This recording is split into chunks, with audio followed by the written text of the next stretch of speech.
The maids were heatedly discussing among themselves the extremely unusual behavior of Mr. Ern. The warriors, however, found Mr. Ern's zeal excessive, since he was still too young.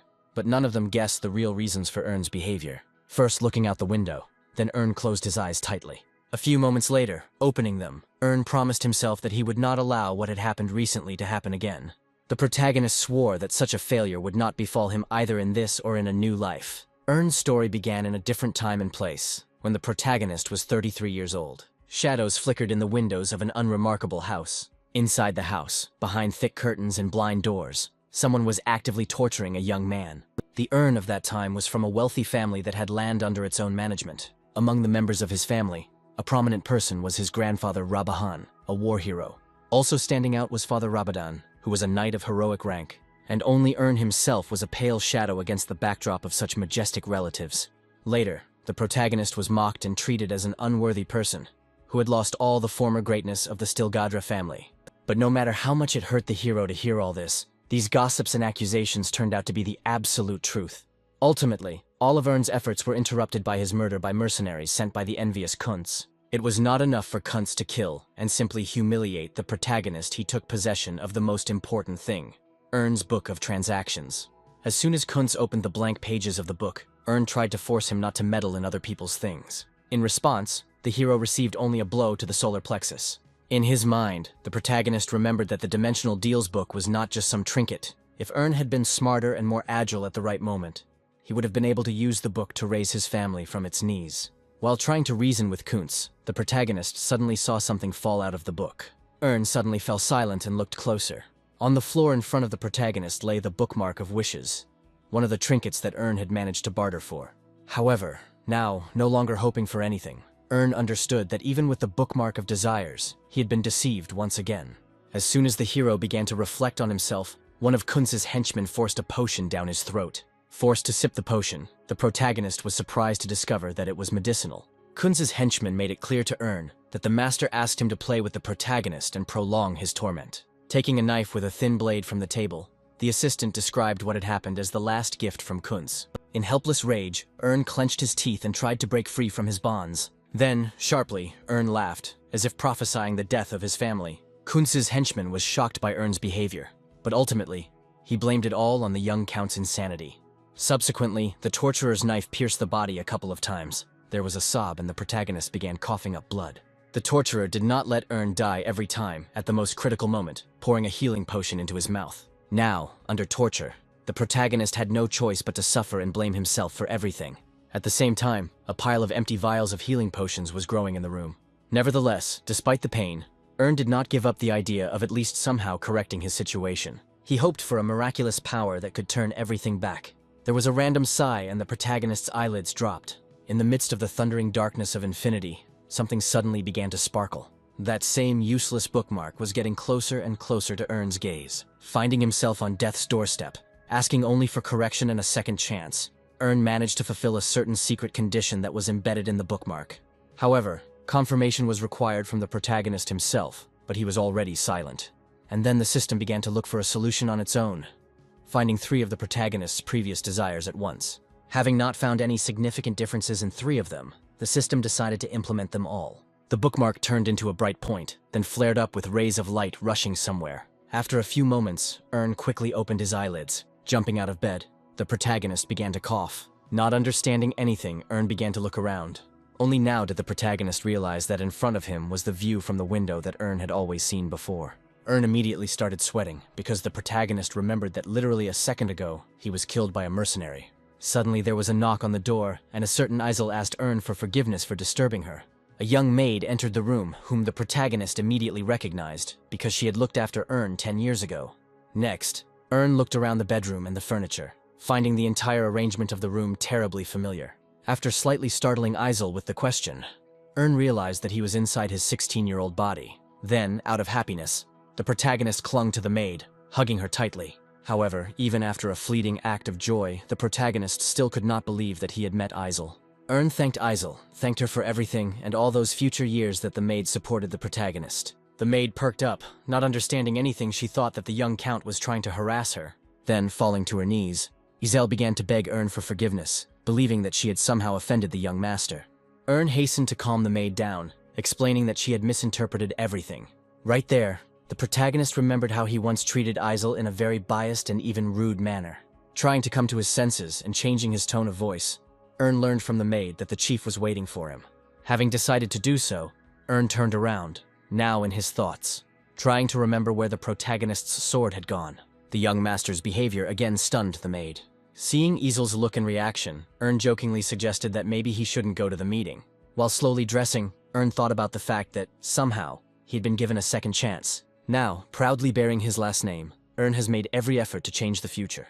Having dressed and taken everything he needed with him, the protagonist was ready to begin. At that very moment, Isel tried to find out about Ern's condition again, to which the protagonist smiled and complained only about the disappearance of his steel muscles. The action then moved to the Steel Guard training grounds. Arriving there, Ern saw the knights for whom the protagonist's family was so famous. Ern quickly counted about 10 knights. The protagonist chuckled, because before he never valued knights, considering them sweaty old men.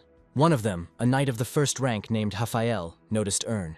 The protagonist hastened to apologize to the captain for his delay. The captain was not particularly angry with Ern, because he remembered the young master's promise. After which, Raphael assigned the protagonist a very intensive and long course of training. To his surprise, the noble youth had no desire to shirk.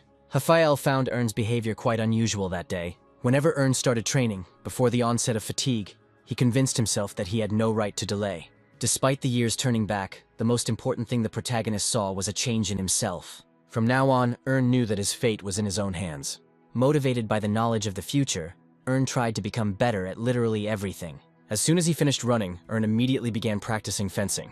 Thoughts about legacy and protecting the family did not allow the protagonist to lower his sword. Having fulfilled the condition of 1,000 swings and thrusts of the sword, Ern's body fell backwards. Breathing heavily, Ern noted that for the first time in all his years of life, the protagonist completed the training to the end. Suddenly, a system window appeared before Ern's eyes, notifying him of the user's discovery. Next, the system offered the protagonist to make a deal between dimensions. Ern jerked in fright, which attracted the captain's attention.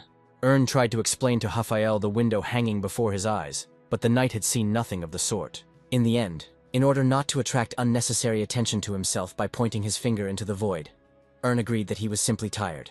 Having no explanation for what he saw, the protagonist decided to tempt fate. Having accepted the offer, an image of a book appeared before the hero's eyes. At the same time, Raphael was shaking Ern, trying to bring him to his senses. Without waiting for the protagonist, Raphael reached out to pick him up and deliver him to the healer. Suddenly, Ern left him. Ern responded by stating that his condition was better than ever before. Raphael took a couple of steps back, deciding that the stubborn and determined blood of his ancestors had come to play in the young master. But then, Ern's own voice was heard, asking if the training was over. Having received approval and a bow, Ern went to the estate. One of the employees met the young gentleman and offered him something to eat after training. Almost immediately, the employee was surprised out loud, because he clearly saw how one of Ern's eyes changed color. After hearing the details from the employee about his eye, from which a blue flame emanated, Ern believed that the Book of Deals was located there.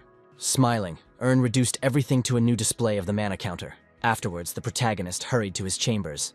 Already there, Ern began to feel his eye.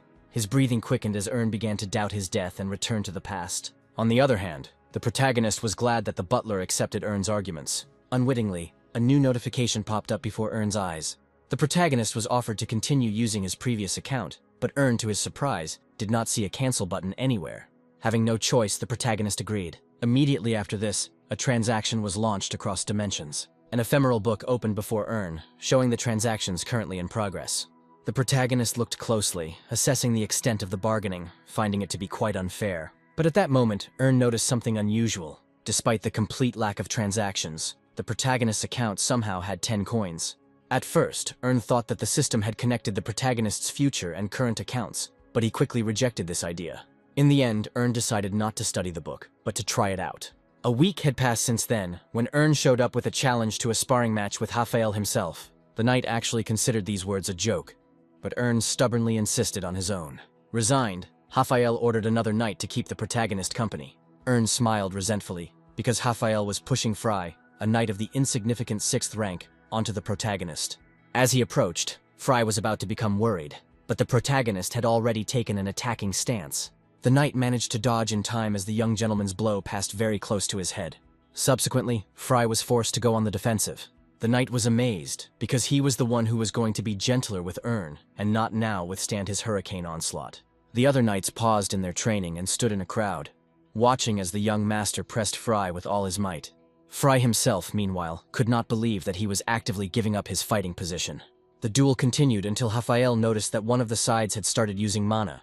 Almost immediately after this, a blinding explosion followed. From the cloud of flame, Fry flew out. Raphael himself was frightened, believing that something irreparable had happened to Ern. However, the protagonist himself appeared next, expecting recognition of the victory. Overcoming his fatigue, Fry raised his head to Ern.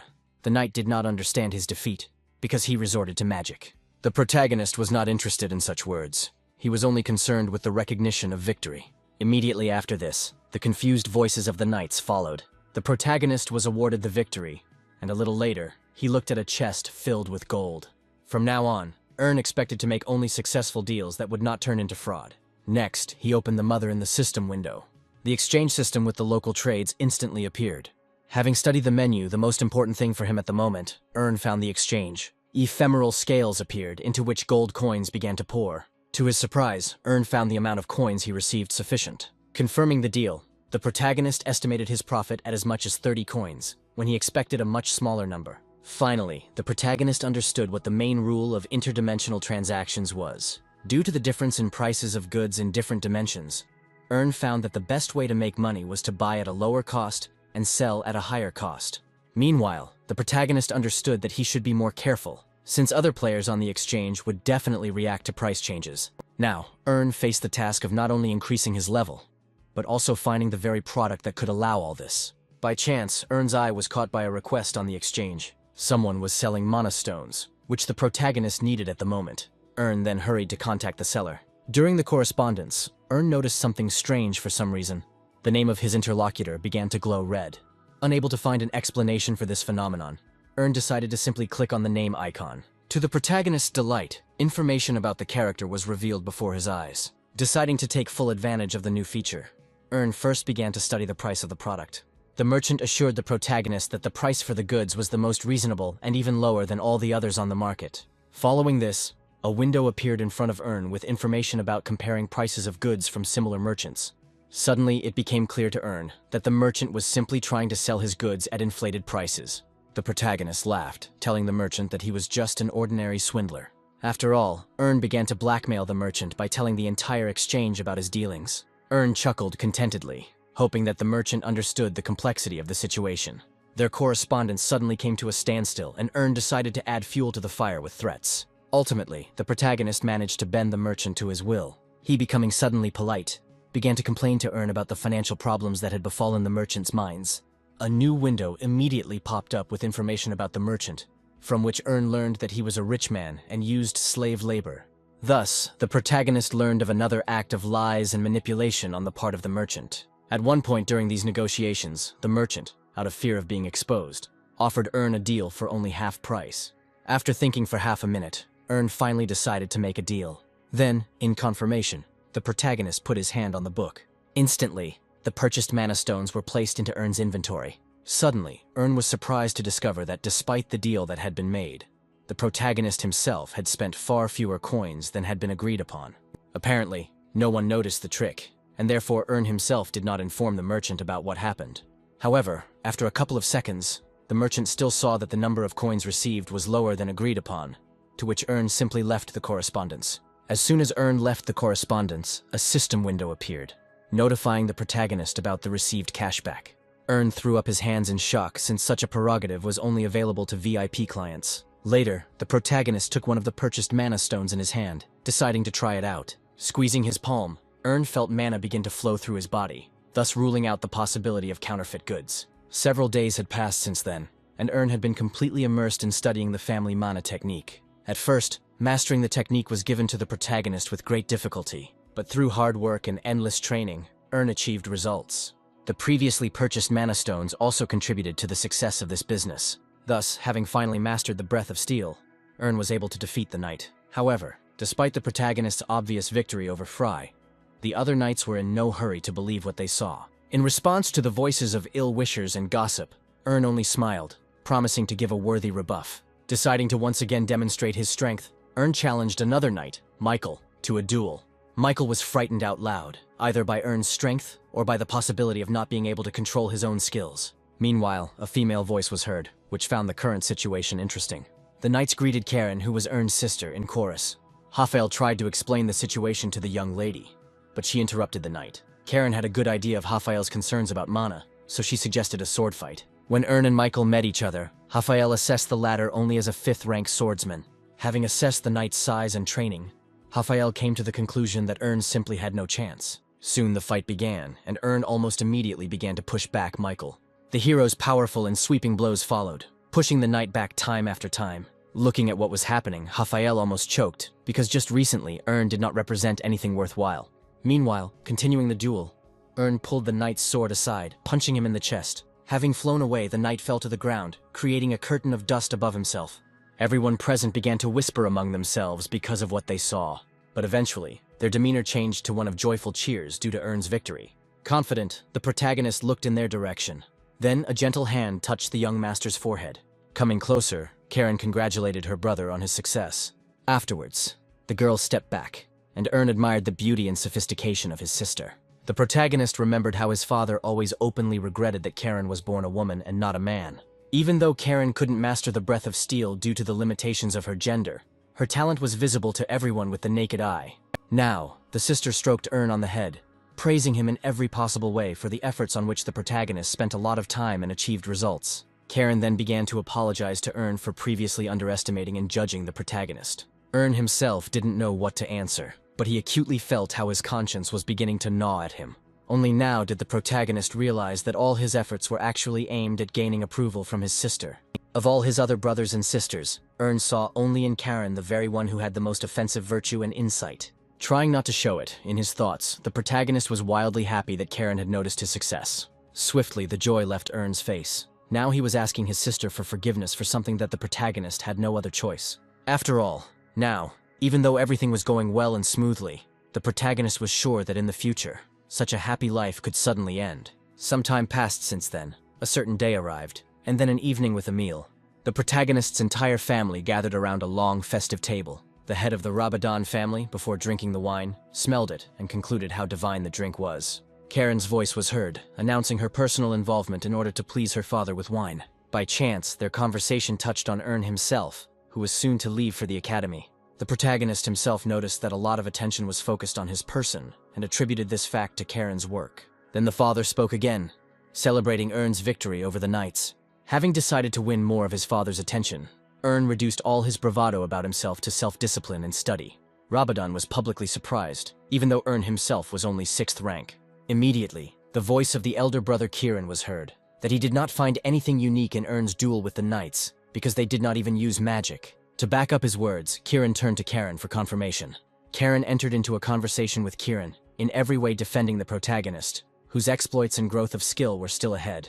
Their conversation was interrupted by the voice of the father, who ended up praising Ern. Then, getting up from the table, Rabadon put Kieran in his place, reminding him that in his elder brother's years, their grandfather was already an outstanding warrior. Following this, the father suddenly extended his hand to Ern.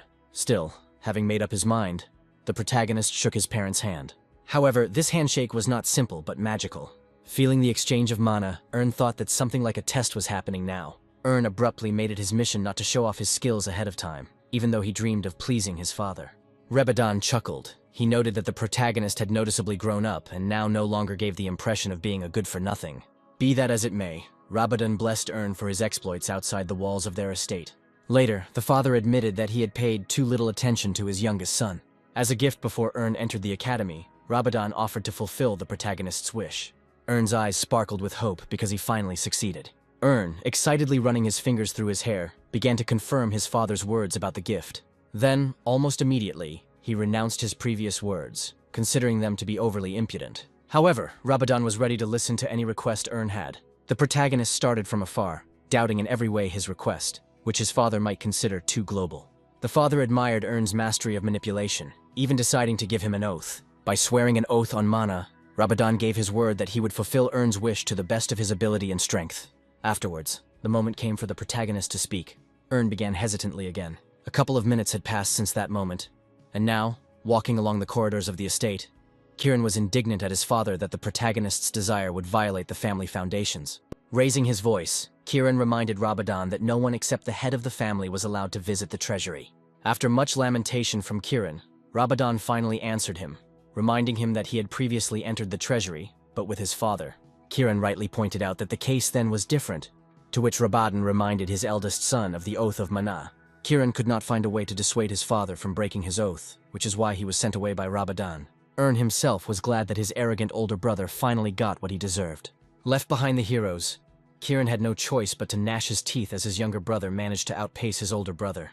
A couple of minutes later, turning the key in the door, Rabadon strictly ordered Erna not to try to get inside the treasury. Also, his father allowed to take any item from the outer treasury, but only once. At the same time, in his thoughts, the protagonist was happy that something so necessary would fall into his hands again. Walking along the shelves, looked for the true book of dimensional deals. Looking around, remembered that before his previous death, there were only 3 traders: he, his grandfather, and his father. In fact, with the help of his special eye, as well as this book, expected to make phenomenal trade deals. Looking at the shelves, the protagonist felt that what he was looking for was somewhere close. Ern's plans included not only finding the book, but also its subsequent destruction after receiving all the necessary information, so that it would not fall into anyone else's hands. Some time passed, and the protagonist returned to his father. Noticing something in his son's hands, Rabadon became genuinely interested. He looked at the hero figurine in Ern's hands with surprise. The figurine was dedicated to Ern's grandfather, the hero of Navarro, which is now, on average, valued at 1,000 at the moment. Suspecting something, but not being absolutely sure, the father wondered if had come to the treasury only for the gold. Tensed up. It seemed to him that his father had discovered the plan of his youngest son. Swallowing his saliva, the protagonist managed to gather his courage. After turning the figurine over in his hands, called it a valuable financial investment that would allow his youngest son to buy ammunition and even stones with mana.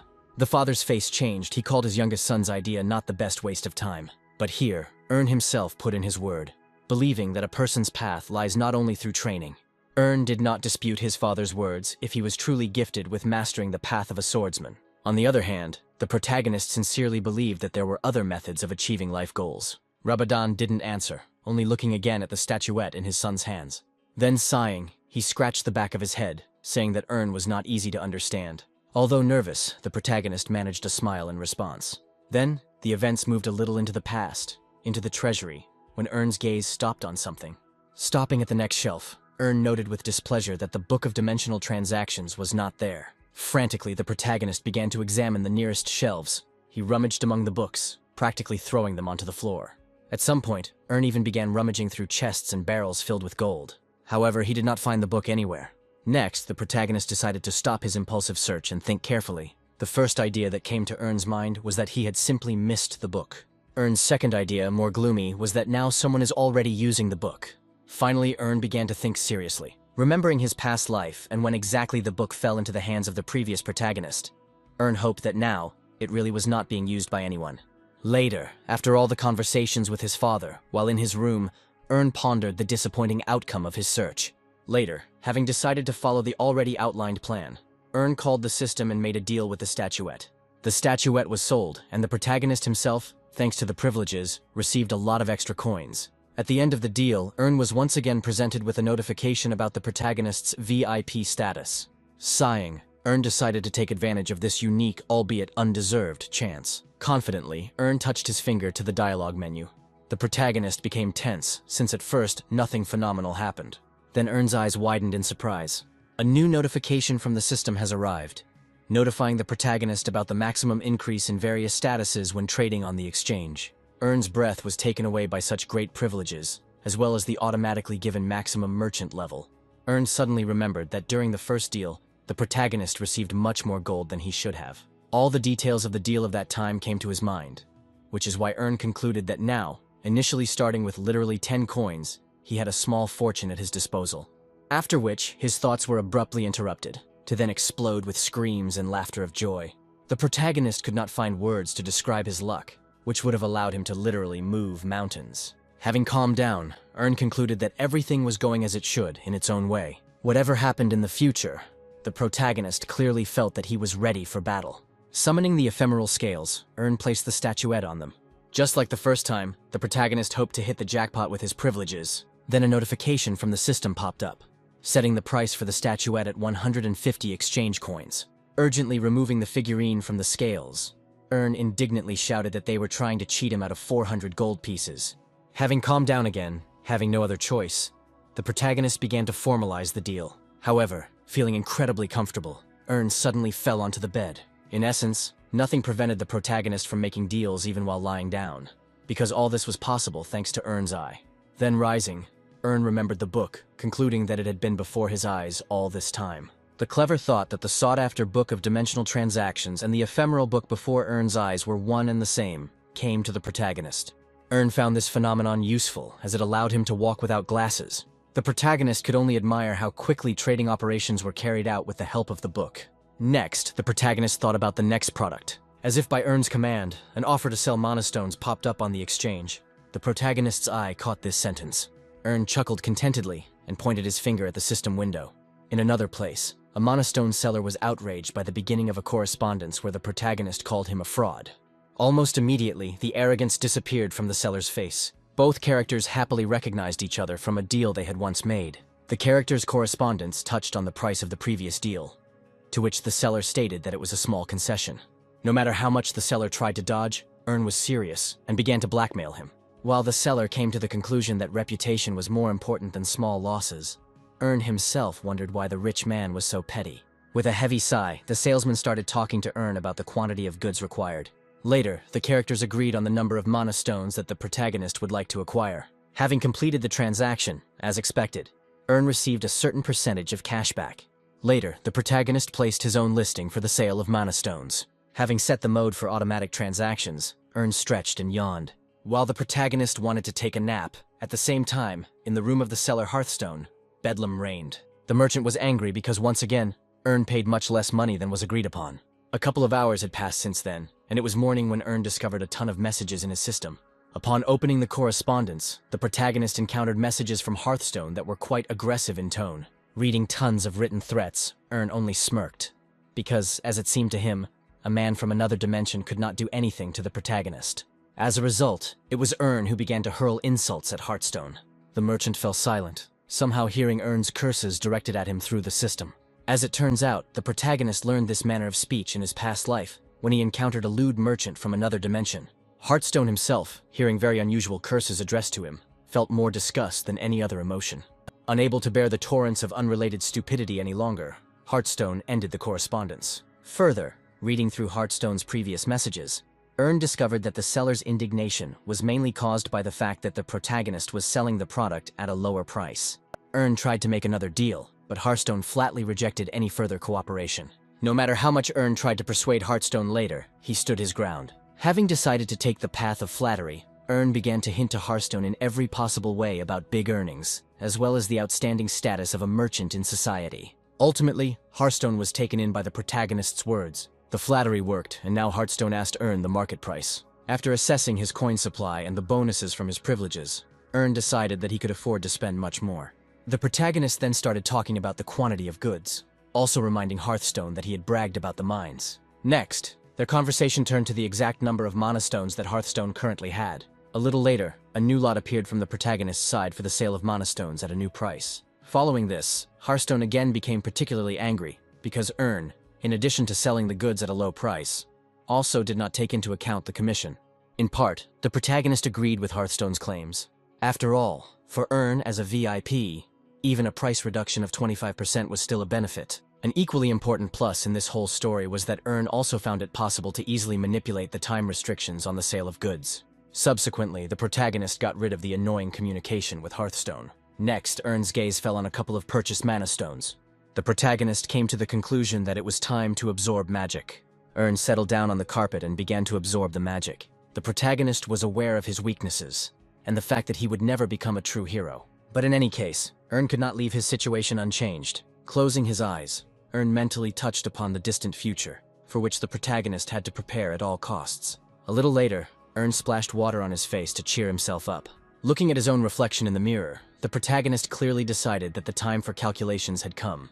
Then, with all his might, as if to confirm his thought, Ern hit the floor with his fist. Then, by calling the exchange, the protagonist lowered the price of monostones, which provoked an immediate sell-off. Suddenly, tears began to flow down Ern's cheek. After all, now, without even wasting years of his life as before, in just 8 days, the protagonist was already making major deals.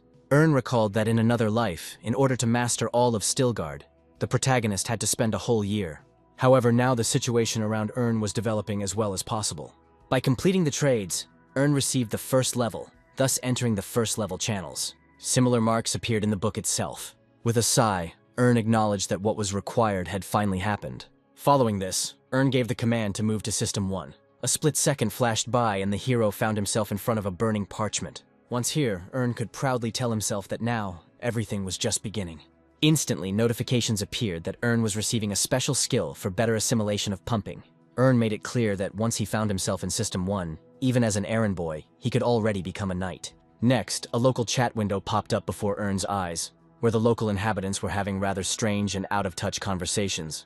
Right there, Ern thought about the privileges that were urgently given to him upon reaching this place. Having decided to find out everything, the protagonist activated the Eye of Insight. Unexpectedly, nowhere and on no issue did the eye give Ern any information. Ern began to rub the bridge of his nose in disappointment, blaming the people responsible for the Eye of Insight's non-functioning state. Eventually, Ern decided to try to figure things out himself. Not even a minute had passed before the system was already notifying the protagonist of a certain event. By clicking the button, Ern was bombarded with hundreds of thousands of offers to buy and sell. Having recovered from the initial shock, Ern for some reason found everything he saw strange. Having studied the prices and offers again, the protagonist found that even taking into account the privileges and discounts, buying the goods there would still be expensive.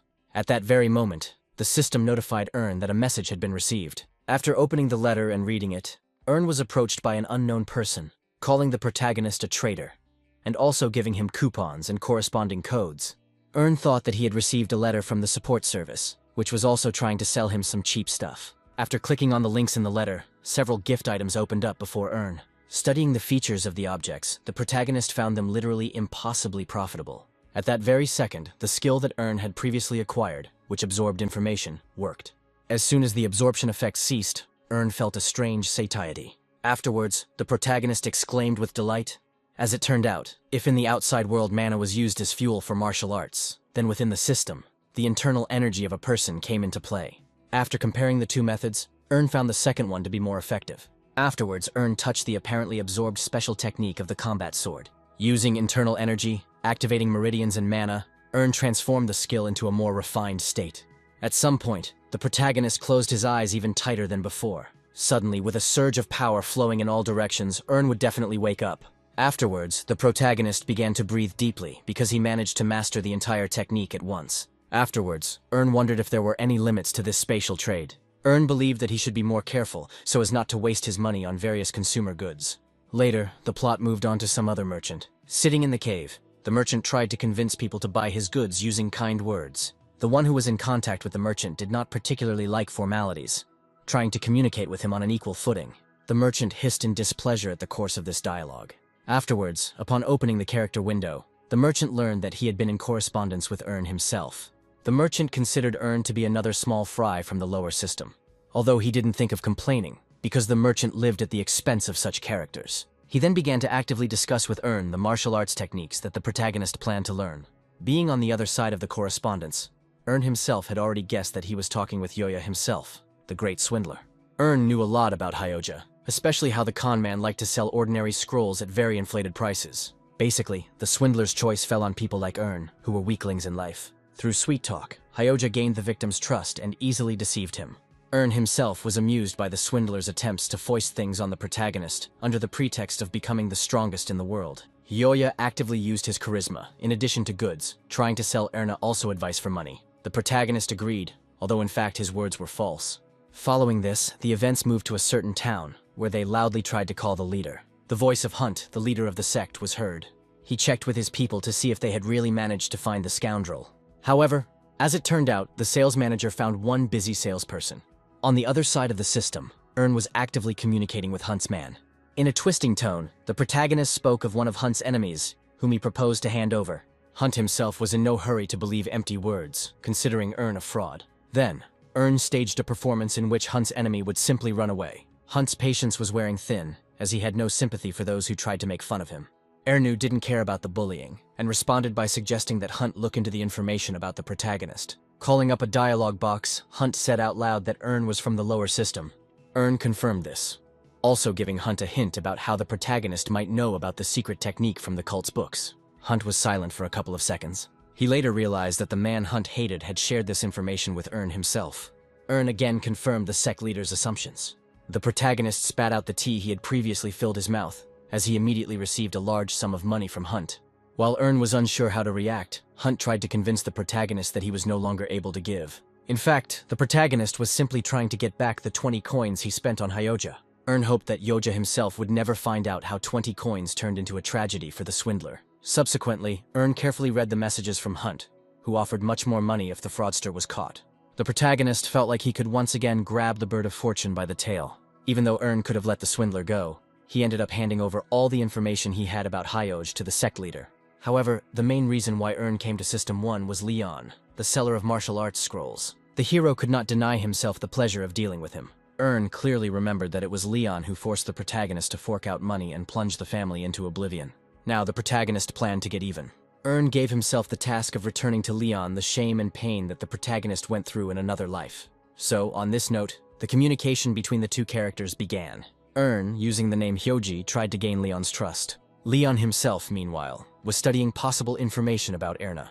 Afterwards, Leon openly informed Ern that only complete losers buy anything from Yoi. Leon clutched his head in disappointment when he learned from the protagonist that their mutual swindler friend was still deceiving people. Ern even tried to compare Leon to Hyoju, which only caused the former's disapproval and irritation. Hastening to apologize, Ern expressed a desire to get acquainted with Leon's assortment. After hearing about the sword technique from Ern, Leon almost immediately found a suitable product. In the system, a textbook on the plum blossom technique appeared in front of the protagonist. Even the protagonist, without really wanting to, was forced to acknowledge the quality of the book. Next, Ern began to compare Leon's price in this book with the market price, finding that the latter was trying to sell his goods with a markup of 20 coins. After remaining silent for a while, Ern finally agreed to make a deal with Leon. Leon was genuinely happy with the deal, now wondering about the protagonist's method of earning money. In response, Ern revealed that the business of the protagonist, Leon and Hyoi, is very close. Leon pretended to be flattered, but in reality he believed that he had managed to fool another loser. Afterwards, having decided not to let Ern out of his net, Leon even offered to become friends. Sticking to his plan, Ern readily accepted the friend request. Later, he already had a buyer in mind for his book, which he planned to sell at an adequate market price. For now, Ern allowed Leon to laugh and rejoice at the supposed acquisition of another victim. Suddenly, the protagonist was interrupted from his plans for revenge by knocks at the door. Ern gave permission and Izel entered the room. As soon as Izel finished her bow and looked up, she screamed in fear. Ern was initially surprised by the maid's strange behavior. Then, cursing under his breath, the protagonist realized that the maid had somehow managed to see Ern's thirst for revenge. Ern tried to change the emotion on his face in an instant and laughed loudly. Getting out of bed, the protagonist told the maid that he felt great and did not need anything. The shirt that the protagonist was wearing was pulled down, revealing the young man's muscular body to Izel. Even though she clearly didn't want to, the maid noticed this. Blushing slightly, Izel noted to herself that Ern had made quite a bit of progress in the last few days. The protagonist also noticed Izel's flushed cheeks, even though he didn't understand the maid's behavior at the moment. Suddenly, a revelation came to Ern, because Izel saw him as a man for the first time. Again, the voice of Izel and Ern was heard, giving her word to satisfy any request. Slightly fearfully, the maid reminded Ern about some business with his older brother Kieran. The protagonist suddenly came to his senses. Only now, Ern remembered how he had argued about something with his older brother, the hateful gaze of which had long been directed towards the protagonist. In the morning, at the training ground, the brothers met. Ern was the first to notice Kieran. The protagonist informed him that he had never seen his older brother in such a place before, as Kieran despised training with knights. Ern, openly mockingly, said that he saw Kieran training shyly in a corner, away from everyone. In response, the older brother barked at the protagonist. Ern was quick to turn his previous words into a joke, now inquiring about Kieran's visit. Gritting his teeth, the older brother decided on something. Then, with a cry of teaching a lesson, Kieran lunged at Ern. The protagonist never expected such actions from his brother. Having reacted, Ern managed to dodge the first blows. Sometimes dodging, sometimes deflecting the blows, the protagonist did not allow Kieran to inflict damage on himself. Still, Ern had no idea why Kieran was so angry at his little brother. Unable to catch up with Ern, Kieran became even more furious. Raising his fist again, Kieran asked Ern not to consider himself the best, just because the protagonist had caught his father's attention. Kieran clenched his fist and began to accumulate energy in it. Afterwards, he performed a jumping attack on Ern. Then, Kieran intended to make another attack and break through the protagonist's defense. However, the onslaught was stopped by Ern's own counterattack. Now, breathing heavily, Kieran tried to comprehend where his younger brother got such great strength from. Believing that he had simply slowed down, Kieran warned Ern that he would no longer restrain himself. Following this, Kieran activated Aura, a second-tier mana technique. Still determined not to reveal his true powers, Ern tried to reason with his brother, but he didn't want to hear anything. Next, Kieran began to attack the protagonist with all the force inherent in him. Having no other choice, Ern put his hands in front of him in a defensive pose. Then similarly, he jumped out to meet Kieran. As a result, two destructive forces collided. Feeling a lot of resistance, Kieran couldn't understand what had happened. The wave from the clash of forces threw the older brother back. Ern himself, meanwhile, calmly stopped in place. A fight between two brothers ended with a crater being created in the middle of the field. Ern raised his head silently. He immediately began to hear Kieran's distressed cry, that he did not understand the presence of such powers in his younger brother. At these words, Ern only smirked. After this, Ern straightened up and turned to Kieran, believing that his older brother had gone too far. Kieran, struggling to get up, began to voice the theory that Ern had simply taken possession of some power from the treasury. Only at this moment in time did it dawn on Ern what the reason was for Kieran's aggressive attitude towards him. However, Kieran himself did not want to have a constructive conversation and resorted to shouting and accusations. The protagonist froze in place when it became clear from Kieran's words that no one else had entered the treasury except his father and Ern. It began to dawn on Ern that perhaps no one actually knew about the existence of the Book of Dimensional Transactions. All these arguments of Ern and the book and the levels of the treasury, interrupted Izel. Coming to his senses, Ern smiled sharply, letting the maid know that an act of military coordination had simply occurred between the brothers. However, Izel did not calm down. It was important for her to know that the young master was not injured. Immediately after this, the maid came to her senses, because in her eyes, the recent boy had already managed to grow into a man. Ern once again politely declined, preferring to simply take a pill from the medicine cabinet. Meanwhile, Ern was glad that his older brother had restrained himself to some extent, and had not unleashed all his skill on the protagonist. Afterwards, Izel stopped her questions and attempts to help, leaving Ern alone with himself. From that moment on, Ern made it his mission to get into the inner treasury before the protagonist was sent to the academy. Ern thought that now was the best time to initiate some kind of incident. At the same time, Kieran could not recover from his defeat to his younger brother. Completely morally broken, he complained about what had happened to his second sister, Darren. Darn was in no hurry to calm her brother, believing that he had disgraced himself considerably. The response was a slam of a fist on the table and a shout from Kieran that Ern had clearly cheated. Darren attributed Kieran's dissatisfaction to underestimating his opponent. In part, Darren blamed Kieran himself for what had happened, since he had been throwing barbs at Ern for many years. Darren didn't really trust Kieran's opinion that Ern had hidden his true powers, which was what he used to win. Unlike the second sister, Kieran himself did not see Erna as a cunning fox, but rather as a furious tiger. After which, the elder brother came to the conclusion that Ern's secret must be revealed. Darren smiled and asked to leave these concerns to herself.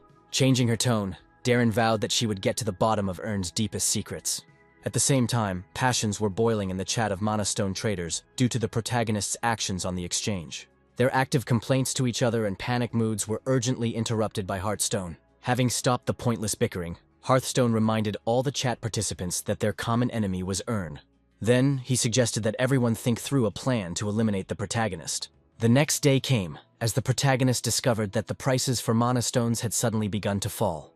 This event happened much faster than Ern expected. As Ern added 2 more sugar cubes to his tea, it became clear that a destructive price-cutting competition had begun. However, this was not a problem for the protagonist, because he, one way or another, received his profit as a VIP. Next, Ern called up his inventory, coming to the conclusion that he should also work on upgrading it so that the items stored there would not be damaged. Following this, after studying the stock exchange, Ern came to the decision to sell the medium Mana Stones, while keeping the others for himself. Estimating the profit at just 1 coin, Ern found it not too bad. Be that as it may, now the protagonist could no longer influence anything. Ern had other concerns, which is why he went to System 1 again. Ern left the piece of cake cut but not even tasted. The protagonist's thirst for revenge against Leon flared up again. Initially, Ern contacted another salesman, Librarian Cineber.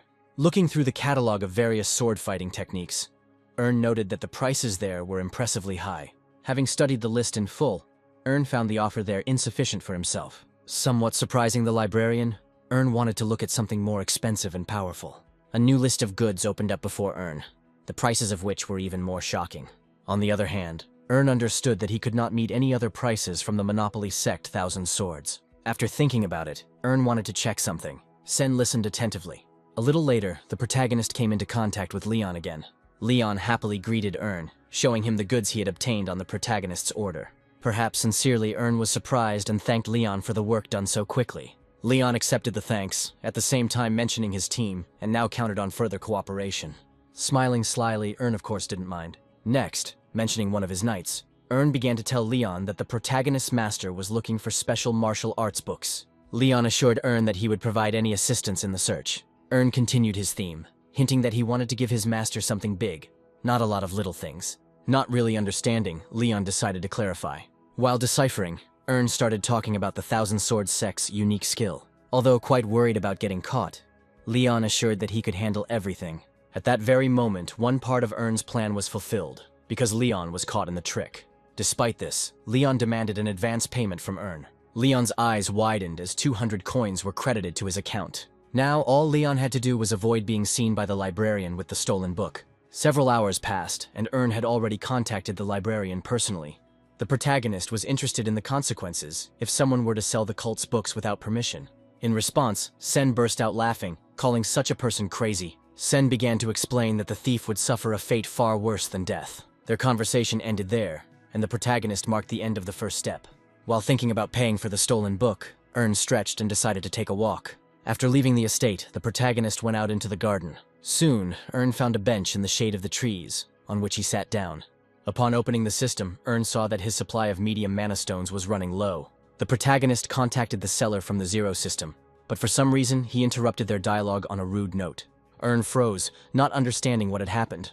One by one, the other traders refused to carry out the deal with Ern, considering him a fraud. For the first time, the protagonist encountered unexpected difficulties in his work. Ern was distracted from money matters by female voices coming from somewhere nearby. Looking closer, Ern noticed Darren yelling at Izel. The protagonist hid, watching the scene from the side. Unexpectedly, Darren gave the maid a resounding slap in the face. Ern was so shocked that he almost jumped out of his seat. His gaze first froze on Izel's face, which was red from the slap. Then the protagonist looked at his sister Darren. It just so happened that the Stilgard family had 2 daughters, and both of them were complete opposites of each other. Darren, who was feared by all the teachers and maids, was now extracting information about Erna from Isel. Tears began to flow from Izel's eyes from the slap she received. The maid knew nothing about the young master, which Darren replied. Darren was not satisfied with this answer, and she was about to swung for another slap when the protagonist's voice stopped her. Imitating Darren's own speech, the younger brother asked his sister to leave. Darren's expression immediately changed, now greeting Ern tenderly. The protagonist did not fall for the sweet talk, and now he wanted to know the motives for Darren's attack on Izel. Darren did not share Ern's excessive concern for the servants, considering Izel to be nothing more than trash. Next, Darren urged Ern not to interfere, because she taught the maid good manners. Having said this, Darren swung at Izel again. The maid was terrified of another slap. A wave of air hit Izel in the face, and she was already preparing to endure another beating. However, nothing followed, and the maid opened her eyes. Intercepting Darren's hand, Ern addressed any complaints about his maid personally to himself. Not expecting anything like this, Darren began to try to pull her hand away. However, all her efforts were in vain. Then, with a wide swing of his hand, Ern pushed Darren aside. The older sister predictably became furious, accusing Ern of valuing the maid more than his own sister. However, Ern did not give in to Darren's hysteria, ordering her to apologize to the stranger's maid. Izel froze in place, because she didn't expect that the young master would dare to stand up for her. Suddenly, Darren let out a loud sob. Next, she began to slap herself on the cheeks. At some point, Darren stopped and suggested to Ern that they find out who their common father would prefer if he saw his daughter with similar wounds on her face. Darren began to threaten Ern that she would lie to their father about the attack of the younger brother on the older sister. However, the protagonist was not scared, only saying that Darren continued to surprise him. Ern approached and leaned towards his older sister's ear. The protagonist whispered something in Darren's ear, after which she stated that she was not involved in anything. In response, Ern chuckled mysteriously. Then, the protagonist himself suggested looking at the reaction of their common father after such information. Darren had no choice but to puff angrily. Finally giving in, the older sister admitted her guilt. Darren then gave her word that something like this would not happen again. After listening to his older sister, Ern turned his attention to Izel. She thanked the protagonist, after which she burst into tears. Seeing more tears on Izel's cheeks from heavy resentment, Ern clenched his fists tightly. Ern made it clear, sternly and at the top of his voice, that no one would dare touch his people. While Izel and Ern were distracted by each other, Darren looked at this suspicious connection with a searching gaze. However, all this did not answer Darren's question about how Ern managed to learn the girl's hidden secrets. Darren was suddenly shocked. She thought that they had passed on information to the protagonist. Several days have passed since then, and Hearthstone, as before, has tried to unite market participants in the fight against Ern. Hearthstone was already getting a headache from the constant reports that Ern was still managing to sell mana stones. But then, Hearthstone's attention was drawn to the stone seller from the chat. Hearthstone wasn't sure he'd seen this guy and his alliance against Ern before. Opening the character description, Hearthstone saw information about an experienced merchant, but for some reason too familiar. Hearthstone agreed with the stone seller that sometimes quick deals were profitable. He, in turn, played along with Hearthstone and their common goal of attacking Ern. Subsequently, Hearthstone decided to listen to the stone seller's idea. The mysterious seller offered two options. The first option, in the form of a buyout of all goods, was rejected by Hearthstone. Therefore, I immediately received the second option, which consisted of an even greater reduction in prices. At the same time, Ern was lying in bed, sweating as the system reported another price reduction for mana stones. Yawning, Ern announced that now the war for price reduction would begin. A little later, having achieved no result, Hearthstone blamed the stone seller for the fact that his plan did not work. However, the stone seller did not guarantee the result, only promising to create obstacles in Ern's trade. Hearthstone grabbed his head, because all the measures taken earlier did not stop Ern from selling the mana stones. The stone seller took the criticism in his direction, because the predictions did not really work out. Hearthstone was taken aback when the stone seller added to his earlier words that nothing would work if everyone played along with Ern. Hearthstone loudly rejected such ideas. Then the stone seller asked again to trust him. The mysterious character assured him that he had an ace up his sleeve to defeat Ern. The stone seller then described the overall situation as a slow loss of ground on Ern's part. Hearthstone did not express much faith, as he saw no signs of such a move. The stone seller reminded Hearthstone that the agreement was that Ern was to lose 2 coins a day. Hearthstone was about to protest again when suddenly it dawned on him. Now Hearthstone himself began to believe that Ern was at the limit of his capabilities. Be that as it may, this did not answer Hearthstone's question as to why the protagonist continued to take risks. There was a pause, which was broken by the voice of the stone seller, who voiced Ern's plans to take over the entire market for selling mana stones. Hearthstone exhaled heavily, considering such a thing simply impossible. The stone seller, on the other hand, described the implementation of Ern's plans through the creation of his own union. The stone seller called the union of Hearthstone itself a similar idea. After all, in the future, nothing could stop Hearthstone from becoming a monopolist in the sale of mana stones. Hearthstone could only read the messages in a state of shock, since he himself had never planned this far ahead. Afterwards, having absorbed the ideas voiced by the stone seller, Hearthstone bit his finger with relish. Leaning back in his chair, Hearthstone concluded with a satisfied voice that this was exactly what he had been trying to achieve. The stone seller himself was grinning contentedly at this time. Ern, who was the mysterious salesman, tried to continue to put destructive ideas into Hearthstone's head. After all, the protagonist, through his abilities, saw right through Hearthstone. In fact, Ern had long expected the formation of such an alliance, the idea of which he voiced to Hearthstone. By using privileges and abilities that can change information about a character, the protagonist easily gained Hearthstone's trust. From that very moment, formally, Ern became the leader of the trading multi-union. As a rule, those who could not live without instant profit participated in the bloody profit artificially arranged by Ern. And also, with rare exceptions, true madmen. They planned to begin their great campaign with a harsh lesson for Ern. The members of the union planned to wait for the right moment and then launch a massive attack. At this time, Hearthstone himself was thinking about very predictable things related to the removal of Ern from the game and the capture of the mana stone market. Hearthstone planned to destroy all other competitors through the union. Ern was willing to help Hearthstone achieve such plans. In addition, the protagonist predicted a split within the union, which would inevitably result in a third party to the conflict. In Ern's ideas, a third party would definitely hire someone to fight the Hearthstone Alliance. The protagonist, again, saw himself as this person. Following this, the events of the story moved to Darren's room. The older sister, freaking out, couldn't comprehend how such an important secret could have fallen into Ern's hands. After all, back then, her younger brother clearly spoke of Damien's firm. Then there was a knock on the door, to which Darren responded with a scream that she could not be disturbed. But from behind the door, a voice that was painfully familiar to Darren was heard. Darren hurried to the door and opened it, meeting Ern on the threshold. Ern smiled slyly and suggested that his sister discuss something important. Obviously worried, Darren asked her brother again. This time, clearly, Ern said the name of Damien's company. Without further ado, Darren pulled the protagonist inside her room. The Damien Company itself was a stable and respected supplier of various things for the home. Ern remembered that in a past life through the firm, Darren manipulated the protagonist. Sitting down at the table, Ern explained to his sister how he learned of her connection with the firm. Darren tried to justify herself, to get evidence from Ern. But the protagonist himself did not come to her for the sake of clarifying the relationship. Ern suddenly started talking about how, as the youngest child in the family, he clearly would not be able to receive an inheritance. The protagonist believed that he would be able to succeed in the swordsman profession, but he did not know what plans his sister might have for her life. Darren was nervous and wanted Ern to get straight to the point. The protagonist agreed, asking directly that he was the first to contact the company. With a heavy sigh, the sister informed Ern that the company had reached that one first. Afterwards, the sister shared with the protagonist the news that she would have to pay the company. Despite everything he heard, Ern considered Darren's words to be false, due to the status of the company itself. After finishing her story, Darren let out a disgruntled cry, believing that Ern was now happy. The protagonist just smiled. After all, he didn't come to his sister for this reason. Next, putting his hand to his forehead, Ern said that he and Darren were extremely similar. The sister became alarmed. She understood less and less the essence of Ern's intentions. Unexpectedly, the protagonist offered cooperation. Darren asked him again in surprise. Waiting for an answer, Ern stared at his sister. A couple of hours have passed since that conversation. Ern left his sister's room, and the characters agreed on something among themselves. As the protagonist left, he realized that most of their conversation consisted of false arguments. But at this point in time, Ern found it much better than nothing at all. For the sake of the future, for the sake of revealing secrets, Ern forced himself to cooperate with Darren. As soon as the hero remembered Hearthstone, his eye lit up.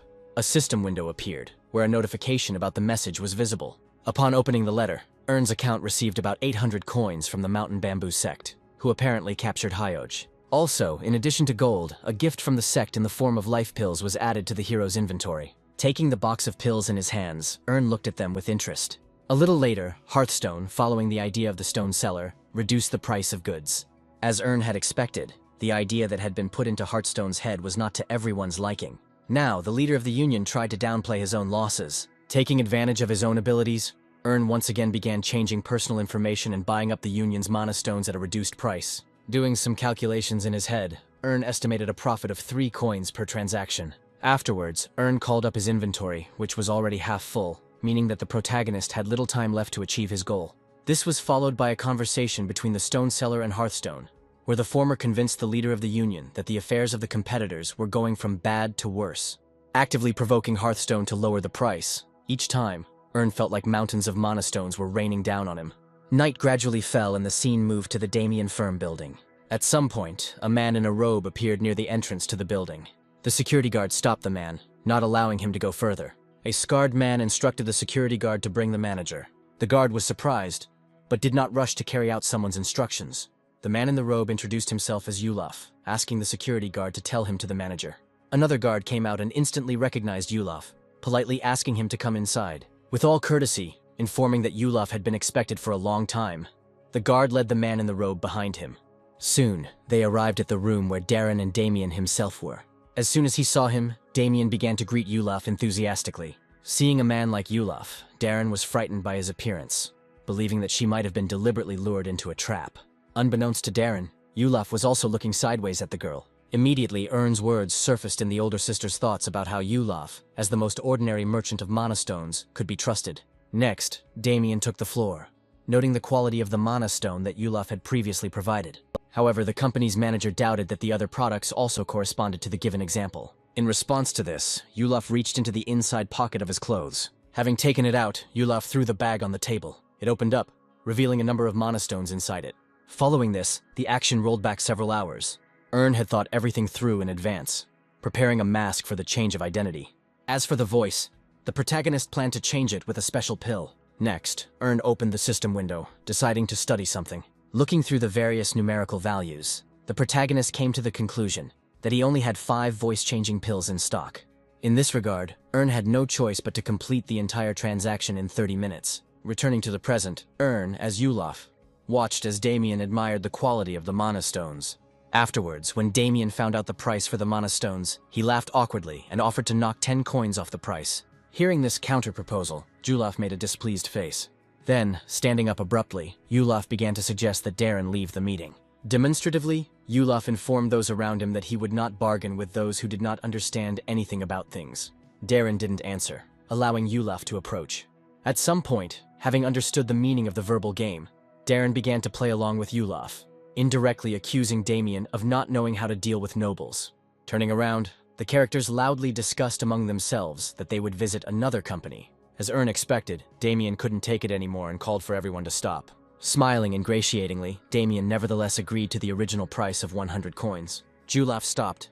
Then, turning around, he raised the price to 120 coins. When Damien asked again, Yulaf announced the new price again, but in a more rude manner. Quickly, Damien began to consider Yulaf's new price offer, but now, being sure that he himself would not receive any profit. Damien tried to lower the price, but Yulaf reacted sharply to this attempt. Yulaf reminded Damien that their conversation was a negotiation that was based on the market price. Damien wanted to say something in response, but he couldn't find the words right away.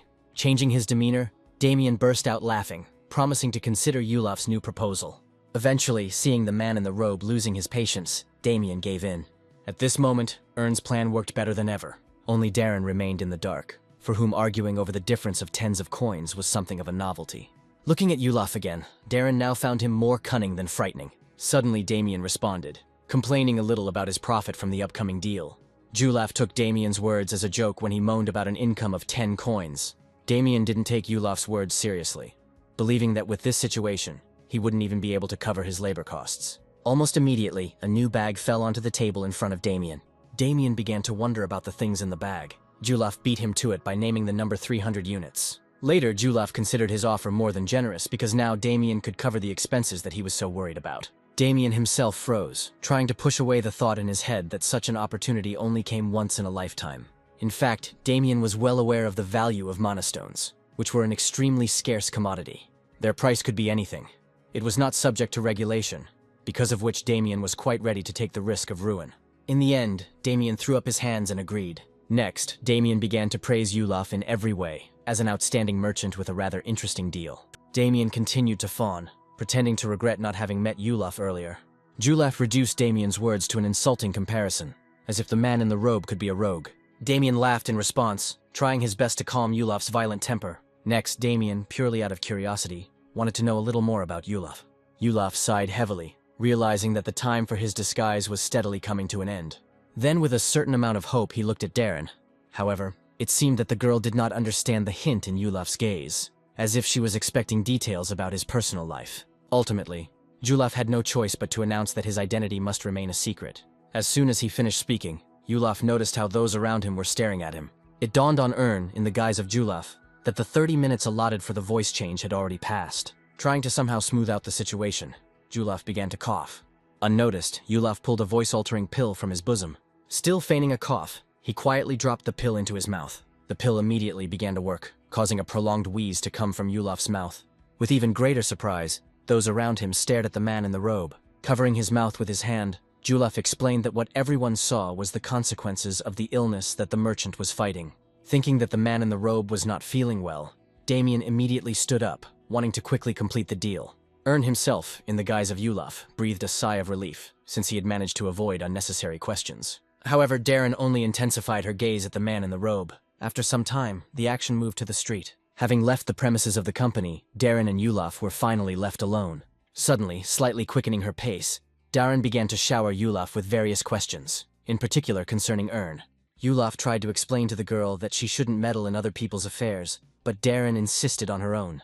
Darren took the floor, hinting to Yulaf that he owed the deal that had taken place solely to the girl. Afterwards, she proudly called herself the guarantee that led to the deal with Yulaf. Ern, in the guise of Yulaf, was completely confused by his older sister's self-confidence. Following this, Darren informed Yulaf that in the event of any problems, all the blame would be placed on the girl. Also, Darren could not close her eyes to Yulaf's strange behavior during the negotiations. The girl openly doubted the veracity of Yulaf's identity, and even his name. Ern, in the guise of Yulaf, said nothing in response, silently noting the insight that Darren possessed. However, the girl herself did not calm down, believing that she had fallen into her younger brother's trap. These words left Yulaf stunned. Having barely comprehended them, Yulaf grinned, after which he burst out laughing. Wiping tears from his eyes due to boisterous laughter, Yulaf openly told Darren that no one would burn a fortune for the sake of a girl. Somewhat disconcertingly, Yulaf made it clear to Darren that he was not a criminal who could steal the mana stones. However, no matter how hard Yulaf tried, Darren didn't really believe in the purity of the conscience of the man in the robe. Suddenly, Yulaf's hand fell on Darren's gun. Rubbing her hair in a quiet voice, Yulaf indicated that he was aware of the Stilgard family feuds. Not being able to tolerate this treatment for too long, Darren demanded that Yulaf remove his hands. However, Yulaf did not give in to the threats, now starting to talk about family. As if to instruct, Yulaf asked Darren to get along with her loved ones, who had always been her best friends and allies. For a second or two, Ern, in the image of Yulaf, remembered himself, who in a past life lost absolutely all his loved ones. After finishing speaking, Yulaf asked Darren to wait for him in the carriage. As he left, he let the girl know that he would send her compensation through Ern. Darren had no choice but to stare in confusion at the back of the man in the robe as he walked away. The mysterious stranger left too many unanswered questions for the girl. Sometime later, it was late evening. In his room, Ern was thinking about the results of the deal with Damien. After which, Ern called the system's warehouse, which was practically bursting with various goods and other items. Ern was pleased with himself, because after the deal was completed, he became incredibly rich. Suddenly, a moment came to his mind when, in the guise of Yulaf, Ern tried to reason with Darren to value and rely more on her family. Memories of his past unsuccessful life suddenly came to Ern. Having quickly driven them away, Ern turned his thoughts to disguise himself as Yulaf. Overall, Ern found it quite ironic how different his current life was from his past. Now all the hatred and resentment that Ern once felt towards his older brothers and sisters had evaporated. However, all these thoughts were not at all what the protagonist should have been focusing on. Having let go of the past, Ern concentrated on Leon, whom he wanted to take revenge on. After all this, history gave a brief background on the fact that in different dimensions and worlds, different currencies were in use. But in all of them, one way or another, gold was valued above all else. Thus, Ern manipulated the gold, improving his cash balance. At some point, Ern noted with satisfaction that the preparation was complete. Suddenly, the system notified Ern about the arrival of a message. The protagonist's eyes widened when he realized that the message came from Leon himself. Ern had already reached for the dialogue box to open and read the message, but he quickly pulled his finger back, deciding not to show that he was in a desperate situation. Determined to prepare himself and look natural, Ern began to take deep breaths in and out. Later, the protagonist counted to 3. After which, I again reached for the system's dialogue menu. Entering the correspondence, Ern greeted Leon. Leon also began to play the role of a happy salesman who couldn't wait to meet Ern. Afterwards, Leon began to play out a pitiful scene, that at the mention of the sect of poisons, Ern's new order, everyone immediately turned away from the first one. Ern quickly realized that Leon was trying to trick him by making it difficult to obtain the goods. Playing along, Ern thanked Leon for his efforts. He in turn displayed the obtained book on poison techniques in the system window. Ern understood that the book he obtained would unlock his mastery of the forbidden technique of combat and cultivation. Ern couldn't help but be glad that Leon had finally gotten what he was looking for. After which, openly thanking Leon, Ern mentioned that his master, Raphael, would be happy. Leon was pleased with the response, and therefore asked Erna to convey something to his master, Raphael. Ern was alarmed, unexpectedly, changing the timbre of his voice. Leon declared that the previously set price for the equipment was excessively low. Starting his thoughts from afar, Leon eventually came to the conclusion that the book's value was estimated at least 5,000 gold. Ern tensed, finally understanding what Leon wanted from him. Without showing it, Ern realized that Leon was thus cheating his customers out of amounts much greater than those agreed upon for the goods. Ern remembered very well how in his past life, Leon had actively deceived him. Then, under the pretext of his expertise and the possibility of saving human lives, Leon forced Ern to trust him. Words like these had a strong effect on Ern from the past. Little by little, Leon's beautiful words turned into manipulative threads. Through them, like a doll, Leon twisted Ern around in every possible way. Now, in the present, it was painful for the protagonist to realize how he had once so easily fallen for a lie. Gathering his strength and exhaling, Ern decided to clarify Leon's final price for the book. Taking pity and giving a small discount, Leon named the sum of 4,000 coins. Even though the price was sky high, Ern had no choice but to make a deal. Having decided to lower his price a little more, Ernu suddenly remembered that he had previously given Leon a deposit of 200 coins. However, Leon was not a timid person and assumed that Ern was conducting trade deals in System 1 for the first time. Thus, Leon reduced Ern's previous advance payment to the purchase of the required book.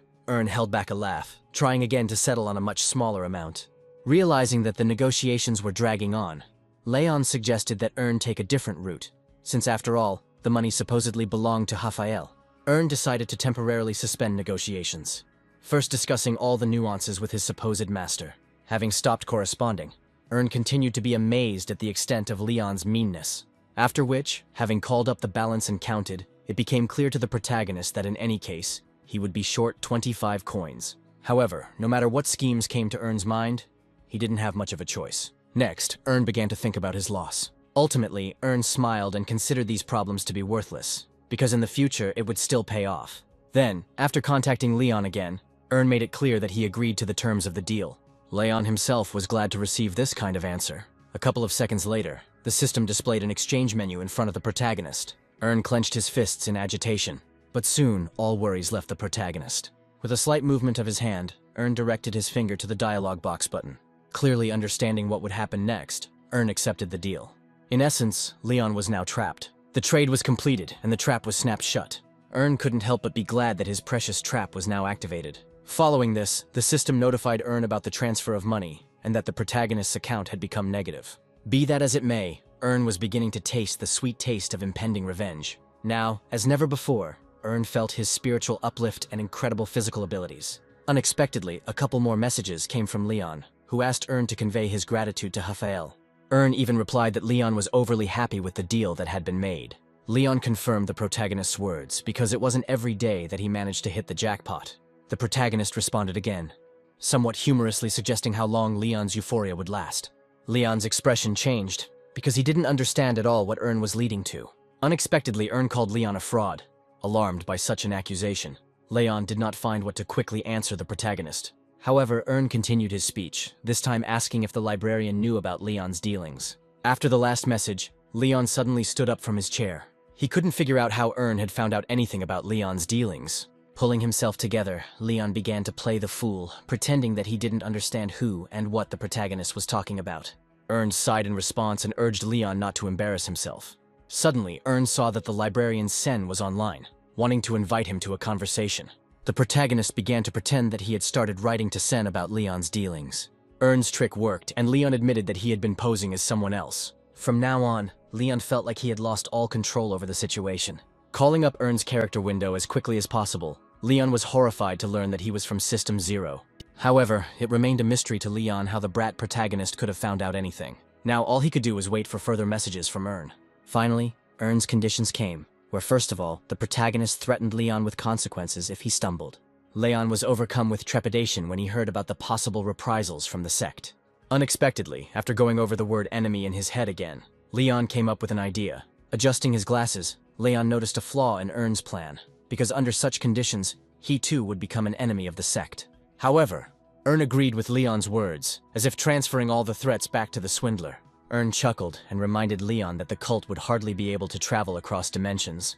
Leona began to sweat again as the swindler tried to intimidate Ern into stopping trading. Be that as it may, Ern saw no problem for himself, expecting to receive forgiveness for the banal return of the book.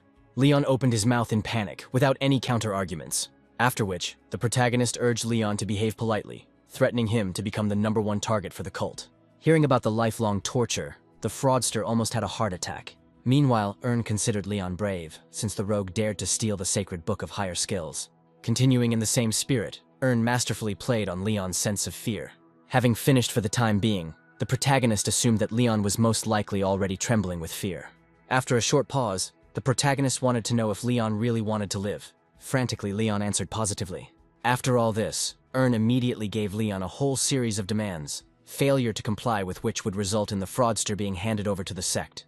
Ern then added that the rules were effective from the moment they were sent. At the same time, Ern reminded that it is necessary to address the protagonist exclusively formally at every opportunity. Eventually, Ern announced a certain time for gathering.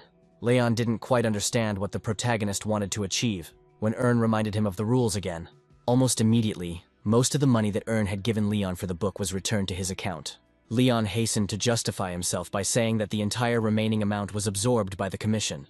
Leon's words about the commission enlightened the protagonist. Ern immediately figured it out, asking for the remainder of the pair of council coins back, otherwise threatening Leon to contact the librarian.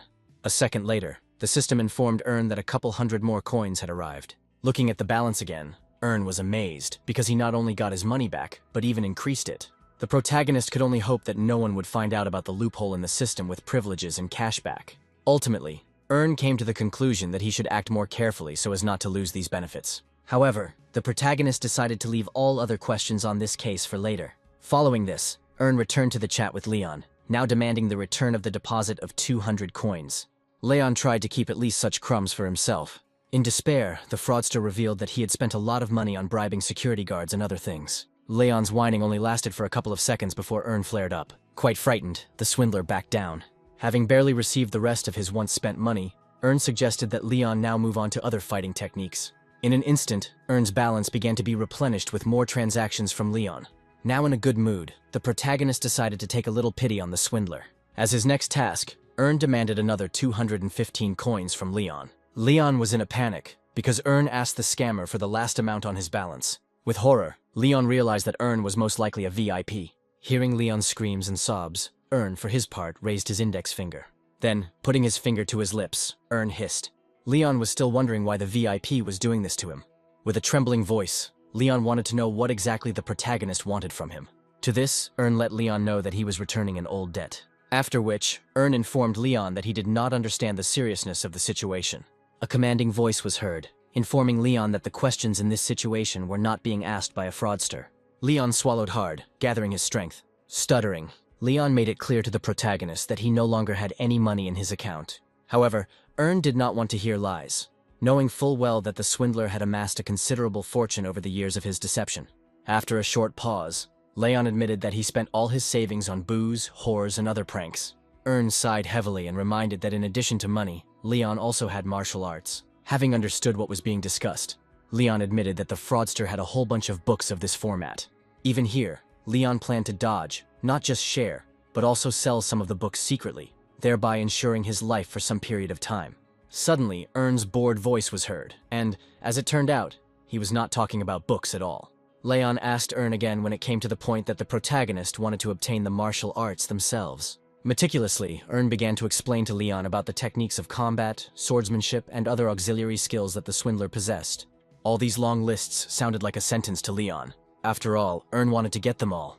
Holding his breath, and then exhaling loudly, Leon almost burst into a scream because the protagonist practically wanted to achieve his death. The protagonist himself had nothing of the sort in mind, but he immediately reminded us of the sect and the librarian. Afterwards, Ern announced to Leon an exchange in the form of martial arts for life itself. In fact, Ernu had always been curious as to whether the beings from System 1 actually took their martial arts with them when they died. When the system notified the protagonist about the enlightenment process, Ern knew for sure that this whole story was a fabrication. Soon, Ern wondered why there were no basics among the skills and abilities. But by that time, Leon, either from fatigue or from grief, had practically smashed his forehead into the table. Suddenly, Leon woke up. Later, Ern even began to criticize Leon, whose some of the techniques he had passed on were completely underdeveloped. Unable to find a proper answer, the swindler began to shout. Following this, Leon burst into tears, asking Ern to let him go, because the swindler had now lost absolutely everything he had previously owned. Ern didn't want to hear any whining, and asked Leon not to make a mountain out of a molehill. Having called up the character window, Ern decided to double-check Leon's words. Seeing Leon's skill values and balance, Ern initially flinched. Then the protagonist burst out laughing. Ern became convinced that, in reality, Leon had lost absolutely everything. Ultimately, Ern decided to leave Leon alone for the time being, allowing him to do what the con man always did. In a panic, Leon asked Ern again, believing that he wanted to take the fraudster's life. Ern was quick to let Leon know that he simply wanted to manage it. Meanwhile, the protagonist himself, although he dreamed of revenge on Leon, considered the mere taking of life insufficient. Ern planned that first of all, Leon must experience all the suffering and hardships. In his mind, Ern was ready to condemn Leon to an endless series of torments. Afterwards, having decided to end the session, Ern advised Leon to always stay in touch and check his email. Leon tried to persuade Ern to wait. However, after this was said, the protagonist simply cut off the connection. Finally, Ern exhaled calmly. Stretching, he raised his hands up. Following this, he screamed with unprecedented joy at his victory. Ern couldn't believe that the scoundrel Leon had finally ended up in the protagonist's hands. Next, I decided to study in more detail the techniques provided by the fraudster. The system menu opened, and with complete pleasure, Ern pressed the absorb button. Some time passed, and the dawn of a new day arrived. Some were racing at full speed along mountain and forest paths. The landscapes flashed past, and the wind whistled in my ears. Using the Thousand Sages legwork skill, Ern accelerated to speeds he had never seen before. As Ern continued running, he noted that the skill was exactly as described, with both pros and cons. Afterwards, Ern sped up, Having reached the cliff, the protagonist began to climb it on the run, finally making a jump. Afterwards, Ern soared high in the air, revealing the beauty of the world around him. The protagonist was in complete ecstasy, feeling like a bird. At some point in time, Ern lightly touched the ground. After landing, Ern began to think about the moments of absorbing skills, believing that at that moment, he would die. Ern noted that without the special privilege of absorbing skills, his brain would probably simply explode. Then, having mastered the body techniques, Ern grabbed the hilt of the sword. Leaving behind a trail of water blades due to his special technique, Ern pulled out his sword. Next, the protagonist began to strike and lunge with his sword. At some point, Ern gathered all the power of the mastered technique into the sword. The air around the sword began to flow, and the blade of the weapon began to glow. Ern was ready to take the shot. With a swing, Ern released a shockwave, which was the secret technique of the Stilgard family. The shockwave Ern caused spread across the surrounding area. Looking at this, the protagonist himself was shocked by the power he now possessed. After all, now, having mastered this technique, Ern began to look more and more like his legendary grandfather, whose devastating blows were capable of crushing entire armies and cutting down forests. In the end, even the protagonist himself was stunned by the power that was at Ern's disposal. Looking up, Ern noticed how the rest of the landscape was frozen by the shockwave of the sword. Ern couldn't believe that with the skill he had mastered, he could now compete in strength with the greatest knight of the country. Although, the protagonist was still somewhat upset, because at this point in time, it was unlikely that anyone would take him seriously because of his appearance. Ern came to his senses in an instant. He realized that the acquired skills and mastered abilities, in any case, make the protagonist a formidable opponent, whose strength will only be underestimated. Ern grinned slyly and suddenly thought about how and on whom he could test his new skills. A little later, while in a meditative posture, Ern used the Heavenly Saint technique. Then I practiced my new sword technique. Afterwards, I used the acceleration of my legs again. Finishing his run, Ern slammed into the ground with all his might, using the Primordial Destruction skill. Next, it was the turn of the Golden Wheel skill. In one go, Ern used and combined all 5 martial arts at once. But then, the protagonist realized that he had previously used only physical force.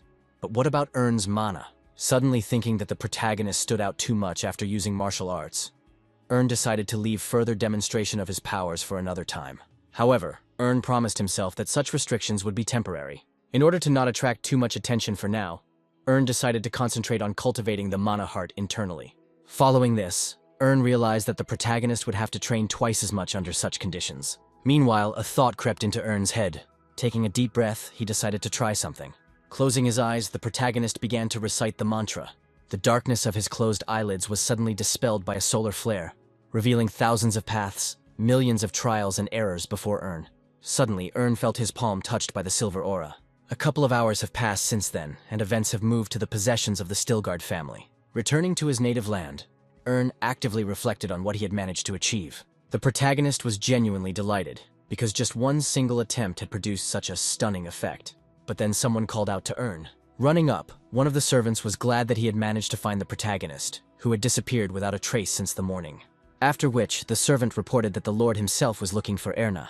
As it turned out, they were talking about Ern's father, and the servant strongly advised the protagonist to hurry to meet him.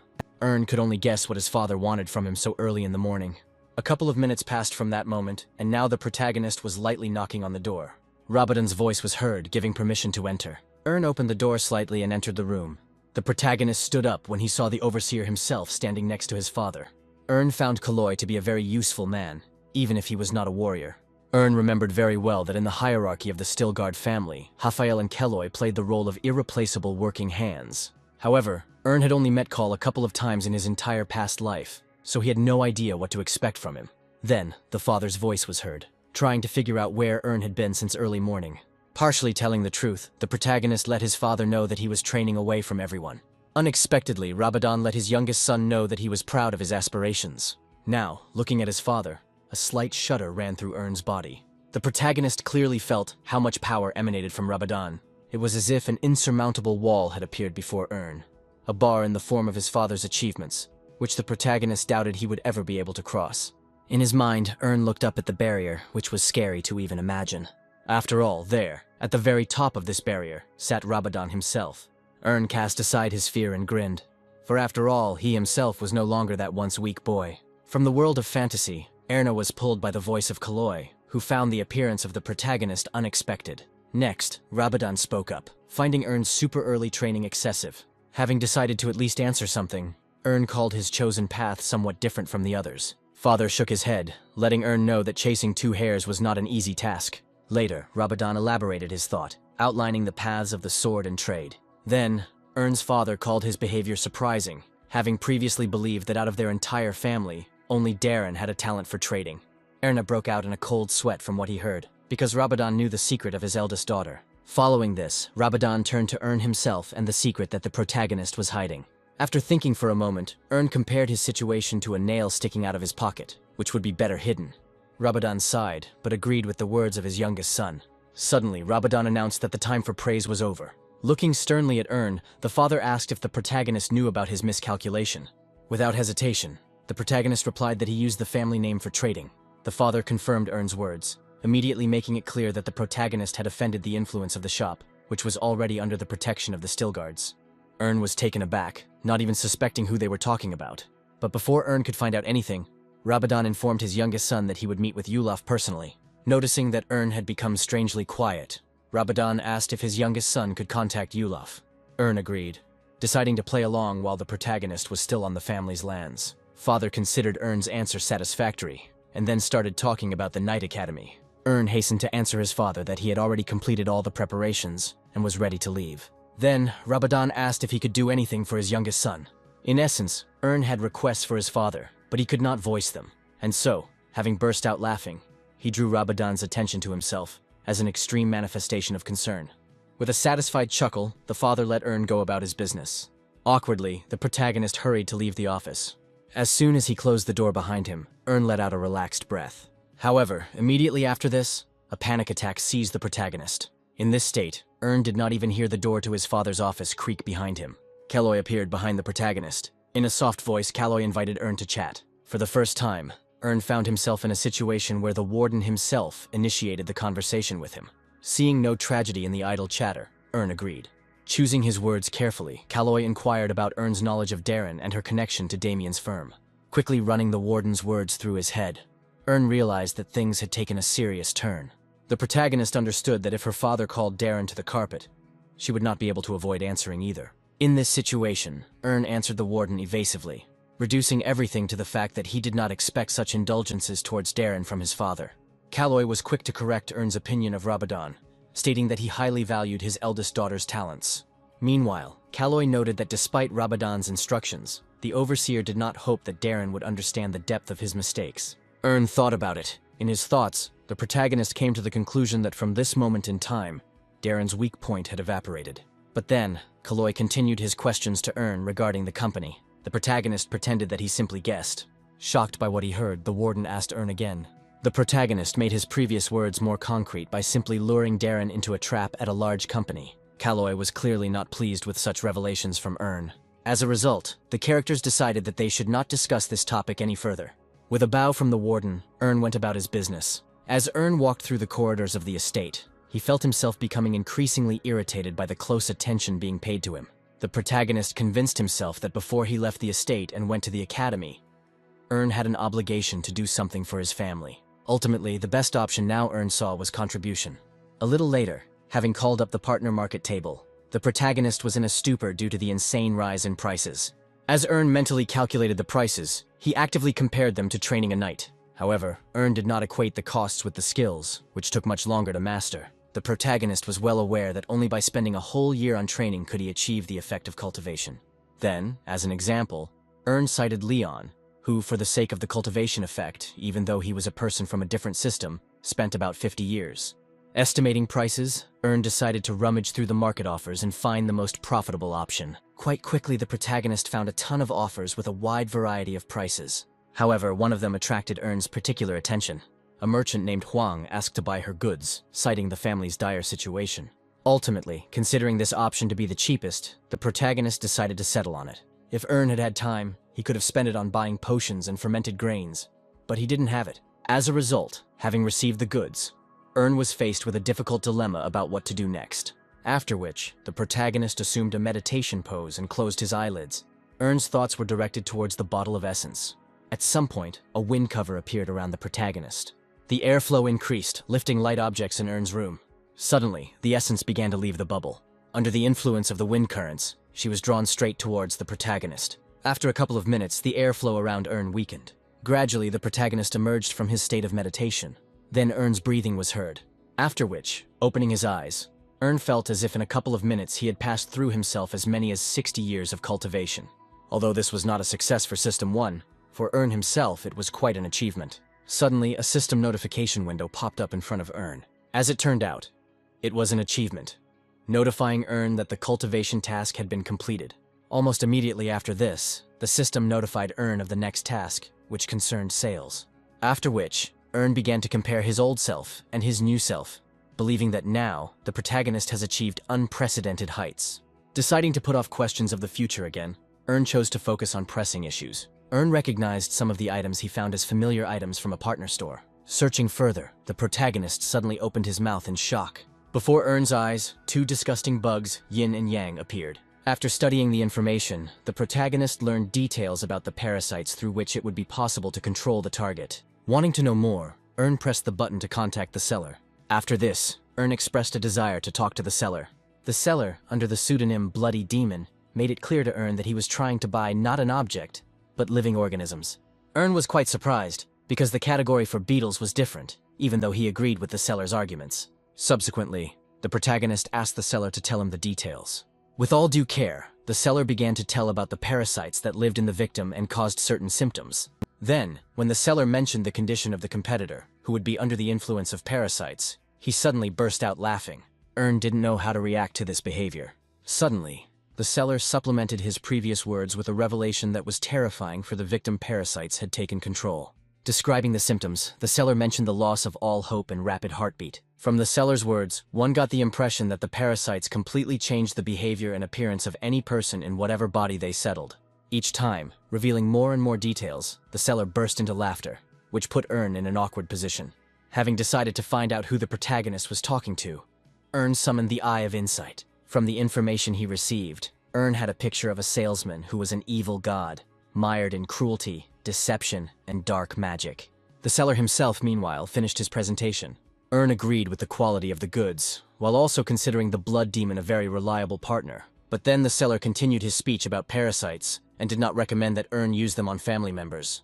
To the protagonist's logical question about the reasons, the seller named side effects. Next, the seller began to tell Ern about the customers with their complaints, because they tried to solve love affairs with the help of parasites. In this regard, the seller once again clarified for Ern that it is practically impossible to remove the parasites. It is worth noting that Ern was not frightened by what he learned, but on the contrary, he rejoiced. After which, the protagonist began to think about who to slip the parasites to. Ern's opinion fell on the knight Jevis. Finding him on the training field, Ern approached the knight. Seeing the noble gentleman next to him, the knight bowed to Ern. The protagonist remembered very well that after the training sessions that Captain Raphael had organized, all the other knights were exhausted, practically falling off their feet. Ern noted with a smile on his face that among the others, only Havis was still standing firmly on his feet. After which, the protagonist handed the knight a cup, offering him a drink and refreshment. The knight thanked Ern, accepted the cup, but in his thoughts he was surprised at what had happened, because before Havis had never communicated with the young master. On the other hand, Havis thought that this was a good chance for the Lord's son to prove himself. Turning his gaze to the drink, Havis saw a cloudy substance in front of him. The knight stood rooted to the spot, unsure if he should drink from the cup. In any case, the knight had a premonition that he would feel unwell after drinking. Then the knight turned his gaze to Ern, who was surely beaming with hope. Havis was at a crossroads, ready to give up, and at the same time not having the right to do so. Ultimately, not expecting any trickery from the protagonist, Ern drained the cup. The disgusting taste of the drink immediately left an imprint on the knight's tongue. Ern's voice sounded, asking the knight about the taste, trying to make the friendliest face possible. The knight thanked Ern for his concern. Next, at Ern's request, the knight returns the cup to the protagonist's hands. Looking inside the cup, Ern confirmed that the knight had indeed drunk the entire drink. Then the voice of Havis himself was heard, thanking Ern for taking care of him. The protagonist even asked again whether the knight was really honest. Havis's eyes darted from side to side and hesitantly confirmed what he had said earlier. Hearing this, as a return gesture, Ern began to ask the knight for a favor. Havis was surprised that the young master wanted something from an ordinary knight. Having driven out of his mind the idea that Ern could do without the disgusting booze, the knight was not averse to listening to the protagonist's request. Ern scratched the back of his head and suggested that they step away first. Havis looked genuinely puzzled. Sometime later, the action moved to the forest outside the Stilgard estate. There, Havis marveled at the protagonist's desire to create an aura. Subsequently, Ern asked Havis himself to demonstrate how this was done in principle. The protagonist was so convincing that he was literally burning with impatience. The knight found Ern's stubbornness endearing, but he would have remained a child. After asking Ern to take a few steps back, the knight prepared to demonstrate his aura. The knight drew his sword and pointed its blade towards the ground. Afterwards, Havis closed his eyes. A couple of seconds later, the knight opened his eyelids again. Steam flared around Havis and his sword began to glow. Streams of air rushed towards Ern, causing the protagonist to even cover himself with his hand. This was something Ern expected to see from a true knight.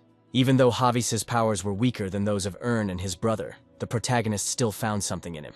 However, the protagonist didn't have to worry about an aura on the level of Havis. Ern grinned slyly, symbolizing another advance in some plan of his own. Continuing to act out the scene, Ern let out a childish exclamation of delight.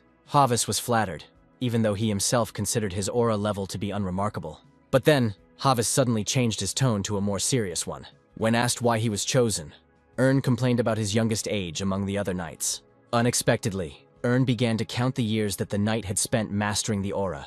The protagonist reduced his monologue to the pride that the knight probably felt when he achieved the next level of strength. Havis chuckled in response, saying that for such things, it was not necessary to choose the forest. Ern didn't respond to this, but simply fell silent. Havis also stopped laughing, considering his words unflattering to the teenager, who was probably suffering from age-related changes. Involuntarily, the clapping of hands was heard. Knight Chavis froze. Ern was trying to convey something, but the knight did not understand the hint. To elaborate, Ern said that Havis had finally caught the protagonist. The knight did not know what to answer, assuming that the young master would definitely be replaced. Havis noted that overnight, all was calm and Ern's cheerful behavior disappeared somewhere. Ern continued to talk some nonsense, accusing the knight of something. Then, Ern added to his words, touching on the personality of Havis. The knight still looked at the protagonist with a puzzled expression. Deciding to change his approach, Ern inquired about the weather in the south. A strange thought entered the knight's head. Havis suggested that Ern might be an imperial spy. Doubting, the knight remained silent for another minute. Then he smiled, turning everything Ern had said earlier into some kind of stupid joke. The protagonist himself sighed, not understanding why all those who had been exposed began to behave in the same way. Right after this, Ern clarified that he is not some kind of maniac or a fool. Taking him by surprise, Ern called out the knight's true name, which sounded like Harvis. Upon hearing this, it was immediately clear to Harvis that the mission had failed. Ern continued his theme, not understanding why Harvis was still denying it. The knight was unsure of his next steps, fearing that he might fall into a trap. Having chosen the path of lies, Harvis did not agree with the accusations against him, asking Ern for proof. Having caught up with Ern, Harvis wondered why the protagonist hadn't told the captain or the lord himself about his suspicions. Behind all this, Ern again tried to get a confession from Harvis. However, Harvis stood his ground, making it clear that if it were true, Ern would not have been able to leave the forest. The protagonist stared at the knight, wondering out loud if Harvis's words were a threat. Harvis narrowed his eyes in response, stating that he was simply warning Ern about his reckless actions. Ern smirked, confirming that he was indeed the only one who knew about the knight's true identity. The protagonist specifically noted that the men were now alone in the forest. Following this, Ern would have rightly asked defiantly whether he could really be killed. Harvis remained silent, trying not to fall for the tricks of the young master, who was most likely simply being imprudent. And yet, Harvis could not leave everything as it was, because Ern, even without solid evidence, knew the knight's true name. Considering this reason sufficient, Harvis jumped up and rushed towards Ern. Drawing his sword as he walked, the knight swung it.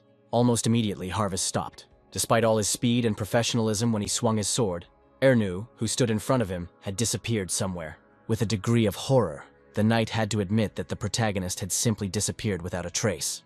Immediately, the knight began to look around, being completely sure that he had struck Ern with a blow. Too late, a special feeling gave the knight an impulse regarding the approaching threat. At that moment, behind Harvis, Ern was approaching at speed. The knight somehow managed to turn around. With a quick swing of his sword, Harvis parried the protagonist's initial attack. For a second or two, the characters' gazes crossed. The hero's swords crossed again, and this time the knight managed to stay on his feet with the last of his strength. Speechless from the attack he had sustained with his last strength, Harvis looked up at Ern. In amazement, Harvis could clearly see an aura swirling around Ern. Then, involuntarily, the knight's gaze fell on his sword, which turned out to be split. Ern's voice was heard, grinning at the training of Harvis, who somehow managed to become a spy. Meanwhile, Harvis, looking at Ern, was well aware of the presence of many strong warriors in the estate. However, whatever one might say, He did not expect to receive such a strong rebuff from a 16-year-old boy. The thought entered Harvis's head that the powers of his ancestors might have awakened in Erna. Suddenly, the knight threw away his split sword. Harvis stood up and took a stance, his fists outstretched. To his amazement, Ern thought he was being challenged to a fist fight. Unexpectedly, the protagonist threw out his sword in response. Harvis, breathing heavily, prepared to give his last fight. Ern's next action was to perform a gesture calling the knight to attack. In his mind, Harvis convinced himself that by getting rid of the sword, Ern had also lost the power of his aura. After which, letting out an attacking cry, the knight ran towards Ern. In turn, the protagonist sighed wearily. Ern's next move was to prepare the Fist of Destruction. At the same time, Harvis was inexorably approaching the protagonist. At a certain point in time, the characters caught up.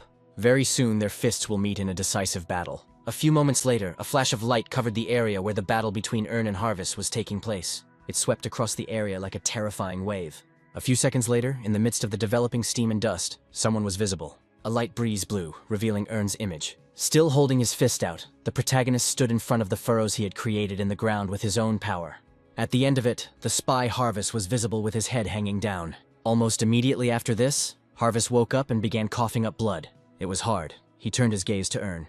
Unable to believe his defeat, Harvis watched as Ern slowly approached him. The spy tried to answer the protagonist, but only a wheeze came out of his throat. Getting even closer to the spy, Ern urged Harvis not to resist. But from now on, in the protagonist's words, Harvis heard threats, not youthful inclinations. No matter how you looked at it, Harvis clearly felt a great difference in strength. Sensing his end, Harvis wanted to know something.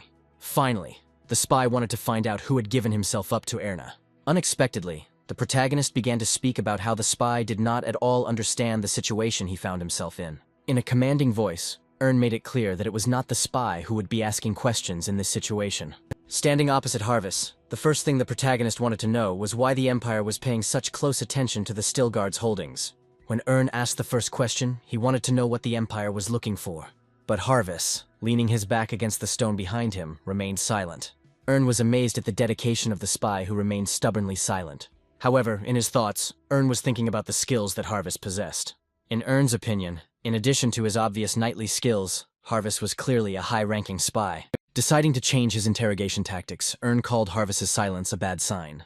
The protagonist began to put pressure on Harvis, calling him a replaceable tool. The spy responded by saying that he didn't really care.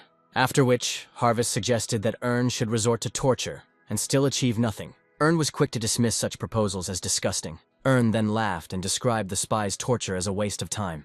Immediately after this, Ern took a bottle out of his pocket and shook it specially in front of Harvis. The spy took a closer look and saw a larva inside the bottle. Harvis, not understanding anything, glanced from Ern to the bottle. Continuing to intimidate the spy, Ern revealed the true name of the yin and yang beetles. Ern then introduced the larva in the bottle as yin, and the one that was already inside Harvis as yang. After these explanations, the spy remembered the scene when Ern gave him a cup with a terrible-tasting brew. Almost immediately, the spy felt sick. The protagonist urged Harvis not to try too hard, because the larva was probably already in the spy's brain. Harvis cast a look of horror at the protagonist. Following this, Ern began to explain the principle of operation of the larvae, which lived in an inseparable mental tandem. Harvey felt mortally threatened but tried not to show it. Pulling himself together, the spy told Ern that he did not believe it, because he had never heard of such creatures. Called to action, Ern ostentatiously pulled out a needle. Harvis looked questioningly at Ern and what would happen next. Suddenly, the protagonist stuck a needle into a bottle containing a larva. Immediately after this, the needle pierced the larva, causing it to squeak in pain. Instantly, an impulse went off in the spy's head. The impulse turned into unbearable pain, from which Harvis began to scream. Ern acted strictly on the advice of the seller, who once explained to the protagonist the principle of operation of the larvae. To influence the victim, the first step the seller advised was to lightly poke the larva. The second step, the seller suggested throwing the larva into the water. Then, the seller described the victim's new sensations as frostbite and lack of air. The third step in torturing the victim, the seller insisted on the action of fire, which would simply be next to the larva. With a completely crazy look, the seller informed the protagonist in detail about the emotions that the larva would transfer to its victim.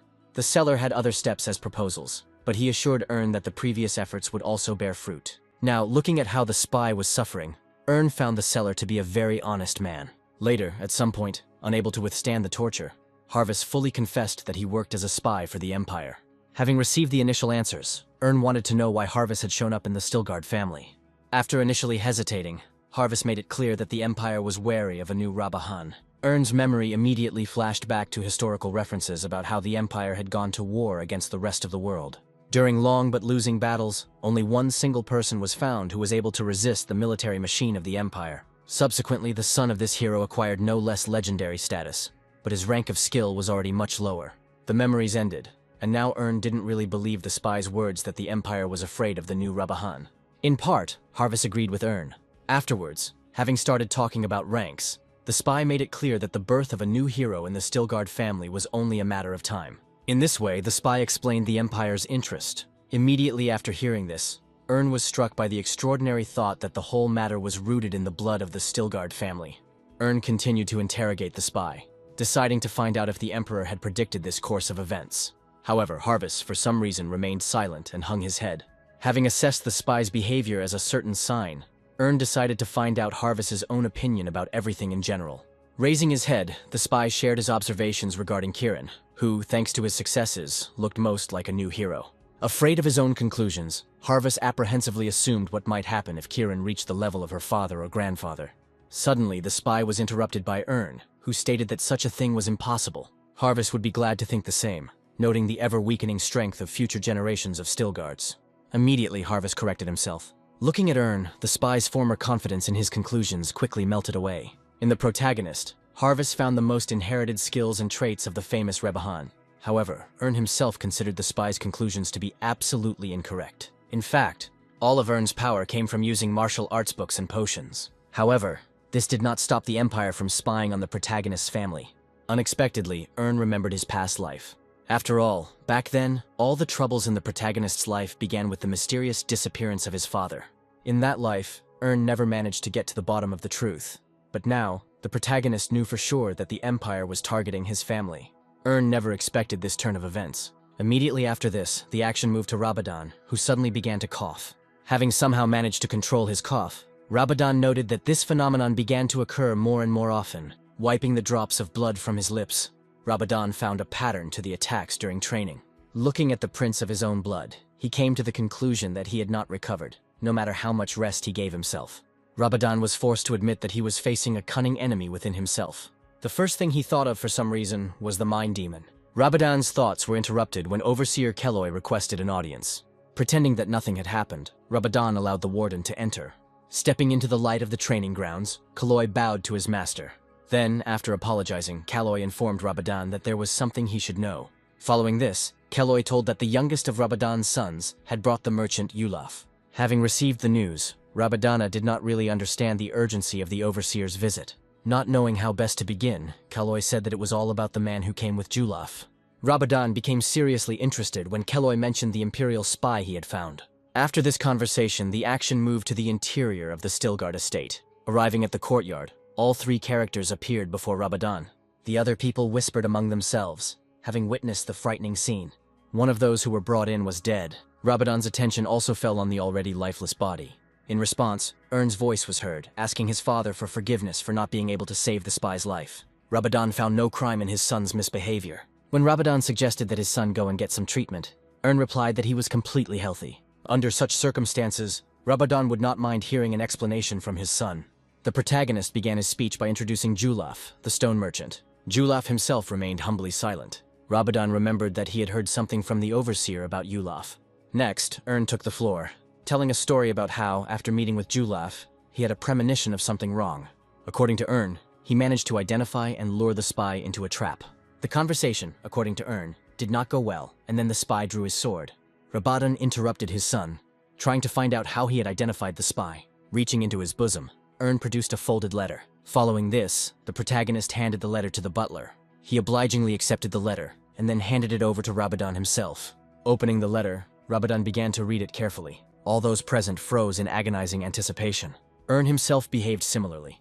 After finishing reading, Rabadan raised his eyes to his son, letting him know that he believed him. Suddenly, Kieran, who was not sure about the veracity of the letter, came out in response to the scream. Rabadan's voice responded, unsure of the essence of the letter. The father of the family made it clear to the eldest of his sons that the letter was clearly encrypted in an imperial code.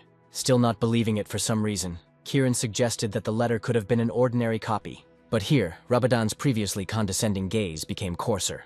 Rabadan narrowed his eyes slightly and said that Kiran would certainly not want the letter to be delivered to the Empire. Kiran, now stuttering, reduced his previous opinion to the fact that the Empire was a problem that needed to be fixed. Then, Rabadan asked whether the reason given by Kiran was really sufficient. Again hesitantly, Kiran confirmed his previous words. Suddenly, Rabadan spoke to Kiran about the way people think. Explaining that a leader's thoughts must be deeper, Rabadan urged his eldest son not to think at the level of the crowd. By drawing parallels between the lack of rain and the coming drought, Rabadan hoped that Kiran would understand. Kiran, slightly lowering his head, agreed with everything Rabadan said. Finally, Rabadan returned his attention to Ern, praising his youngest son. While Rabadan was giving orders to call a doctor for the protagonist, Kiran was watching him from the crowd with wide eyes. With each passing second, envy grew in Kiran. Passing into anger, Kiran internally hated Ern passionately for his recent successes. A little later, already inside the Stilgard estate, Yulaf believed that Ern had reacted too violently. The protagonist sighed heavily and agreed with this opinion, since he didn't expect them to be locked up. Julaf also noted that despite having only a scratch, Erna was treated with a whole range of potions. With a bit of excitement, Ern recalled how every hour a doctor came to him.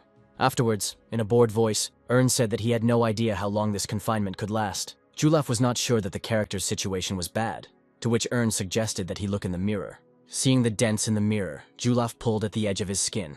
At some point, Harvest pulled harder at the skin of his face and tore off his mask. Later, Ern wondered what the spy was doing under the guise of Yulaf, Rabadan said. Harvest told the most mundane things, thinking that Rabadan did not care about the merchant because of the news about the spy. Next, Harvest looked at his mask, noting the superior quality of this product. Ern then spoke up, asking Harvest to be more careful with the mask. The protagonist made it clear to the spy that it would be very difficult to obtain a second such face. Harvest repeated Ern's words in confusion and looked back at the mask. The spy's hands shook, thinking that the mask was made from someone's face. Harvest let go of the mask with a cry of disgust. Ern's voice followed, once again reminding Harvest that the mask was the spy's salvation. Looking at Ern, Harvest could only guess in his mind where the boy could have gotten such exotic things. Harvest mustered his courage and finally dared to ask a question. The protagonist urged the spy not to mumble and to speak as it is. Taking a deep breath, Harvest asked why the protagonist was hiding his abilities.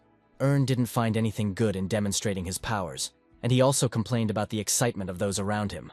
The spy suggested that Ern not hold back and develop more openly so as not to harm himself. Following this, Harvest was still convinced that Ern was a direct descendant of Rabahan. Continuing his speech, the spy insisted that no one would be able to object to Ern if he began to openly develop his skills. After which, the two characters' gazes crossed. Immediately after the short pause, in a commanding voice, Ern ordered the spy not to be insolent. Harvest's mouth fell open in confusion. Eyeing the spy suspiciously, Ern would surely have revealed his plans to attract suspicion from the Empire. Harvest choked on air, saying that he hadn't meant anything like that. In response to this, the protagonist took out a bottle with a larva, making it clear to the spy that he was now in Ern's power. The larva inside the bottle, feeling the spy's gaze, crawled to the edge of the glass. A slight shudder ran through Harvest's body. For a moment, Ern even wondered if the spy really expected to steal a second larva one day. Not wanting to be fooled any further by the naive face and deception, Harvest honestly stated that he had not meant anything like that.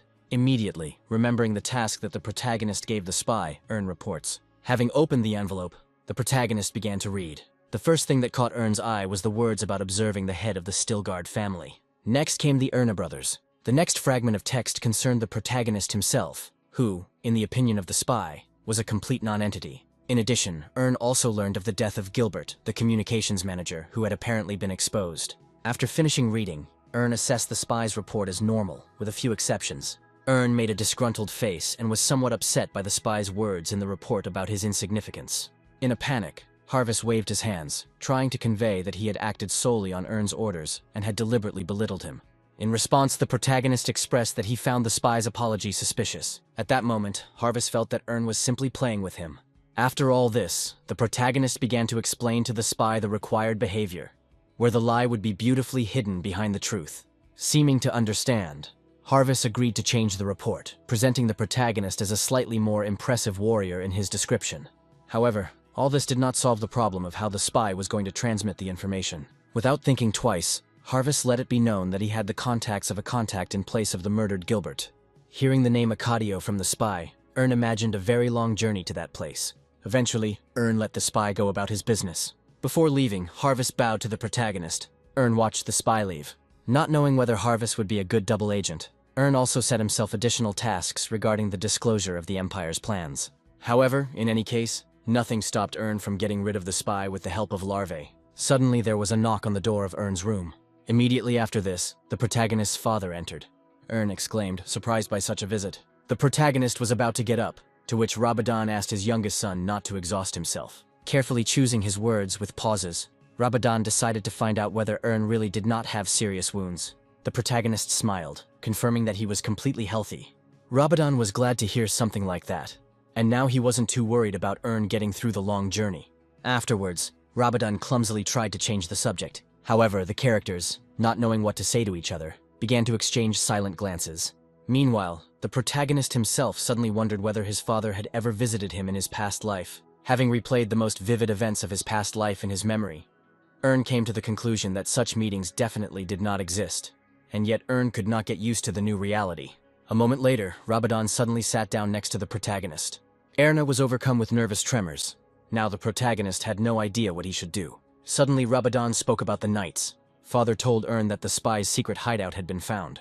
Having made it clear to his son that the spy had previously disguised himself as a merchant, Rabadon expressed the opinion that the number of guards should be increased. Ern looked at his father with satisfaction, because this version of life was strikingly different from the previous one for the better. Now aware of the Empire's activity, Rabadon thanked his son for the work he had done.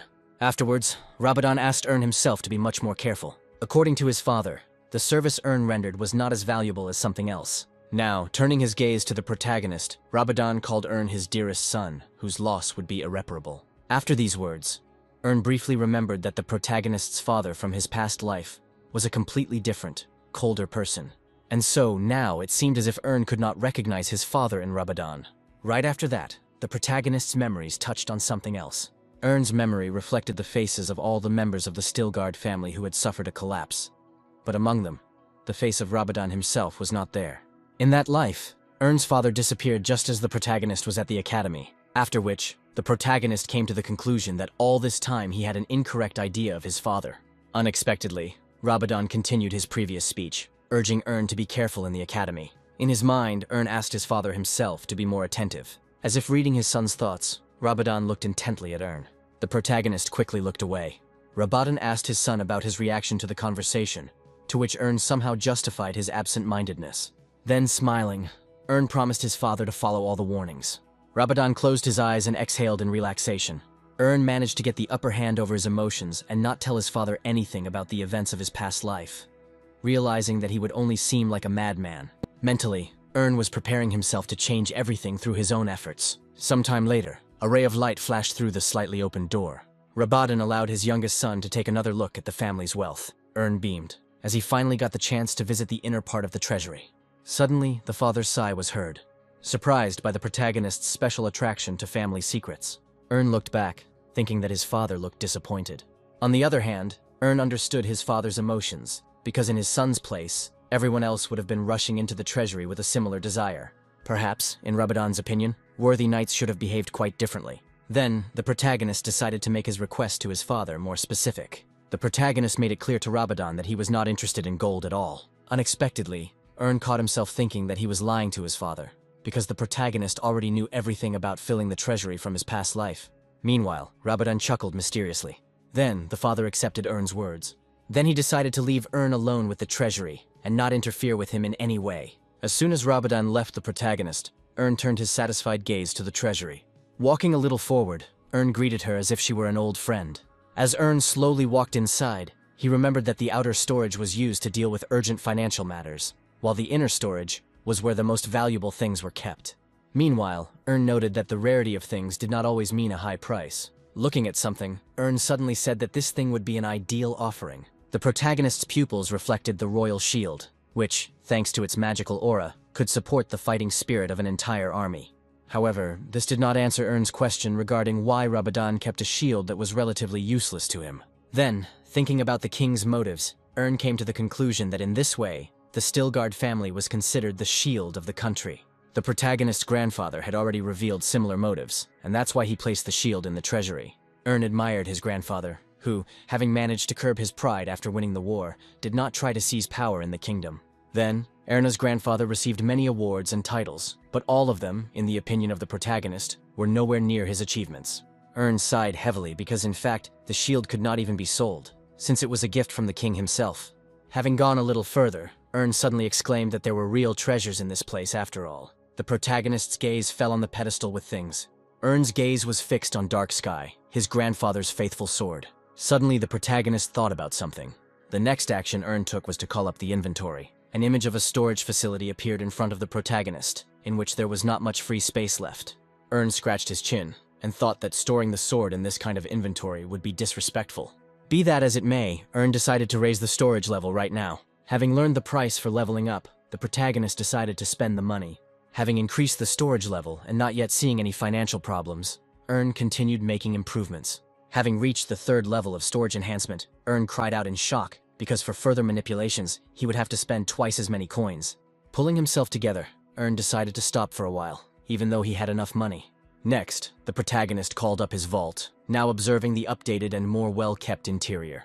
However, Ern was not satisfied with the results, deciding to spend the money on further improvements to the storage facility in the future. Having decided to check the characteristics of the item while it was in the inventory, the protagonist took his grandfather's sword from the pedestal. Immediately after this, a system message appeared, from which followed the stunning characteristics of the sword and its description. Ern continued to examine the sword in amazement. By chance, Ern came to the conclusion that since the sword had been with Rebahan since childhood, the protagonist's grandfather also participated in the dimensional trade. In any case, having satisfied his curiosity, Ern carefully put the sword back in place. For a moment, Ern beamed with happiness. But immediately after this, he came to his senses, because the protagonist got too carried away. Tearing himself away from the relic, Ern remembered that the real reason it was in the treasury was to find the true Book of Deals. Ern assured himself that such a book should go only to him, so that his loved ones would not cause trouble. If such a book really existed, Ern assured himself that he would get hold of it at any cost. After wandering around the treasury for a while, Ern quietly said that the book was not here. No matter where the protagonist looked, he could not find what he wanted. The protagonist looked through any strange and unusual places for things 2 or 3 times.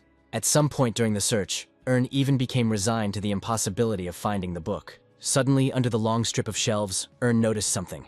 Diving with his hand, the protagonist eventually felt something there. As Ern pulled it out, he felt the object was quite small, after which he froze in complete surprise. In the protagonist's hands, there was an egg. Looking at it with distrust, Ern felt like the egg was definitely made of metal.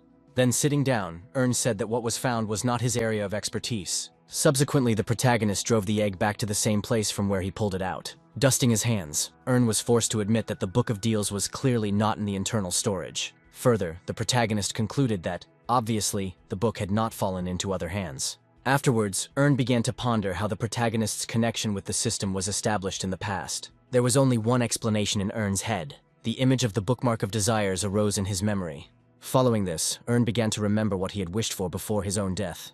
Digging into his memories, Ern assumed that he wanted to get another chance, as well as monopolize the market. The version voiced by Ern was not bad, but it did not fit with the fact that the bookmark only granted one wish. The protagonist closed his eyes and tensed up. A couple of seconds later, Ern opened his eyes, still unable to come up with any other explanation. Not finding the book, the protagonist still decided to take something else from the treasury. Afterwards, Ern began to wander around the treasury again, looking for something interesting for himself. Thus, the protagonist returned to his grandfather's sword. Stopping near the weapon, Ern said the name of the sword. Then he waved his hands, as if driving away the greedy thought. After all, in fact, there were many other magical items in the treasury, although they no longer played a role for Ern now. The protagonist found his grandfather's notes as an analog of such items. Suddenly, a rustling sound was heard from under the bookshelves. Ern looked down, puzzled. Immediately after this, a recently found egg arrived at the protagonist's feet. Upon picking up the egg, Ern found that it had no legs, meaning it couldn't just pop back into existence next to the protagonist. Almost immediately, Ern imagined that the egg might have legs after all. Ern remembered that he was not in the treasury, but in the storage of his legendary grandfather, where any strange things could easily happen. In this regard, even the egg in the protagonist's hands could have been from another dimension. Deciding to check something out, Ern wanted to put the egg into his inventory. However, the system did not provide any useful information about the ball. The protagonist suggested that the system most likely did not show information about a high-level item to the low-level Ern. Therefore, Ern came to the conclusion that he had to figure everything out. Next, Ern activated the Eye of Providence skill. Seeing the truth, Ern staggered back. The protagonist's lips trembled as he tried to articulate what he had seen. Unexpectedly, the events were transferred to Ern's past life, when he first arrived at the academy. Even then, the protagonist was made fun of, considered a disgrace to the Stilgard family. For some, Ern's departure was considered a holiday, but it was not the protagonist who was happy. As he reminisced, Ern began to draw parallels with his current life. After all, in the past, being an outcast and a disgrace, in the current continuum, Ern managed to become the true hope of the family. In the current time frame, Ern could be proud of himself. Suddenly, the protagonist was caught by Karen's sister. Coming closer, she named the figure of 4 years of Ern's future absence. Ern confirmed this, but promised to visit the family during the holidays. Afterwards, the heroes agreed to correspond from time to time. Immediately after this, Karen dumped a whole series of advice on Ern about how the protagonist should behave in the new place. The sister knew very well about Ern's ability to stand up for himself, but she was still worried about him. Next, Karen asked Ern to extend his hand. As soon as the protagonist did this, a heavy bag fell into Ern's palm. Ern began to examine the bag with surprise. Karen smiled sweetly in response, calling what Ern received a small gift. The sister called the gifted money a useful aid for any of Ern's affairs at the academy.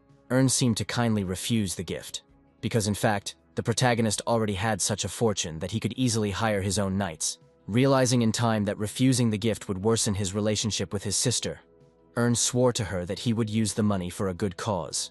Almost immediately, Ern came to his senses, because his sister shouldn't have had money. Looking at his sister, Ern suddenly gasped. As it turned out, the ruby pendant from Karen's neck had disappeared somewhere. Some time later, a carriage drove up to the courtyard. Inside, on the seat next to it, was the bag of money that Ern had given her. Sitting opposite, Ern glanced at the bag. Assessing the sacrifice from his sister's side, Ern assumed that the pendant she sold did not belong to their mother. However, the protagonist was well aware of how valuable the pendant was to Karen. The protagonist even began to think that with his behavior, he could have exerted some pressure on his older sister. In fact, without an older woman, it was Karen who became the mistress of the Stilgard family, and therefore had to take care of those around her. Ern sighed heavily because this burden should have fallen on him, not his sister. Ern hastened to calm down, because there was no time for bitterness. Having gathered himself, the protagonist entered System 1. As soon as Ern's status changed to online, the system began to notify him. One transaction after another, in small groups of money, Leon transferred to the protagonist's balance. The protagonist hurried to contact the swindler. Ern began to remind the swindler that his time to resolve the issue was running out. However, the protagonist was not satisfied with Leon's words about him working hard. After which, Ern accused Leon of trying to deceive the protagonist. The character's conversation turned to the automatic exchange, whose role in the fraudulent schemes Ern was well aware of. Following this, as punishment, Ern began to raise interest rates. Stopping at 3%, Ern allowed the con man to say something. Leon began to tell the protagonist about finding a certain client. Suddenly, Ern interrupted the swindler's words. With all the sternness in his voice, the protagonist reminded Leon not to try to dodge. Ern then called the system, changing Leon's bet by 3% more. Immediately, Leon's sob was heard over the communication channel. After receiving the warning, Leon assured Ern that he understood everything. Having finished the conversation, Ern glanced contentedly at the agreement between dimensions, which gave the protagonist complete carte blanche for action. After all, from now on, for the protection and preservation of Leon's secrets, the swindler was obliged to serve the protagonist for as long as 1,000 years. From now on, Ern was going to completely deprive Leon of his past idle life, because the swindler would probably never be able to feel its former alluring taste again. Seeing Leon as a coin that never melts, Ern was going to milk him for eternity. Less than a minute later, Leon returned to the chat with good news. Ern was ready to take a look at what the swindler had managed to get. An image of a book flashed before the protagonist's eyes. Another martial art, but this time for women. Ern began to read the description of the book, unable to understand what the one who created this martial art had found. Immediately after this, Ern used the Eye of Providence. But even with this approach, the protagonist was unable to find anything. Without any detailed information, Ern began to doubt the value of the book and the fighting techniques there. Leon unexpectedly responded, telling Ern that he had also studied the book since, according to the protagonist, it was intended for a third-level person. Taking the swindler's words as a personal insult, Ern ordered him to shut up. Additionally, the protagonist called Leon's own internal energy the third level. Tears of despair began to flow from the swindler's eyes again. As quickly as possible, Leon pulled himself together, ready to endure. Next, the character started talking about the stability of fighting techniques. Leon began to assure Ern that the fighting technique was stable and pliable. Leon added to his previous words that he was unlikely to find anything better in the near future. However, the scammer didn't really understand the idea behind Ern's requests. who was looking for martial arts for System 0, as well as women. Earn declined to answer and continued the conversation. Afterwards, the character's speech touched on the sellers, whom Leon had managed to find and was now waiting for an answer. The protagonist asked the seller to redirect him when they responded. Leon had no objections, after which he decided to talk about interest rates again. However, the scammer did not receive any response as Earn left the chat.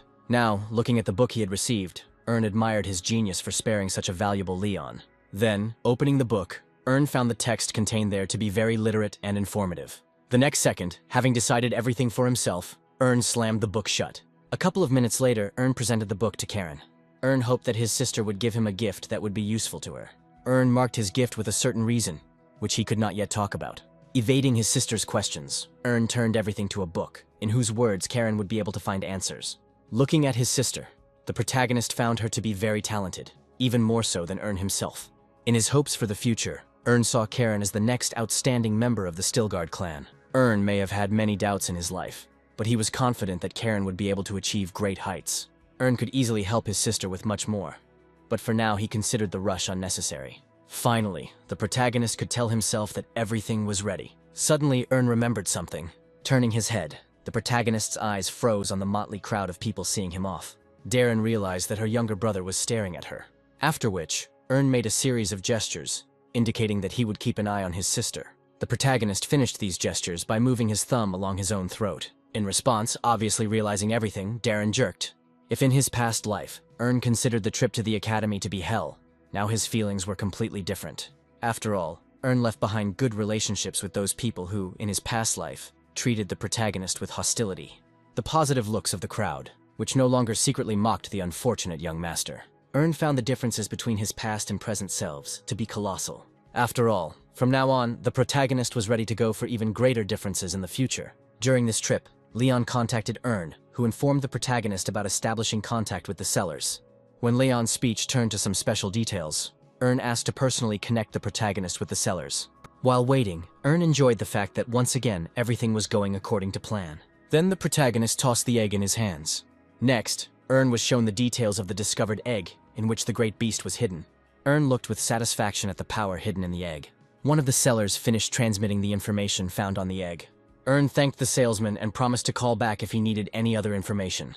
Before hanging up, Earn decided to find out more about the salesman Henry and gasped. As it turned out, he was from System 4 itself. Earn was struck by the thought that for Henry, being in System 1 was not typical. The protagonist thought for a long time. Soon, Earn learned that Henry was obsessed with gambling, where he spent all his money. Thinking that everything would be easy enough, Earn decided to contact Henry again. Having started the dialogue, Earn started talking about his desire to purchase the Taming Guide. Henry exclaimed in surprise. He would have remembered Earn from System 1. Earn then asked to demonstrate the subject under discussion. Henry readily agreed.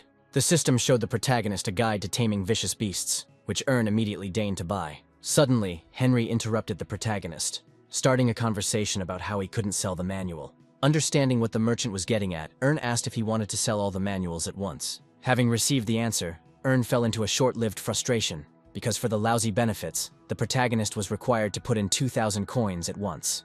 It goes without saying that Earn was not prepared to go to such expense. However, Henry stood his ground, justifying the price by the fact that the Emperor himself used these books.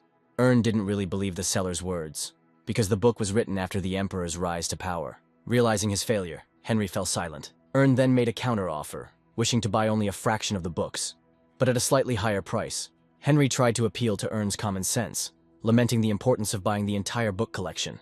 The protagonist sighed wearily. Henry himself will continue to push the line on the importance of purchasing the entire line of books. As an important argument, which Earn could not disagree with, Henry suggested looking for similar books in System 1. In any case, the protagonist couldn't allow anyone to push him around. Changing his approach, Earn now offered 100 coins more for the previous part of the book series. When Earn spoke about the copy of the book, Henry became furious. From Henry's words, it followed that using a licensed item for future resale was sheer blasphemy. Listening to Henry's speech, Earn even decided for a split second that the seller was not quite right in the head. For some reason, Earn decided to take another look at the book he wanted to buy. The protagonist scratched his head in confusion, because there was a copyright symbol on it. Knowing the harsh penalties for removing and further selling copies of licensed books, Earn hastened to apologize to Henry. The seller did not hold a grudge against the protagonist, and therefore urged Earn to be more careful in the future.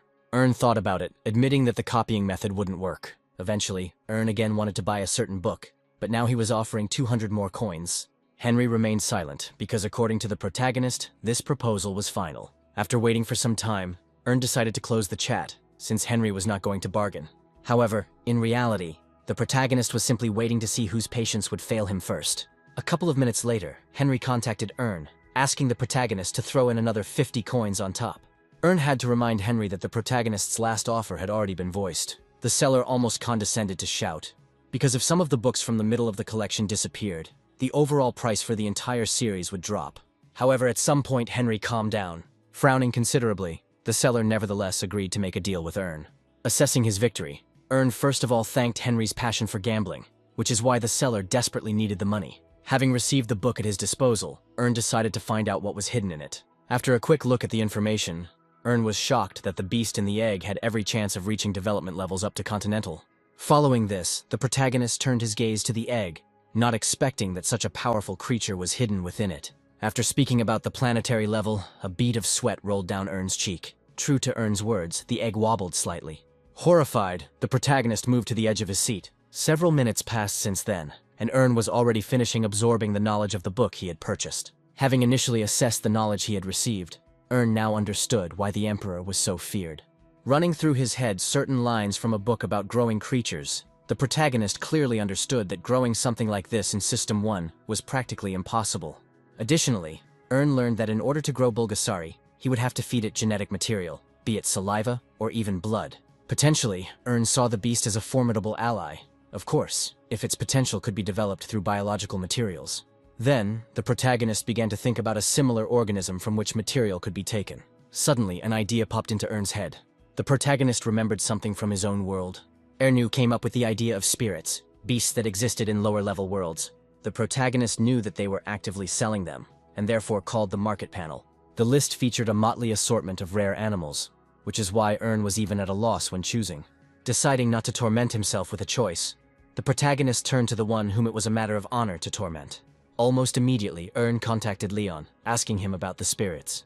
Ern reassured the swindler, as he had no intention of forcing him to tame the spirit. Thinking that he was in no danger, Leon let out a sigh of relief. Leon then told Ern that he knew no more about spirits than anyone else. Ern then sent the file to the scammer for evaluation.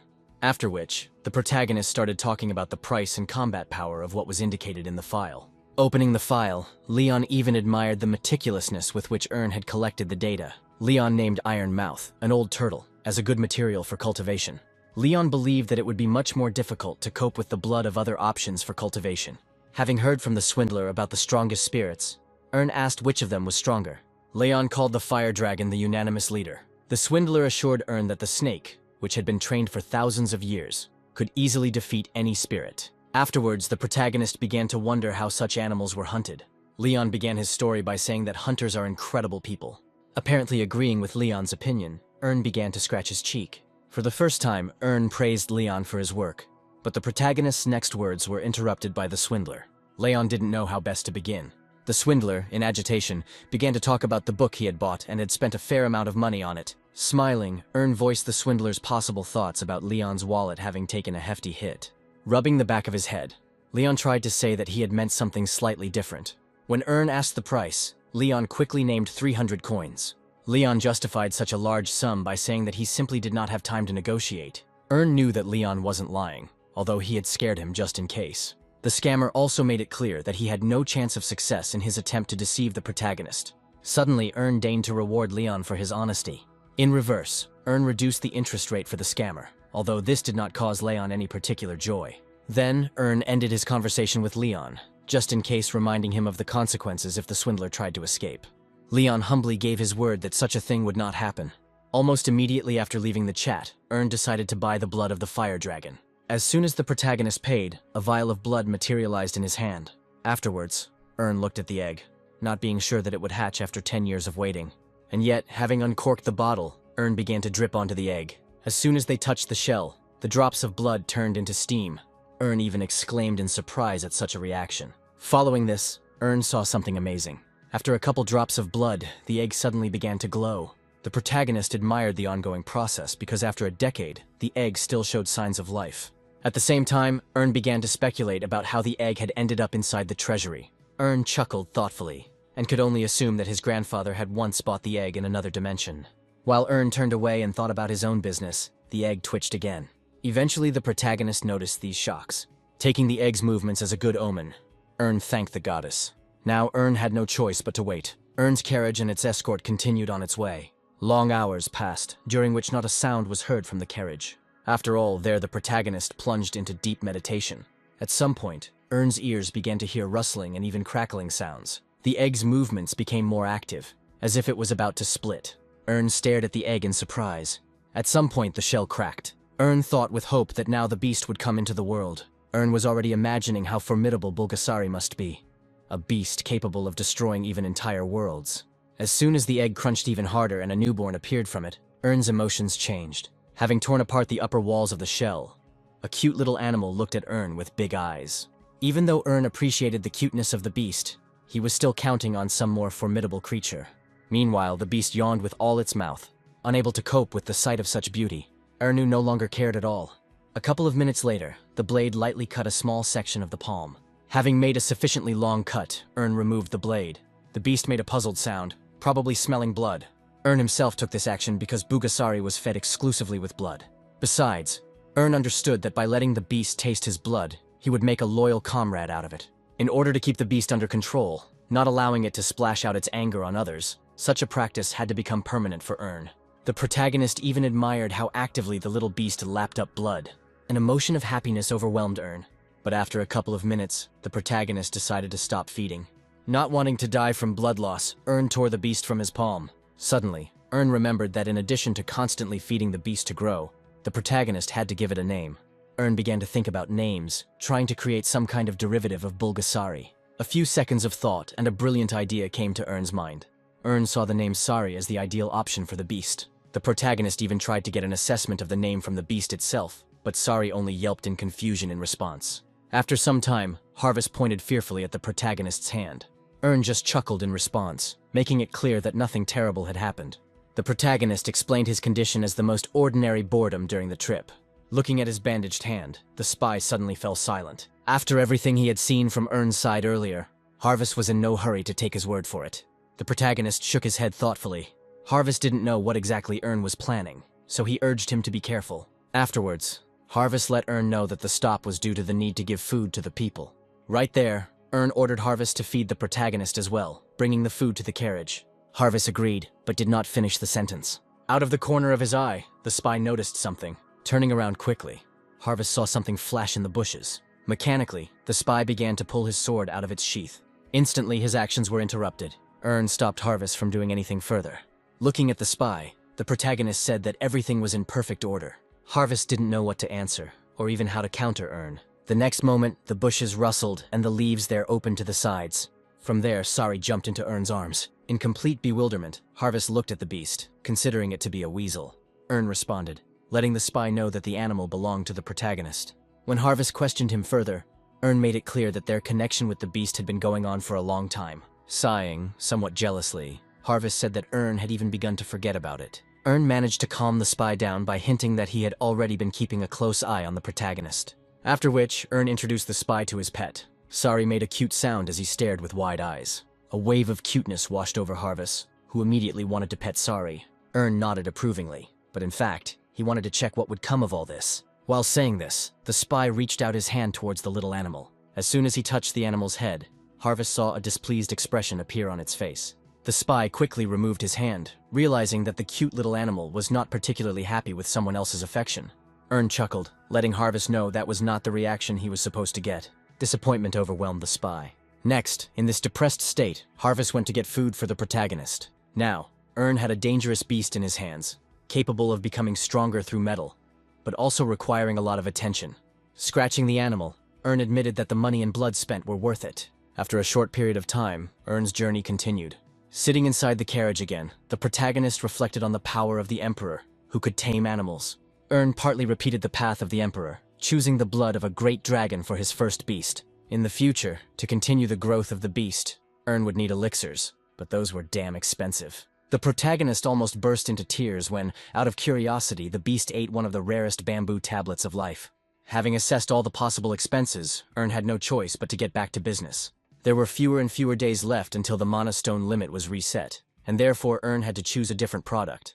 The protagonist began to briefly imagine the various goods that could be in demand in each system.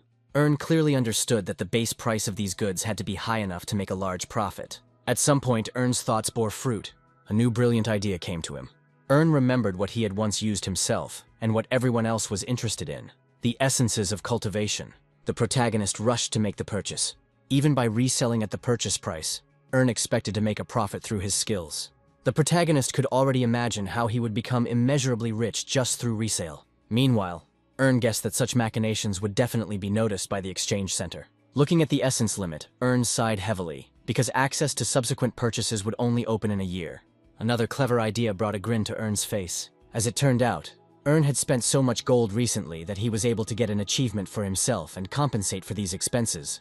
After which, Ern switched to a furious purchase of elixirs. The protagonist performed all these manipulations for the sake of only one single idea to earn even more money. Steam billowed from Ern's hands as he finally finished his long series of purchases. Then the protagonist called Sari. The little animal quacked in response with interest. Following this, Ern urged the animal to open its mouth wider. After some time had passed since the feeding, Ern tried to get Sari to open her mouth. Parodying, the little animal repeated after Ern. The protagonist clearly saw that the feeding had borne fruit. In just a couple of days, the little animal changed considerably, changing the color of its fur and growing long fangs. Ern let out a sigh of relief, because Sari had reached the stage where expensive elixirs were no longer required for growth. According to Ern's cost scale, only half of all the previously accumulated coins went towards raising the animal. Suddenly, Ern took out a scroll of healing magic. Then he began to tear it to shreds. Then a magical seal appeared above the protagonist. Refreshing winds began to encircle Ern's body. Having taken a magical shower and cleansed himself, the protagonist exhaled graciously. At the same time, the protagonist remembered that he was once called the Star of the Navarro Society, even though this title did not last long for Ern. In essence, Ern owed his success in society to his appearance, which he always closely monitored. The protagonist was torn away from his self-admiration by Michael's voice. Ern looked out the carriage window in confusion. Having reached the door, the knight conveyed Harvis's words regarding Ern's need for rest. The protagonist was not in the mood for a rest, and therefore ordered to continue on his way. The protagonist then looked up at the sky, impressed that trading had taken up most of the day. Be that as it may, Ern was not averse to continuing. After several hours, the protagonist reached the city of Acadio. The procession that had accompanied Erna the entire way was now enthusiastically discussing something among themselves. Having climbed the steps, people crowded at the threshold of the luxurious house. Behind them stood Harvis and Ern, where the spy was wondering if this was all too much. Ern let the spy know that he wanted to thank his people for the hardships they had endured during the long journey. Still, insisting that people should rest, the protagonist asked Harvis to keep an eye on everything. At the same time, Ern asked the spy to take the people to wash up, so that they would not disgrace the name of the Stilgard family. When Harvis named the approximate price for such events, Ern easily threw a bag of coins into his hands. Ern also ordered that hot food be provided to the people. The spy agreed to carry out all the assigned tasks, but he ended up with much more money than was required. Ern allowed the spy to keep the rest as a token of his gratitude. Ern subsequently changed the subject to his common business with the spy. Harvis explained to the protagonist that he had left secret signs, and now all that was left was to wait. Ern, for his part, was not averse to killing time. Thus, several hours passed and night fell. Joyful cries were heard in the area of the city where the hotel was located. Ern's men were enjoying the drink and food to the fullest, while the protagonist watched other people's fun from the sidelines. Noticing the gentleman sitting to the side, the people hurried to Ern and Harvis's table. The workers began to beg Harvis in every possible way to have a drink with them. Through an inept refusal, Harvis was nevertheless pulled away from the table. Glancing slightly at Ern, the spy agreed to one glass of drink. In his eyes, the protagonist looked like a real demon who would allow the spy to drink, but for the last time in his life. This picture left Harvis speechless. After which, the spy began to more openly refuse the drink and move back to the table. In order to divert suspicion from himself, Harvis complained about the destructive effect of drink, where a person would not even notice how he drained a dozen mugs. The workers left Harvis alone, even though they invited him to join the fun at any time. The spy shook his head, ashamed that he had been forced to give up alcohol because of threats to his life. Suddenly, a passing maid accidentally collided with Harvis. After the clash, the characters rushed to apologize to each other for the inconvenience. Next, the spy hurried back to the table where Ern was sitting. Without saying a word, Harvis began to drink the water. The protagonist, who had previously been closely watching the spy, suddenly turned to him. Erna wondered if Harvis had lost something. The spy grinned in response, and to prove it, reached into his clothes. Following this, he pulled out a folded piece of paper. Some more time passed and it was already late night. While on the street, among the houses, the spy made it clear to Earn that it was necessary to learn the map. Having opened the piece of paper, which Harvest had obviously received from the maid, the spy began to decipher the text. The spy said out loud the meeting place, as well as the name Trevor, which belonged to the agent. Additionally, Harvest told Earn that he trusted Trevor, which meant there was no need to expect any trickery. The protagonist was not enthusiastic about the spy's offer to go to another agent alone. Not really keen on leaving the spies alone, Earn suggested that they go together and then hide there. Harvest didn't particularly resist Earn's idea, but he did warn him that the whole city was full of prying eyes. The protagonist fell silent, mentally agreeing with Harvest's words. Moreover, despite his warmer relationship with the spy, Earn still could not trust him. Deciding to make sure of something, Earn ordered the spy to show him a progress report. The spy flinched slightly at the demand he heard, wondering if Earn still didn't trust him. The protagonist sighed and began to explain to Harvest. Earn looked at the spy with a haughty expression, making it clear that there could be no talk of trust between them. A minute later, the protagonist was already reading Harvest's report. Looking now at the text, now at the spy, Earn concluded that Harvest had not lied. Then the spy raised his hands, inviting Earn to search himself as well. The protagonist chuckled, wondering if the spy was offended. Harvest dismissed such suggestions. The spy began to tell Earn that he valued his life and did not want to go through hell with the maggots again. In response, the protagonist looked at him intently. Finally, after returning the letter, Earn allowed the spy to go alone. The hero's glances met with a clear degree of mistrust. However, without any other consequences, Harvest took the letter from Earn's hands. Bowing, the spy promised that he would return soon. Watching Harvest leave, Earn reflected that no matter how much he trusted someone, he could never be sure of the accuracy of someone else's intentions. In connection with this, Earn called up a scroll from his inventory. Opening it with a quick movement, the protagonist tore the scroll. A magical seal was created that allowed its owner to become invisible. With each passing second, Earn's body became more and more pale. The protagonist's clothes lost their tones. The skin began to show through. All this lasted until Earn really became invisible. Raising his hand in front of him, Earn admired the scroll's effect. Later, using the skill to give his body lightness, Earn began to run across the rooftops. It would have been a fleeting shadow, the protagonist flying over the heads of the townspeople. By making long jumps, Earn traveled great distances at once, until at some point I stopped. In front of the protagonist, a view of dense urban development opened up. From there, from above, Earn secretly watched Harvest. Earn found the spy to be a master of his craft, who completely blended into the crowd, not standing out from the rest of the people. And yet, the protagonist counted several people at once who followed Harvest on his heels. Earn seemed to have changed his initial opinion of Harvey's. After all, it turned out that the pro was not a spy at all. Not much time had passed since then, after which Harvest reached a random house. Quietly approaching the door, the spy knocked on it. Almost immediately, the door of the house opened. A man came out to meet Harvest. Without saying a word, Harvest simply walked into the house. Earn was watching this whole scene practically overhead. Assessing the spy's actions, Earn concluded that he did everything as he promised. As a result, Earn decided it was time to try martial arts. By activating his extra perception skill, Earn began to hear the smallest conversations from the surrounding area. Having missed a lot of other noise, the protagonist still managed to tune into the conversation between the two agents. Inside the house, Harvest and Trevor were actively discussing each other's achievements. At some point, their conversation turned to the purpose of Harvest's visit. To the shock, the spy reported that Gilbert, the man in charge of communications, was dead. Trevor was temporarily speechless, and only on the fifth attempt did he ask how this could have happened. Harvest was reluctant to reveal details, only hinting at what kind of death the spy might have suffered. Trevor grabbed his head in frustration. Having barely come to his senses, he began to wonder how Harvest himself had managed to survive. Sighing and hanging his head, Harvest linked Gilbert's sacrifice with his own life. The others present began to feel sorry for poor Gilbert, but suddenly Henry stopped his previous worries. The second spy started talking about the rather large distance between Acadio and the capital, where the academy was located. Henry said Harvey's name rather incredulously. Others present also gave Harvest dirty looks. Very serious doubts about the veracity of Harvest's words began to affect Henry. Afterwards, Henry hung his head thoughtfully. A peculiar silence fell over the room. Harvest also remained silent for now, thinking over his future words. Earn, who was eavesdropping on this conversation through his ability, also came to the conclusion that something had gone wrong. Suddenly, Harvest's voice dropped, addressing no one in particular and asking if he was having fun. None of those present understood why the spy said this. A couple of seconds later, a chuckle came from Henry's lips. Then, laughing out loud, he asked Harvest not to get angry. Having reduced it to a ridiculous joke on his part, Henry once again openly sympathized with Gilbert's death.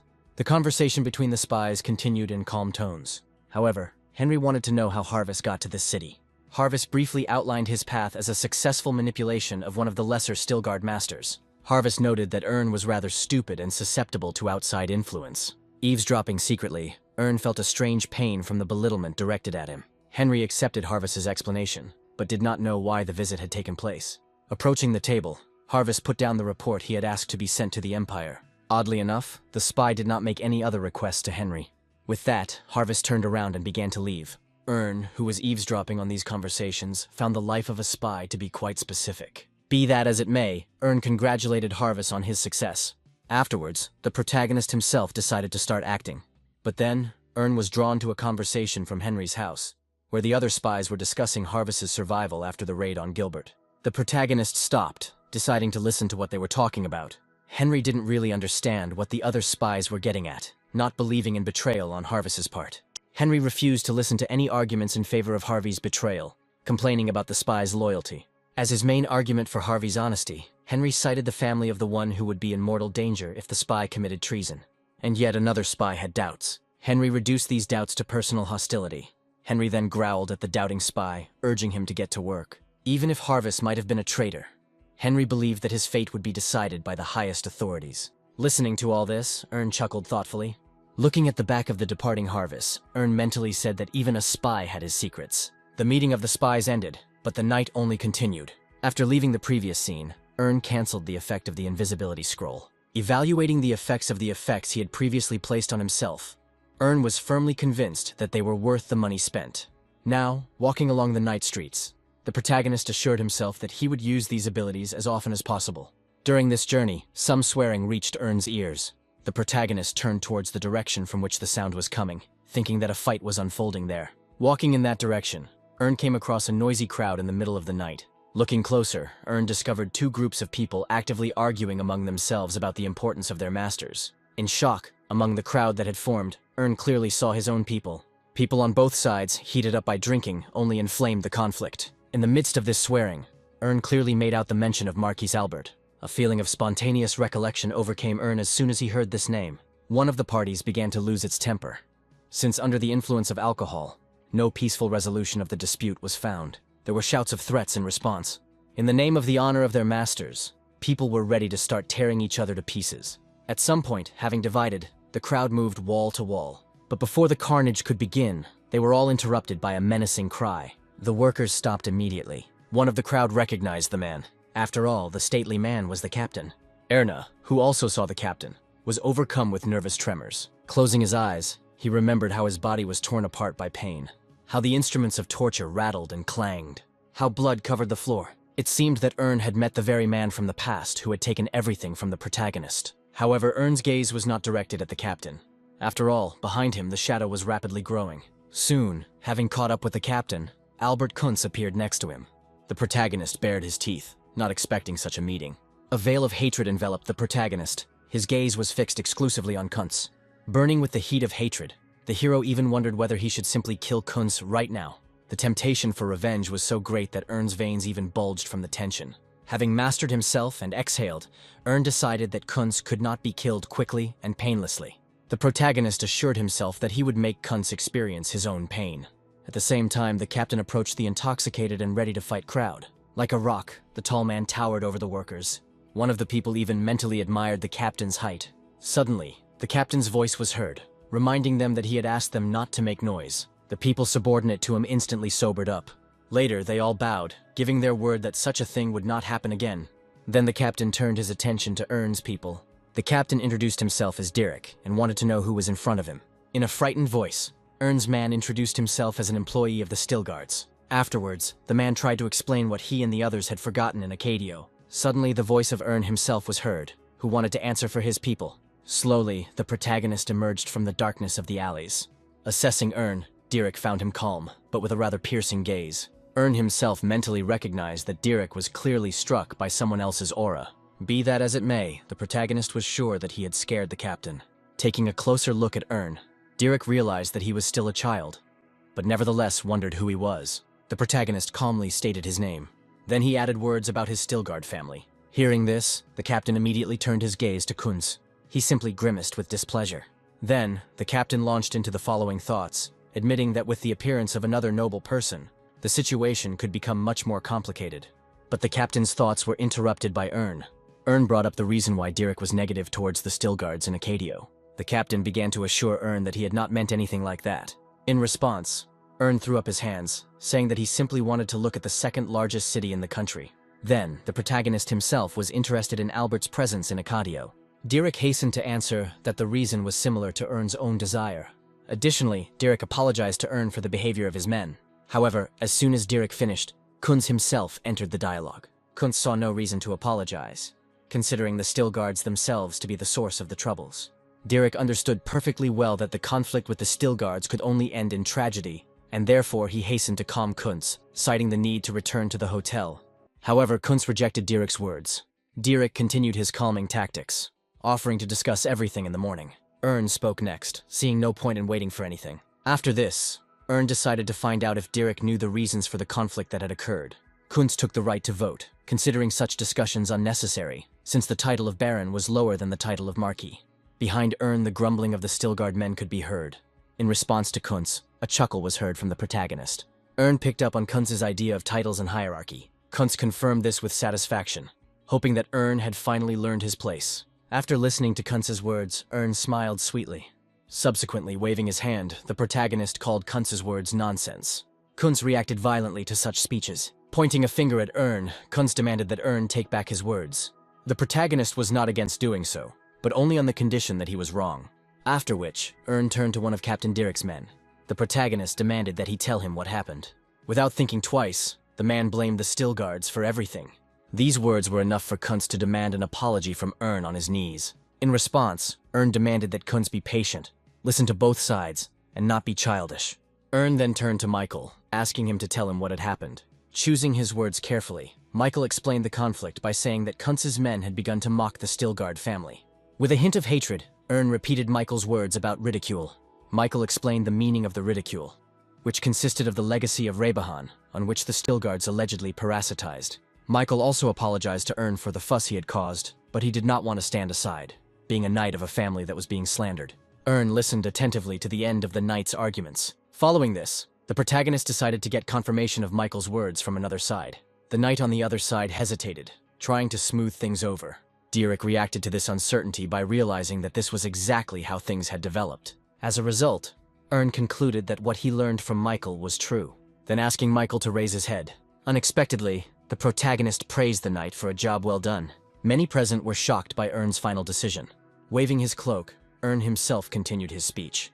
Speaking on behalf of the heir of Steelheart, the people on Kunz's side became wary. Suddenly, Ern said that he could not leave what happened unanswered. First of all, the protagonist reminded that only the Stillguard family was and will be the defenders of the country. Inspiring his knights, Ern reminded them that the Stillguards would always be at the forefront fighting for those who remembered them. A bead of sweat trickled down Dirk's face as Ern promised to spill the blood of those who mocked the Stillguards. In this regard, Ern was obliged to ask again. Surrounded by loyal knights, the protagonist wondered loudly if their family still meant nothing. Kunz's men fell silent, unsure how to react. For a second or two, Dirk even imagined that Ern was much older and wiser than his peer Kunz. One way or another, Dirk recognized the protagonist's elegant methods of standing up for himself. Now the captain knew what anger backed by the strength of family looked like. After all, now, in front of them, was the true blood of the Stillguard family. As soon as Ern finished his speech, there was another short pause. Realizing that victory was impossible, Kunz hissed through his teeth and tried to say something offensive to Ern. Dirk was about to interrupt Kunz because the situation could have turned into a tragedy. As a result, the captain gave one of his men a resounding slap in the face. No one present expected such a course of action from the captain. However, he did not stop, continuing to slap all the other knights under his command. One after another, under the weight of the blows, they fell to the ground. At some point, quite tired and breathing heavily, Dirk finished the course on teaching good manners. Sarcastically, he praised his men for smearing Kunz's name. Having barely recovered, the beaten knights began to ask forgiveness for their behavior. However, Dirk redirected their words to a completely different person. Turning around, the captain blamed everything on the knights, who had framed Kunz with their prank. They all flinched when the captain barked. After which, in chorus, the beaten knights again apologized, but this time to the titled gentleman. Watching Dirk's methods, Ern believed that he was not joking. The protagonist considered Derek's substitution of concepts to be quite skillful when insults turned into provocations and conflict between the knights. After all, in this way, even though the captain retreated, he did not spoil the reputation of his master. Eventually, Ern decided to take a closer look at Derek. However, the seemingly resolved dispute did not make Kunz very happy. Frowning, Kunz told everyone to go to hell and went to bed. As Kunz walked away, the protagonist's words were heard behind him. Ern accepted Kunz's apology. Kunz stopped abruptly and began to slowly turn his head. Ern's satisfied face appeared before his eyes. At some point, their hateful gazes met. However, Kunz was the first to look away, amidst displeased hissing. Puffing under his breath, he continued walking home. The captain wanted to say something, but only hung his head. Then with his knights, he joined Kunz. Suddenly, Ern noticed that his own people were not happy with the outcome of the situation. Now, Ern himself decided to carry out educational work with his own knights. At once, the knights' irritated and displeased glances were directed at Ern. Having caught many strangers' eyes on himself, the protagonist hastened to apologize himself. Since then, the night has passed, and the morning of a new day has arrived. Someone was scraping a knife across a plate of food with displeasure. Puffing out his cheeks, Kunz chewed slowly. With Ern constantly in mind, Kunz began to talk about it. Derek told Kunz about the rumors that were circulating around Ern. But, as it turned out, they were far from the truth. Kunz did not particularly agree with the captain, since, apart from Ern's sharp tongue, no one saw his other skills. Next, Kunz started talking about why the captain forced the knights to apologize. Wincing, Derek called what happened a retreat tactic, since the Stillguards still had many allies. After this, having clearly frightened Kunz, Derek reminded him that if the situation worsened, it was possible to anger the Lord himself. Then, Kunz ordered the captain to begin surveillance of Ern, promising that one day he would make him pay for the embarrassment he had experienced. Right after that, Kunz mentioned that since that night, he had not met a single representative of the Stillguards. Derek informed her master that Ern and his men had left early in the morning. When Kunz learned that Derek had offered Ern a joint trip to the academy, he was perplexed by the captain's arbitrariness. However, Derek himself thought differently, calling his main task the protection of Kunz. Kunz winced, calling the captain's efforts arrogant. Following which, Kunz threw down his cutlery, declaring that he had lost his appetite. Some time passed and night fell in the city. Snoring, Kunz sprawled out on the hotel bed. It seemed that nothing could disturb the sleep of such a noble man. But at some point, the window in Kunz's room opened. However, he himself did not notice anything. Suddenly, something hit Kunz on the cheek. He perked up and began to struggle with the invisible enemy. After which, something squeezed Kunz's cheeks hard. A little later, a hand appeared that tightly squeezed Kunz's mouth. As it turned out, Ern was looming over him. Then the protagonist put his index finger to his lips and hissed at Kunz. After a short pause, Kunz finally recognized Ern in the striker. Kunz made an effort, but was unable to move from the spot. Ern, who had fallen on him, possessed simply wild strength. Then came the voice of the protagonist himself, who admitted that he had long been thirsting for revenge. After which, Ern began to list the emotions of horror and pain that Kunz was forced to experience. When he finished, Ern asked Kunz if he knew what would happen to him next. In response, Ern heard an active mooing. Right there, Ern made it clear that he had changed his mind about many things when he burst into Ern's bedchamber. Out loud, Ern remembered how Kunz's eyes had blazed with envy. Therefore, the protagonist knew that in his new life, Kunz's behavior would not change. Ern began to retell the fate of Kunz, who would have destroyed the Stillguard family in any case. Following which, Ern concluded that that night, Kunz would have to die. The events were transported to a past life, when Ern tried to understand why Kunz hated him. The capricious Marquis laughed in response, then giving an explanation in the form of hatred from the first day the heroes met. Kunz hated not only Ern's family, the protagonist himself, but even his name. The protagonist even wondered if such things could really be helpful in capturing lands. Sighing, Kunz made it clear to Ern that he was no better than the Marquis. Kunz explained his special form of hatred as envy, since Erna, unlike the Marquis, was greeted everywhere with a smile. However now, Kunz was truly happy, because Ern was completely broken.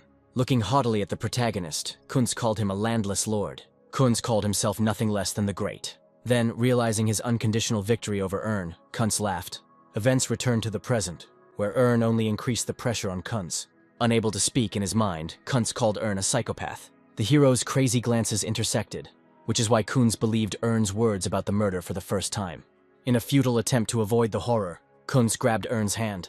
The protagonist's grip has indeed weakened, but in fact Ern himself pulled his hand away. Instantly Kunz screamed, calling for Derek's help. The Marquis came to his senses in an instant, because not a sound came from his mouth. Ern chuckled and explained to Kunz that he was simply affecting his pressure points. Ern made it clear to Kunz that he would not be able to speak until the protagonist himself allowed it. Next, Ern was upset that he couldn't do everything. In particular, the protagonist was upset that he couldn't just hang Kunz's face in a frame. In horror, Kunz stepped back, not understanding how the guards had not noticed Ern's entry. Suddenly, an idea came to Kunz about the next room, where Captain Dirk was. Hurriedly, Kunz began to stir. He rose and threw back the blanket. He jumped out of bed in an instant, after which he began to run to the door as quickly as possible. Kunz hoped to be saved, at least by simply opening the door. Suddenly, a knee strike interrupted Kunz's efforts. Kunz let out a heavy groan. Ern himself did not consider his actions to be some kind of revenge. After which, Kunz fell to the floor. Unable to utter anything, Kunz groaned pitifully. Subsequently, the Marquise began to crawl. The protagonist was quite amused by Kunz's efforts. In a split second, Ern made 3 instant jabs. The fingers hit Kunz in the area around his neck. After which, Kunz felt like he had lost all control over his body. Ern approached and grabbed Kunz by the collar, asking him once again not to move. The protagonist gave his word that what the Marquis heard would not harm him. In response, a plaintive groan came from Kunz. Next, Ern began to drag Kunz to the desk. With one movement, the protagonist sat him down, then performing further finger pokes into the area around the neck. As soon as the pain had passed, Kunz was surprised to find that he could move again. Immediately after this, Ern placed a parchment on the table in front of Kunz. The Marquis looked angrily at the protagonist. Ern motioned for him to pick up the pen. Kunz had no intention of obeying, believing that Ern would kill him as soon as he got what he wanted. Their gazes met again. Then Ern seemed to simply wave his hand. This movement was so rapid that at first Kunz simply did not understand anything. However, then Kunz's pain began to increase. Somewhere behind the heroes, on the floor of the room, a severed hand fell. Sensing something was wrong, Kunz froze. Then he looked down. Then he turned around, stunned. In utter confusion, his gaze fell on his own hand on the floor. Ern's voice sounded again, ordering the Marquis to take the pen. Instantly, from the wild pain, Kunz fell to the floor. Ern continued to speak, blaming everything on Kunz himself and his unwillingness to listen. In tears, Kunz looked up at the protagonist. As an argument for cooperation, Ern drew his sword again. The protagonist made it clear to Kunz that the next in line would be the foot itself. Only now, in even greater fear, did Kunz notice that Ern was in possession of aura. Seeing that Kunz continued to resist, Ern began to raise his sword. Frightened, Kunz raised his remaining hand, indicating that he would do what was required. Quickly rising from the floor, Kunz walked towards the desk, taking the writing instrument in his remaining hand. The Marquis awaited Ern's instructions. First of all, the protagonist asked Kunz not to stain everything with blood. Ern made it clear to Kunz that if even one drop of blood touched the paper, the Marquis would instantly lose his head. Not feeling any better about this news, Kunz nodded. Later, Ern began to dictate the text to Kunz. In it, for his father, Kunz appeared as a pathetic non-entity. Meanwhile, the Marquis himself was absorbed in thoughts that not everything was so terrible, because there were prostheses and servants. The most important thing at this moment in time, Kunz believed, was the need to stay alive. Afterwards, Kunz began to think about how much noise he had made when he fell. The Marquis hoped that Captain Dirk, being an experienced man, should have understood everything. However, time passed, but no one rushed to help Kunz. Continuing to write, he did not understand why nothing was happening. In a panic of hopelessness, Kunz finished writing the last sentence of the letter. Unnoticed, Kunz glanced sideways at Ern. Bustling, Kunz began to think of ways to waste time. Suddenly, Ern leaned over to Kunz, saying that he had known the Marquis' thoughts from the very beginning. Ern said thoughtfully that Kunz was trying to stall for time for some reason. Kunz was stunned by what he heard. Following which, the protagonist suggested that Kunz finish the letter. Obeying, Kunz concentrated on the paper. As he wrote the letters, Kunz's hand shook considerably. Hardly had the last word been written when Ern took the letter in his hands. With a long chuckle, the protagonist concluded that Kunz had done a good job. Now, all that was left for Kunz to do was wait for the unknown, hoping that he wouldn't die before Dirk noticed something was wrong. As soon as this thought left Kunz, Ern grinned. Instantly, Kunz was jabbed in the throat. Clutching the place where he was hit, Kunz began to cough. Suddenly, he discovered that his voice had returned. Ern responded, confirming that Kunz's voice had returned. After stopping coughing, Kunz looked at Ern with a puzzled expression. Taking a deep breath, Kunz strained his vocal cords. Next, with all his might, he called for help from Dirk. Ern's laughter was heard, as he considered Kunz's decision to save himself to be quite insignificant. Kunz froze, not understanding why Ern was not afraid of the arrival of the guards, who would have killed him immediately. The protagonist chuckled again and made it clear that he had foreseen many things. Ern then revealed that he had used the Scroll of Silence, which prevented sound from leaving the room. Ern made his words more specific by saying that, in addition to sound, even the weakest vibration could not leave the confines of the room. Realizing the complete impasse of the situation, Kunz dared to die, for which Ern temporarily deprived him of his voice. In response, the protagonist showed a letter, which Kunz would definitely not have agreed to write of his own free will. Suddenly, Kunz felt an incredible weakness. In a split second, the Marquise fell backwards. Shaking, Kunz tried to say something about his defeat. Finished Kunz's words by saying that he lost to the Still Guards, and in particular, to the protagonist himself. Also made it clear that Kunz did not deserve either power or wealth. Taking a stance and taking the sword in both hands, associated this with Kunz's own inferiority complex. Suddenly, a cry of mercy was heard from Kunz. Grabbing by the leg, Kunz tried to sweeten him with his family's wealth. However, the thirst for revenge has already clouded the protagonist's mind. The blade of the sword began its movement on an inclined plane. And at the same time, Kunz's last cry was heard. The blade of the sword whistled past Kunz's head. Suddenly, the world in the eyes of the young Marquis turned upside down. Watched this flight in silence. A couple of seconds passed, and the head slammed onto the floor. Blood enemy just lost his head. Described what happened as the best thing that ever happened to Kunz. Next, called up the inventory. From there, the protagonist obtained bone acid. Having decided to make it look like Kunz had disappeared, began pouring acid on his body. Thus, the protagonist left the Marquis himself, Kunz's father, in the dark. A minute later, upon contact of the acid with Kunz's body, he simply dissolved without a trace. Was pleased that he had managed to pull off such a difficult task, thanks to the goods and advice of the demon seller. Afterwards, it was the turn of Kunz's things. Called up the inventory again. With a light movement, he threw Kunz's clothes in there. Next, the protagonist began to pull out the shelves of the closet. Thanks to the alibi he had arranged, was completely confident that no one would connect Kunz's disappearance with the protagonist himself. Having finished his current business, was about to leave the hotel room. Afterwards, after taking them out of his inventory, several scrolls appeared in Ern's hands at once. One by one, the protagonist applied the effects of speed, stealth, and invisibility to himself. Soon, the protagonist acquired an intangible form. The room where Kunz had previously lived now looked more like a room that had just been cleaned. Concluded that everything went great. The next moment, the protagonist disappeared, leaving only a letter on the table, where Kunz, belittling himself in every possible way, assured his father that he would not be able to lead the family as befits an heir. Several hours passed and a new day began. The procession with Ern's carriage was heading to the academy. Sari woke up and yelped pitifully. The little animal could not attract the attention of Ern, who was still sleeping. A little later, the protagonist was immersed in thoughts about the fact that the much-desired revenge had finally come true. However, something was bothering Ern. Wasn't sure he'd gotten his full revenge on Kunz after torturing him before his quick death. However, then the protagonist began to reassure himself, believing that there probably would not have been another, more convenient chance for revenge. Now, regretted more about the countless useless things he had done in his past life. And yet, feelings overwhelmed the protagonist. Trying to get away from the emotions, closed his eyes and took a deep breath. Immediately after this, looked at his hands, not understanding what he was doing. When Ern's thoughts touched Kunz, the protagonist grabbed his head. Sari was shocked, watching from the side at the owner's behavior. Suddenly, mentally acknowledged that the fall of his family had not begun with Kunz, but with the disappearance of his father.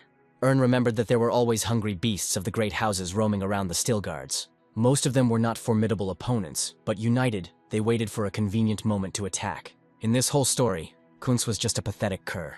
Having gone too deeply into these thoughts, tried to pull himself together. After all, the protagonist still had a very long and thorny path ahead of him. Later, watched contentedly as his balance was replenished with coins due to active transactions on the exchange. At this point, the protagonist had only one thing left to do. With a few flicks of his fingers, put Kunz's magic sword up for sale. Was not too pleased that the exchange attached Kunz's name to the item's title. Almost immediately after this, the system notified about the receipt of a message.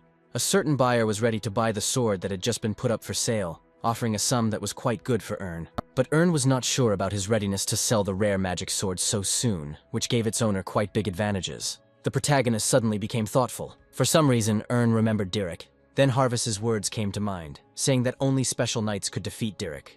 Assessing his own strength, came to the conclusion that now he could easily deal with the first class. As the heir of the Mystic Blade, by accelerating his inner cultivation, had already made crazy progress at such a young age. Meanwhile, understood perfectly well that entering into a duel with a special knight would be unwise. At this point, the protagonist would prefer to do something to improve his situation. Unexpectedly, glanced again at the letter with the offer to buy Kunz's sword. Suddenly, the protagonist thought about using this weapon himself. Quickly dismissed the idea, figuring it would raise too much suspicion. Still, settled on the idea of selling the sword. But then he stopped himself. Thought again, because Kunz's sword was, after all, magical. Next, the protagonist took out a sword from his inventory. Next, caught Sari's attention. Smiling mysteriously, Ern decided to find out the true value of the animal. Meanwhile, the movement of Erna's procession reached the mountains. Having given Sari Kunz's sword, the little animal began to actively gnaw on it. Ern couldn't help but admire how the little animal was eating the magical weapon, worth hundreds of coins. Even though Ern was losing a ton of coins, the protagonist was counting on Sari's potential to more than compensate for it in the future. Now Ern's top priority was to raise Sari. Remembering the division levels of Bulgasari, Ern really hoped that Sari's level was at least average. Ern had barely finished thinking about all this when he was drawn to the absent sound of metal crushing. Having already completely eaten the sword, Sari licked his paws. The protagonist could only envy the animal's expensive appetite. Now, Ern began to ask Sari if the little animal could use the magic it had absorbed. However, Ern absolutely did not understand the animal's purring in response. Suddenly, Sari let out a menacing growl. Thinking that the little animal was feigning confidence, Ern couldn't wait to see examples of the use of force. Suddenly, Ern came to his senses and began to beg the animal not to use destructive magic inside the carriage. However, the timbre of Sari's purring was already increasing. Following him, the little animal began to strain with all its might. With a hint of hope on his face, Ern froze. Suddenly, the animal's eyes sparkled. Sari shouted at the top of his voice and projected magic. Seeing that the little animal had created a shield, Ern screamed at the top of his voice. However, the protagonist's joy did not last long. Ern called Sari. With a grain of hope, Ern assumed that the little animal would be able to take the form of the eaten sword. Soon at Ern's command, the animal took the form of a sword. Immediately, the system sent congratulations to Ern in connection with Sari's maximum development. Ern's glee turned to surprise when he noticed the red tail. The protagonist looked at the tail that had appeared out of nowhere with confusion.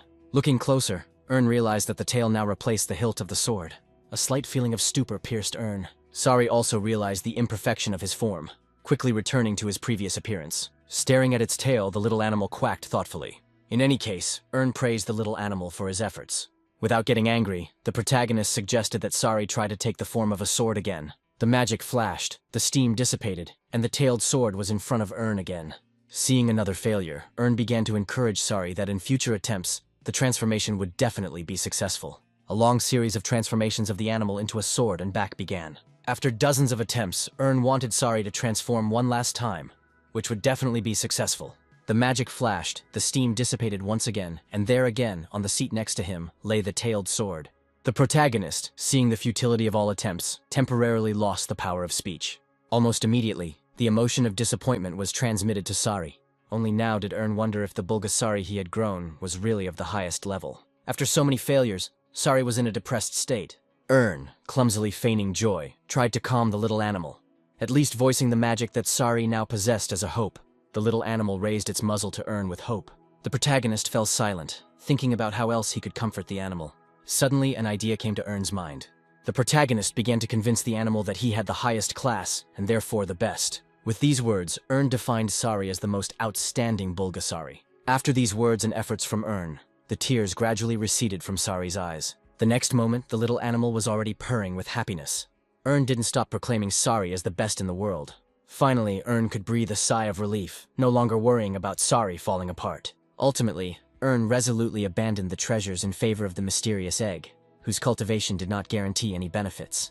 Looking at how the little animal was having fun, rolling around on the seat, Ern came to the conclusion that he had not made a mistake in his choice, regardless of what fate had in store for Ern in the future.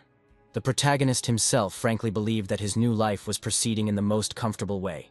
Meanwhile, Ern believed that there was no room for complacency. Having called up the exchange menu, the protagonist immediately began to buy various goods. Having jumped over many levels and removed restrictions, Ernu now has access to the rarest elixirs for purchase and sale. Time passed, evening came, and the city of Midian was already visible on the horizon.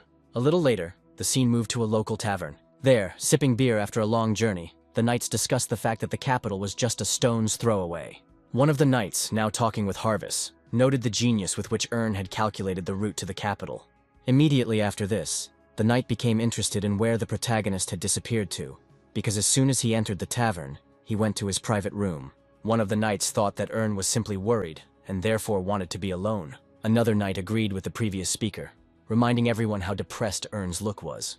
Ultimately, they all agreed that the protagonist was simply worried about continuing to attend the academy. Unexpectedly, Harvis and the other knight came to the same conclusion that Ern could not worry about such trifles. Having said this in unison, they immediately looked at each other. Both began to suspect each other of something, asking cross questions to which neither of them could really answer. Harvest cut short this petty argument with an offer of drinks. However, the spy himself already had some doubts about Ern's behavior. Gradually, the action moved to the second floor, where the guest rooms were located. There, behind solid walls and strong doors, Ern was in a state close to a nervous breakdown.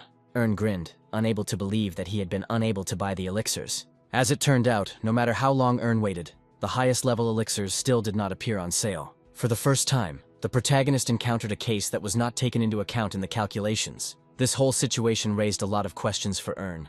An additional oddity was that no matter how much Ern lowered the prices of his own elixirs, no one was eager to buy them either. Suddenly, a bright thought struck the protagonist. As soon as Ern opened his ad for selling elixirs, he was immediately faced with an avalanche of angry comments accusing the protagonist of fraud. Ern was completely confused, because the comments were clearly someone's evil intent, since the protagonist had not managed to sell a single elixir in all that time. Reflecting, Ern recalled the forces that deliberately lowered public opinion about a person, a product, or a phenomenon. Ern had no idea who he might have offended, but he was absolutely certain that the part-timers were the ones doing it.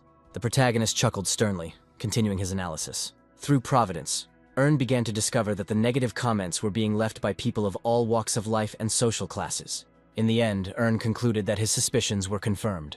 The first thing Ern learned was that some of the comments were coming from various health centers. Temples, clinics, and even sects seemed to have launched a united attack on the protagonist. After digging deeper into the information, Ern was able to find out that they were all affiliate stores. The best elixir producers in their worlds suddenly decided to fight back against the protagonist. But in this whole story, Ern saw an important inconsistency, because the protagonist had been selling elixirs for quite a long time.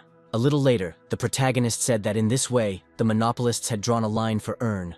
However, Ern doubted that such big players would act together because of some small trader. The only problem was that Ern intended to sell heavenly tier goods. Ern seemed to feel dozens of hands reaching out to crush him. Scratching his head, Ern experienced for the first time what it was like to be under pressure from powerful market players. However, Ern was not going to put up with the fact that someone was throwing mud at him.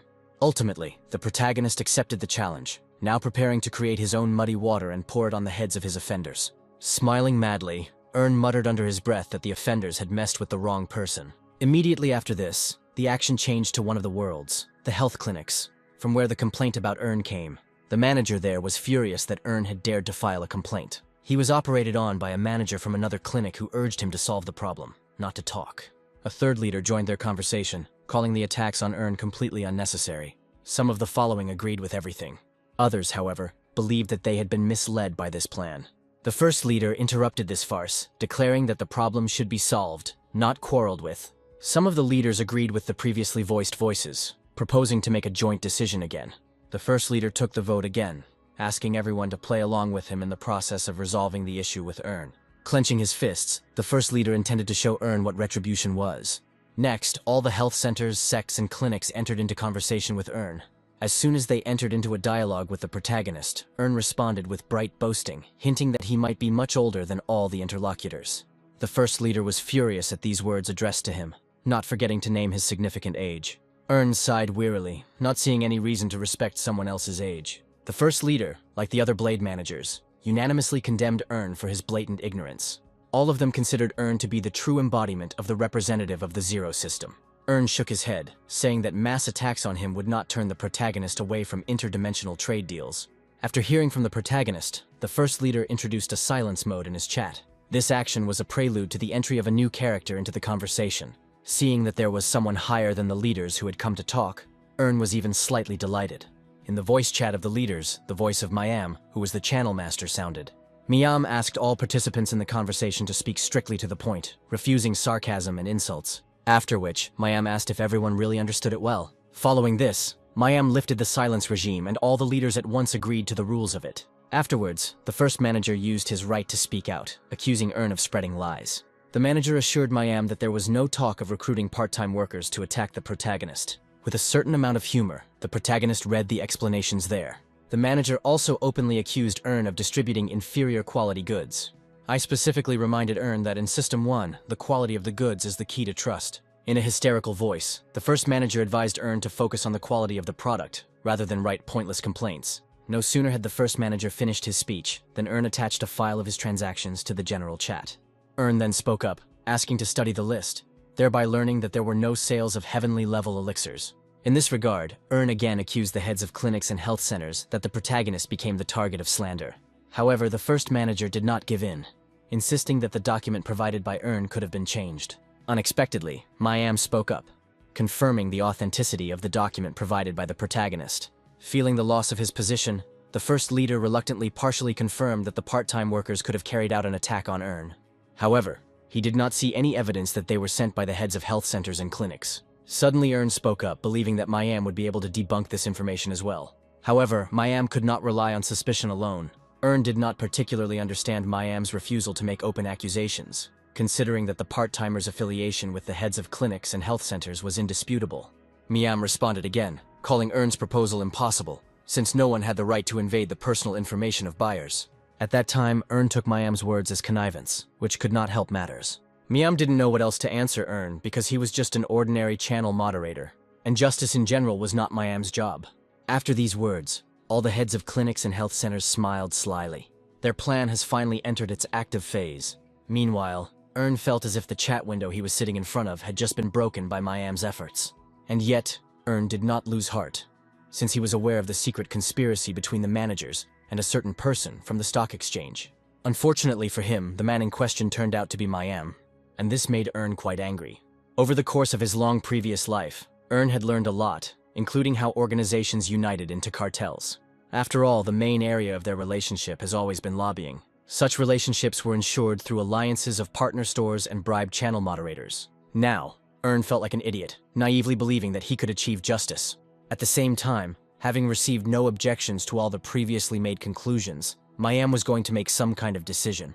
But Earn suddenly interrupted him. The protagonist voiced Mayam's words that there must be strong evidence for accusations. Speaking cryptically, Earn tried to hint that he had this evidence. Mayam frowned and fell silent at this news. The first leader, on the contrary, began to actively rant, trying to convey to those around him that the protagonist was simply bluffing.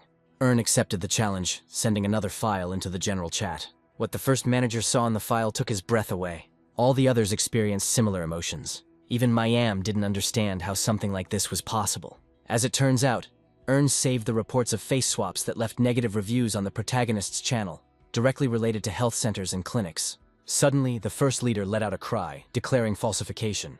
Next, Earn asked Mayam what he thought of the document. Mayam himself stuttered as he tried to decide on an answer. Afterwards, seeing something unexpected in the document, Mayam almost screamed. Not even a couple of seconds passed before, to Earn's amusement, Mayam entered silence mode in the chat. At the same time, Mayam was actively explaining to the other executives that the exchange report file could not be edited.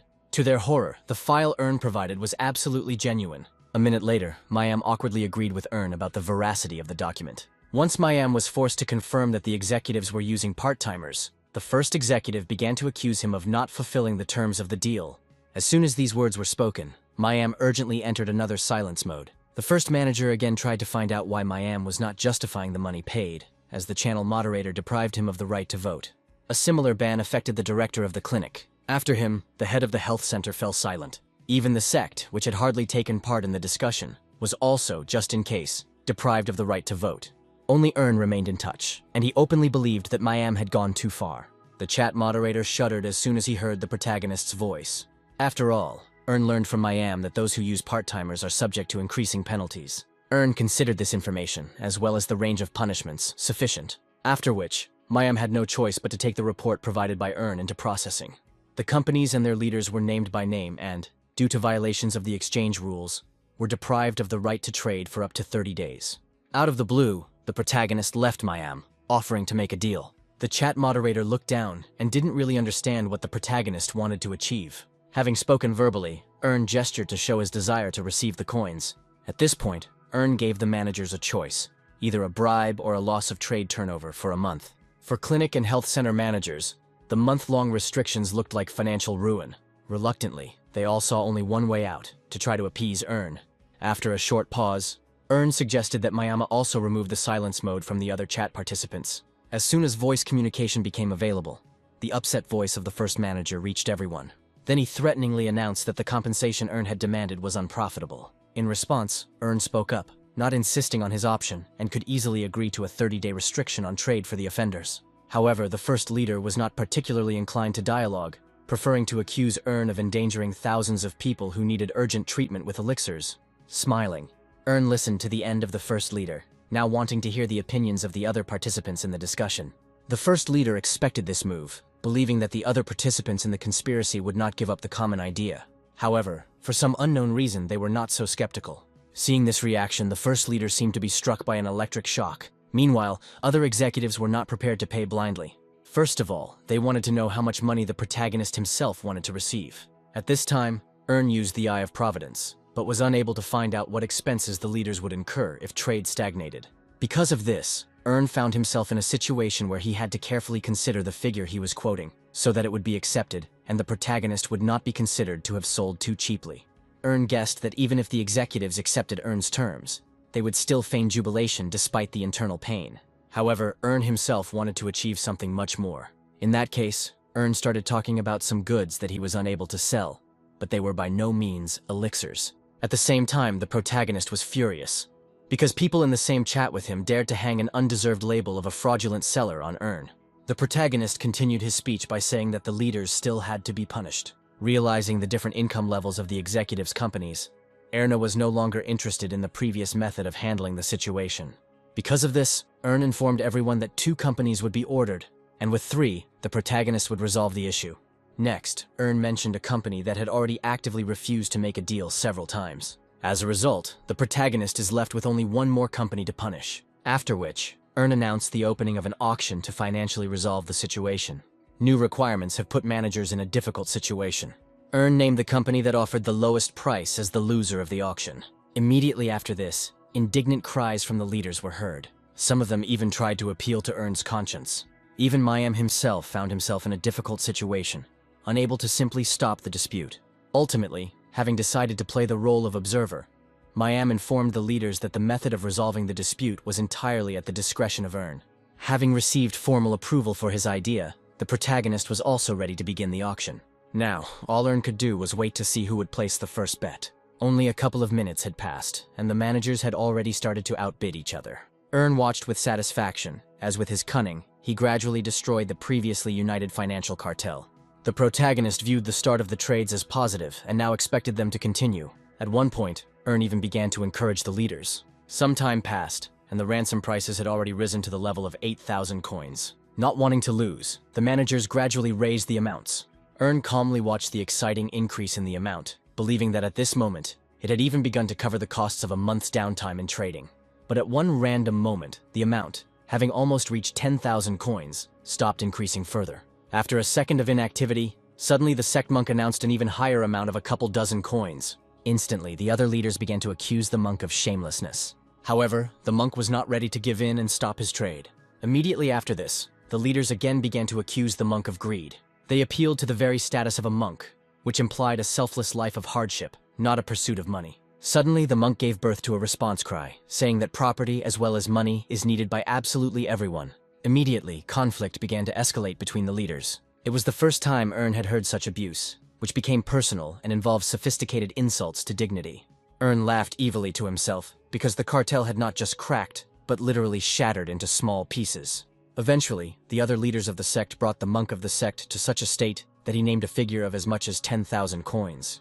This announcement threw the leaders into panic, because the monk was literally destroying their trade. But then, in the midst of the multiple shouts, an even higher bet was heard. From now on, not wanting to lag behind the monk, arguing with each other, the other leaders also began to raise the rate. At some point in time, one of the managers, unable to bear it any longer, refused to raise the price. Then Mayam spoke up, seeing that the losing and winning sides had finally emerged. He was abruptly interrupted by the first leader, who gave a price of 12,000 coins. The protagonist did not expect that the most grumpy of the managers would also join the financial race. Mayam was of a similar opinion.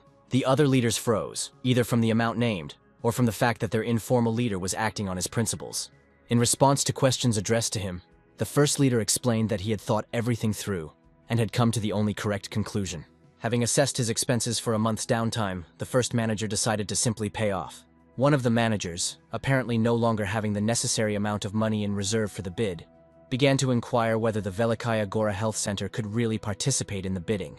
Ern responded, not being opposed in any case, hoping to shake the maximum possible amount out of the companies. The manager tried to challenge Ern's words, but did not find the necessary arguments. After all, he himself could no longer afford to bargain, risking being left with a huge loss. The price was not raised any further, and so Earn said that the decision had been made. In connection with this, in a solemn voice, Miam announced a month-long suspension of trading activities for the two companies. Additionally, Miam reminded about a more severe punishment if the guilty companies are caught in a similar violation again. Without saying a word, the losers left the general chat. It was the turn of the remaining 3 companies, which began to transfer waste money to Earn. One after another, they sent huge sums to the protagonist's balance. As soon as the transaction was completed, the first manager threateningly said that he remembered Earn's name. In response, the protagonist suggested that the top manager not waste time on stupid antics, but focus on the quality of his product. By repeating the words that the first leader had once spoken to him, Earn drove him into a state of impotent rage. Following this, the other company executives left the general chat. Finally, the moment of departure came for the protagonist himself. But then, Miam suddenly wanted to talk to Earn about something. Interested, Earn stayed in the chat. Instantly, Earn thought Miam had exposed the character's abuse of his privileges. Later, Earn began to reassure himself that something like this would simply be impossible for some chat moderator. Besides, even through the eye of Providence, Earn had no way of finding out any additional information about Miyama. At the same time, Miam himself was looking through information about Earn, eventually stating that he was an excessively rich man for the elixir industry. Deciding that the conversation would be about the previously provided report, Earn decided to agree to the conversation. Next, Earn asked to be informed what the conversation would be about. After a short pause, Miam spoke about how he had been quite lenient towards the protagonist. In connection with this, the chat moderator had a direct question for Earn. Earn, nervously, asked if the report was what they were talking about. Suddenly laughing, Miam suggested that Earn was an auditor. This statement left the protagonist dumbfounded. Immediately, Miam began to justify himself in every possible way to Earn regarding his petty fraudulent conspiracies. However, Earn himself had no idea what the chat moderator was talking about. By buttering up, Miam seemed to be hinting to Earn that he shouldn't report the incident he had learned about to his superiors. With each subsequent word from Miam, more and more unclear secrets accumulated around Earn. Unexpectedly, Earn compared in his head all those titles that Miam had mistakenly attributed to the protagonist. Following this, another clever idea was born in the protagonist's head. Earn felt like he had unwittingly caught the channel's entire moderator in the lurch of manipulation. Earn leaned back against the pillow and felt like he had caught that elusive chance. After all, the first thing the protagonist managed to do was defeat an entire financial cartel. Next, pretend to be an auditor in front of the channel moderator. And all this developed against the backdrop of the protagonist's recent doubts about whether it was worth filing a complaint at all. In fact, the protagonist was still afraid that the VIP privileges he had once received for free could be taken away from him at any time. Still, Earn couldn't resist the temptation of risk. Because now, even after closing all the debts, the protagonist's balance amount now reached as much as 30,000 coins. Earn was beside himself with amazement, because in one moment, he managed to earn a year's profit for the Stilgard family. Earn stretched in satisfaction as he tasted the heady taste of easy money.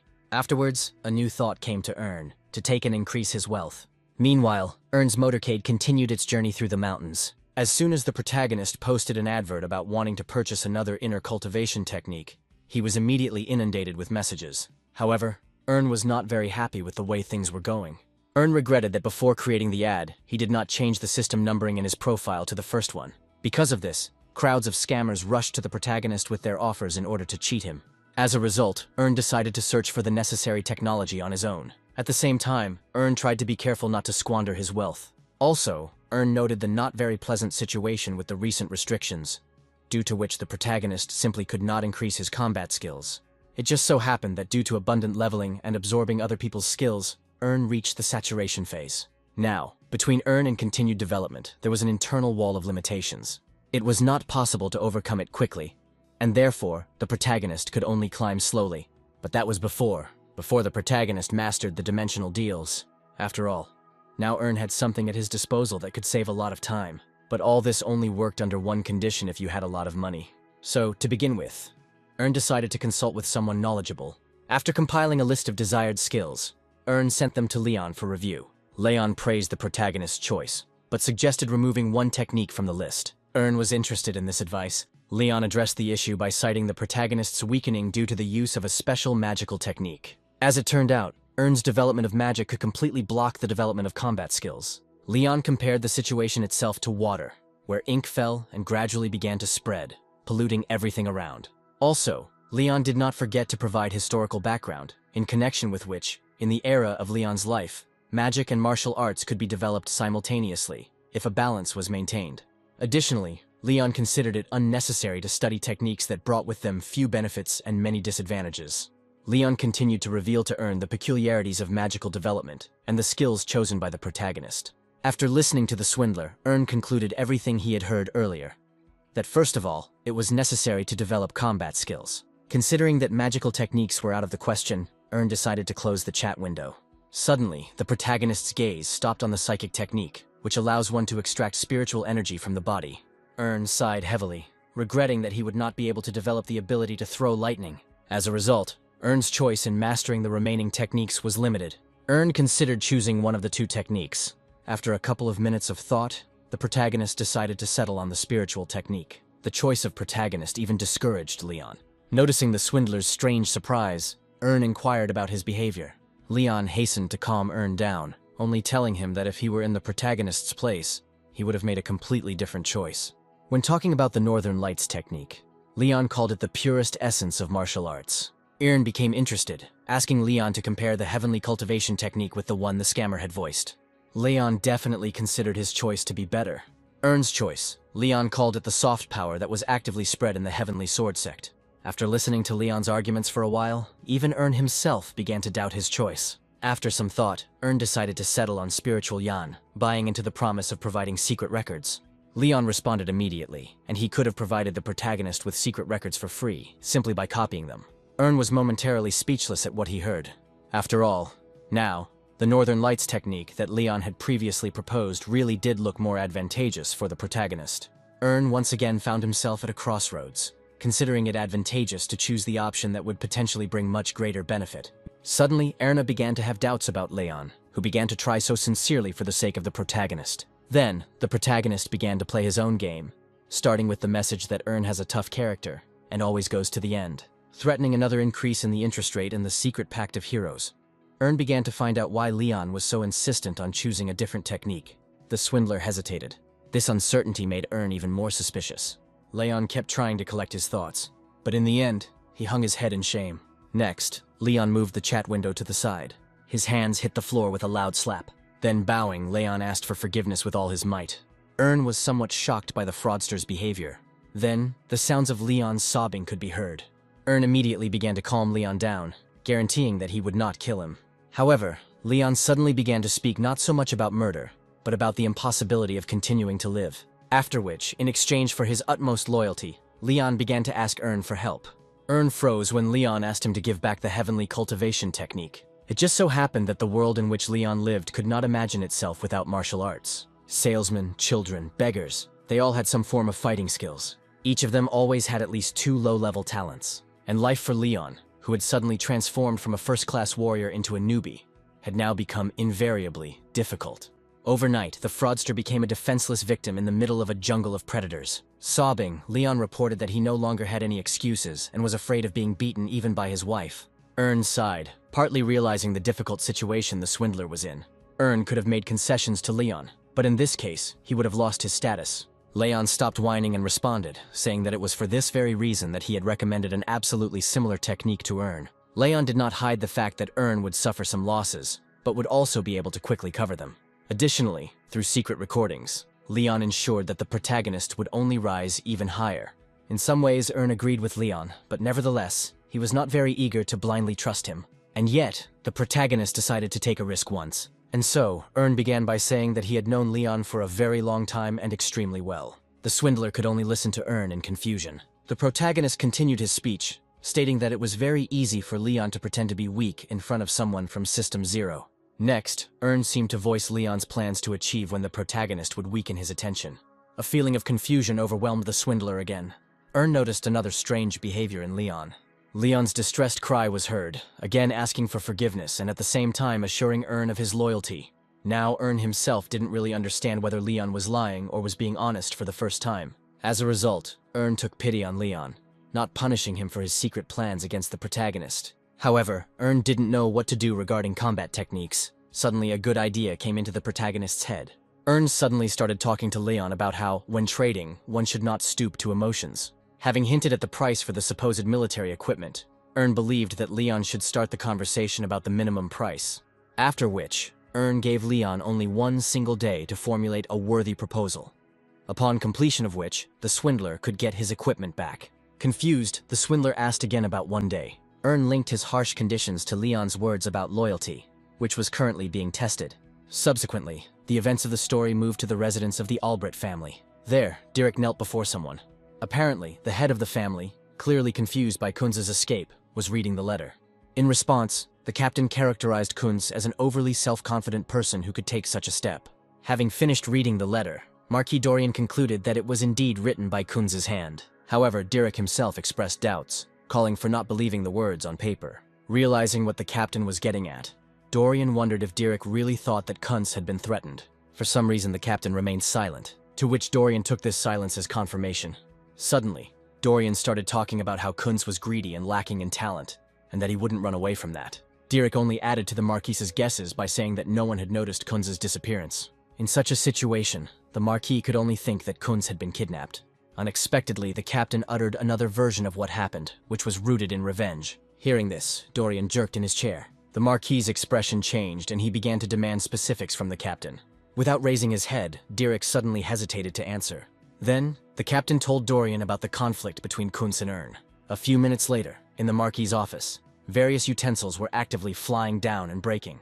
Dorian was angry that Dirk did not stop the conflict with the Stilgard family. For all this, the captain could only ask for forgiveness. However, the Marquis did not calm down, complaining that he was simply wasting money if the knights did not do their job.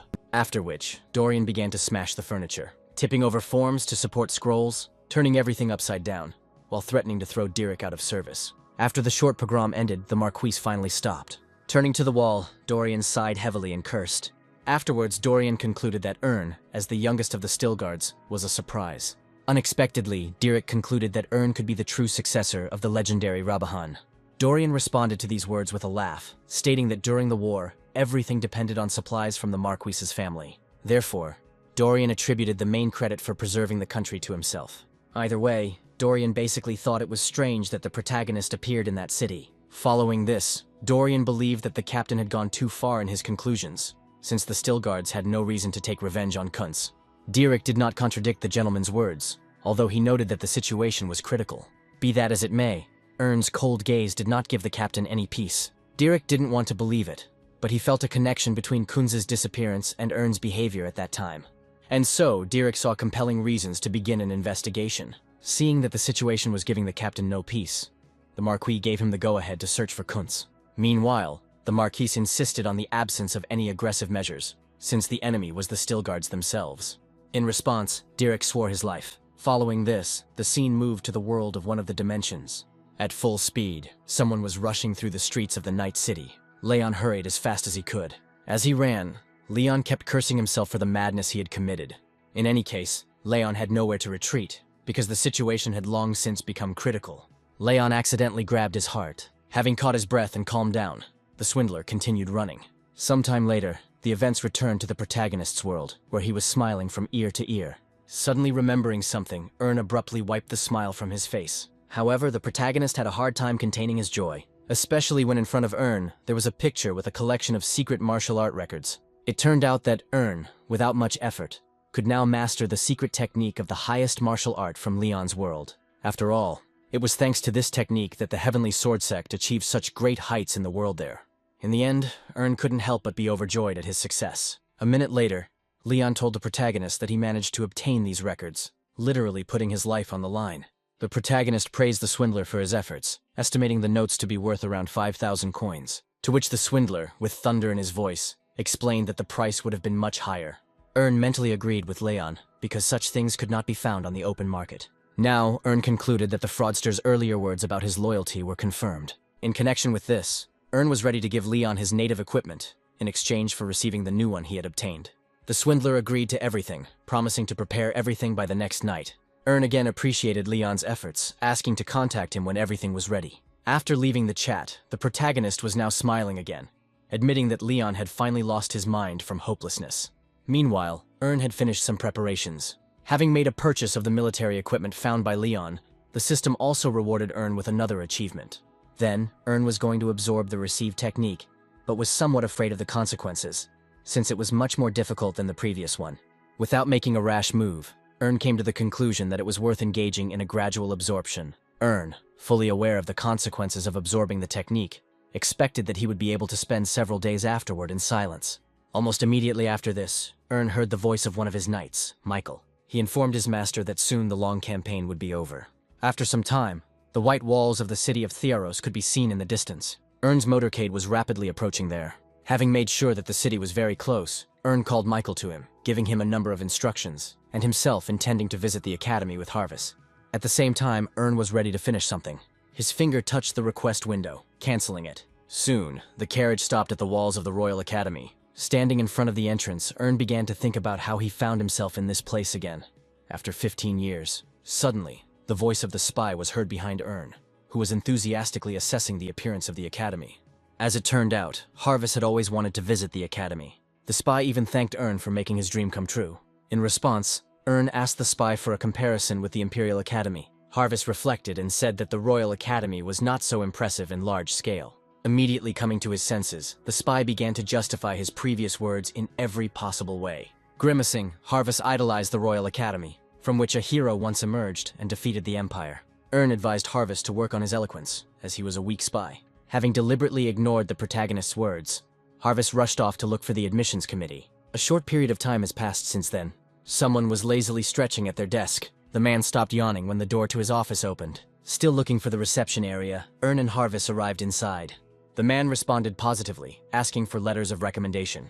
Immediately, one letter was placed on the table. The man became strangely quiet when he saw the special seal on the letter. Realizing that the people in front of him were from the Still Guards, the man began to greet them in every possible way. In a hurry, the man spoke about how he immediately recognized important people from the noble house of Stillgard. Afterwards, he began to inquire about the Count and his successes in general. Ern understood perfectly well that even though his father was the strongest knight in the kingdom, Rabadon was always considered only a shadow of his more glorious ancestor. And therefore, seeing the example of his father, Ern seriously doubted that he would be able to reach even the same level. The protagonist looked away and did not respond to the man's long monologue. Realizing that he might have said too much, the man changed the subject of conversation to Ern's enrollment. Next, the man pointed in the direction of where the training ground was located. Suddenly, Harvis spoke up, reminding them that the Stillgard family had the right to do without exams. The man threw up his hands, calling the upcoming process a small test. Ern chuckled when he learned that the nobility of the family did not cancel the obligation of the exam. The man continued his topic, announcing that the Stillguards were an example for everyone, and therefore, they would easily pass any test. Ultimately, Harvis raised questions about the very nature of the test. A little later, Instructor Circle ordered the first test, in the form of leaving an imprint on a stone. The instructor specified that Ern should not strike, but only push the stone with mana. Additionally, the instructor informed Ern that for any violations he would receive the lowest score. In response, the protagonist asked how far the stone had to be pushed to get a perfect score. The instructor took his time answering, clearly seeing that Ern was not behaving like a typical pompous noble offspring. For the first time, there was an interesting specimen in front of Circle. Then the instructor asked Ern to push the stone as far as he could. Immediately after this, the protagonist began to remember his past life, in which he knew nothing about this test. Now Ern knew that the test was built on a balance between output and mana control. Next, Ern looked at the prints in the stone, finding nothing worthy in any of them. Suddenly, Ern's gaze stopped on something.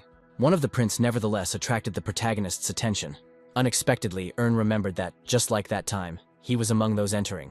Erna was pulled out of his thoughts by the instructor, who was rushing him through the test. Even Harvis, looking at Ern, found him somehow agitated. But then the protagonist pressed his palm against the stone. Ern closed his eyes and let out a long breath. A couple of seconds passed and it seemed like nothing had changed. The gazes of those present were riveted on the protagonist. At the same time, Ern himself froze. The next moment, an aura appeared around the protagonist. The huge stone block cracked and moved forward a couple of dozen centimeters. Seeing this, the instructor felt a lump in his throat. After all, the trace that Ern left was not deep or blurred. Considering that it was all about the blood, the instructor, grimacing, rated the protagonist's efforts at 5 points. Ern was even surprised that he was given the highest score. The instructor then continued by stating that Ern had only received a 5 out of 10. Even Harvis himself didn't know how to react to such a rating system. A couple of minutes had passed since the first test, and already clicks were heard from wooden swords colliding with each other. Ern was subjected to another test. Defending himself with only one hand, Circle found that Ern's fencing style was also extremely strange. The instructor believed that the protagonist, without any talent, was trying to appear to be an ace in the eyes of others.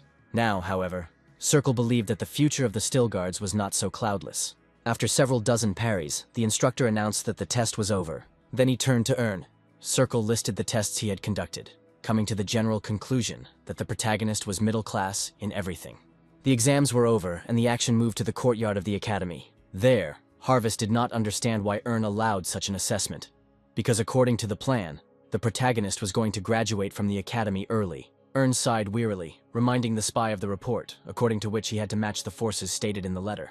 Harvest admired Ern's patience, but did not understand how long he was going to hide his powers. The protagonist was willing to maintain secrecy until he could bring down the Empire. The spy was dumbfounded by what he heard. True, the spy did not consider Ern's words to be empty chatter, since he saw hidden powers in them that corresponded to Rebahan himself. Because of this, the spy had a clear idea of the possibility of the Still Guards breaking up the Empire again. Ern turned to look at Harvest, catching his gaze on him. Then he asked why the spy had such a distrustful expression on his face. The spy responded by stating that he had no secret thoughts, and understood Ern's desire for great achievements. Then, the protagonist let Harvest know that the next 2 years would be a non-stop grind. Meanwhile, Harvest himself had to spend the next 2 years of his life working for Ern in every way possible, in order to eventually earn his freedom. Having no choice, the spy still had to go through with it. Ern himself expected that Harvest would be able to bring good results from his work. Ern then handed Harvest a bag of gold, asking him to have a good rest with the other knights, and return to the Still Guards' domain. Ern also made it clear to Harvest that he was not going to waste time and shorten his studies as much as possible. After hearing this, the spy made it clear to the protagonist that the other knights would be upset if Ern did not say goodbye to them. Ern said that he was not saying goodbye forever, again asking Harvest to arrange a worthy feast for the knights before their departure. The spy had no choice but to accept the bag of gold. Then bowing, he wished Ern success, after which he began to leave the protagonist. Now, mentally, Ern was preparing himself for future events, in particular the inevitable collapse of the family in 2 years. Without further ado, the protagonist's gaze moved to the fortress tower. Looking at the academy's coat of arms, Ern encouraged himself that he had once again embarked on the path of a cadet. The protagonist urged himself not to relax and to act to the fullest extent of his strength. Literally the next day, the training program started at the academy. One of Ern's classmates, Dmitry Tolobriman, talked about the upcoming fight against each other. The protagonist lazily listened to Dmitry, in fact, knowing absolutely everything about the internal rating battle. The protagonist remembered very well that in his past life, Ern had achieved a similar rating with great difficulty. However, Dmitry continued to pester Ern with specific details and the uniqueness of the function of the duel itself. At the same time, Ern's thoughts touched upon Dmitry himself, who was a guy with not the best memory. Despite the fact that Ern himself had no intention of communicating with Dmitry in any way, the guy, on the contrary, did not shut his mouth at all as soon as he was near the protagonist. Barely containing himself, Ern cursed himself for choosing Dmitry as his roommate. At some point in time, an instructor appeared in the classroom. Ern sighed with encouragement, hoping that the instructor would save him from the annoying chatter. Then the instructor commanded everyone to take their places. The cadets were alarmed. A second later, they sat down in the audience. The instructor made it clear to everyone that he was now responsible for the class, and the cadets had yet to get to know Sirkal. However, first of all, the instructor ordered the duel to begin. The instructor immediately outlined the strict rules of the fight, in particular, a decrease in rating in the event of elimination. After which, Sirkal asked the entire audience if they understood. The cadets responded to the instructor in chorus. Next, the instructor ordered everyone to gather on the training ground. A minute later, wooden swords cut through the air. The cadets' training swords met in a duel. In one of the duels, literally in the very first attack, someone was defeated. Loudly, Cadet Holland rejoiced at his victory. The instructor did not give any comments on this matter, only calling out the next cadets for a duel. Under Dmitry's encouragement, Ern entered the field. Seeing that the protagonist was next on the list, the instructor even felt a little sorry for him. As it turned out, Ern was up against Franz, a skilled swordsman who, with due diligence, could achieve quite a lot. Unlike Franz, according to the instructor, Ern was average in absolutely everything.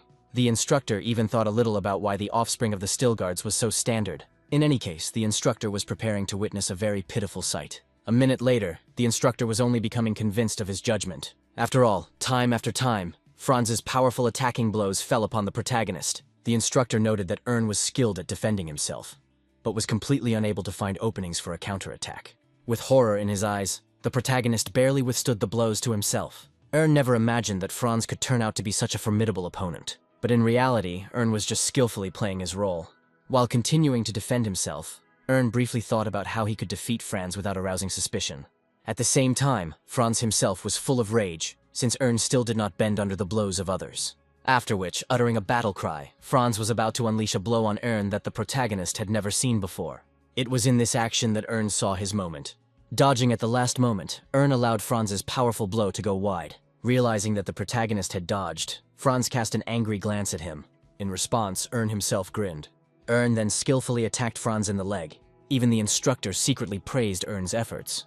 Afterwards, Ern looked in surprise at Franz, who fell to the ground, screaming from the pain in his knee. Immediately after this, the instructor's voice was heard proclaiming Ern the winner. Having come to his senses a little, Franz promised himself that he would still get even with Ern.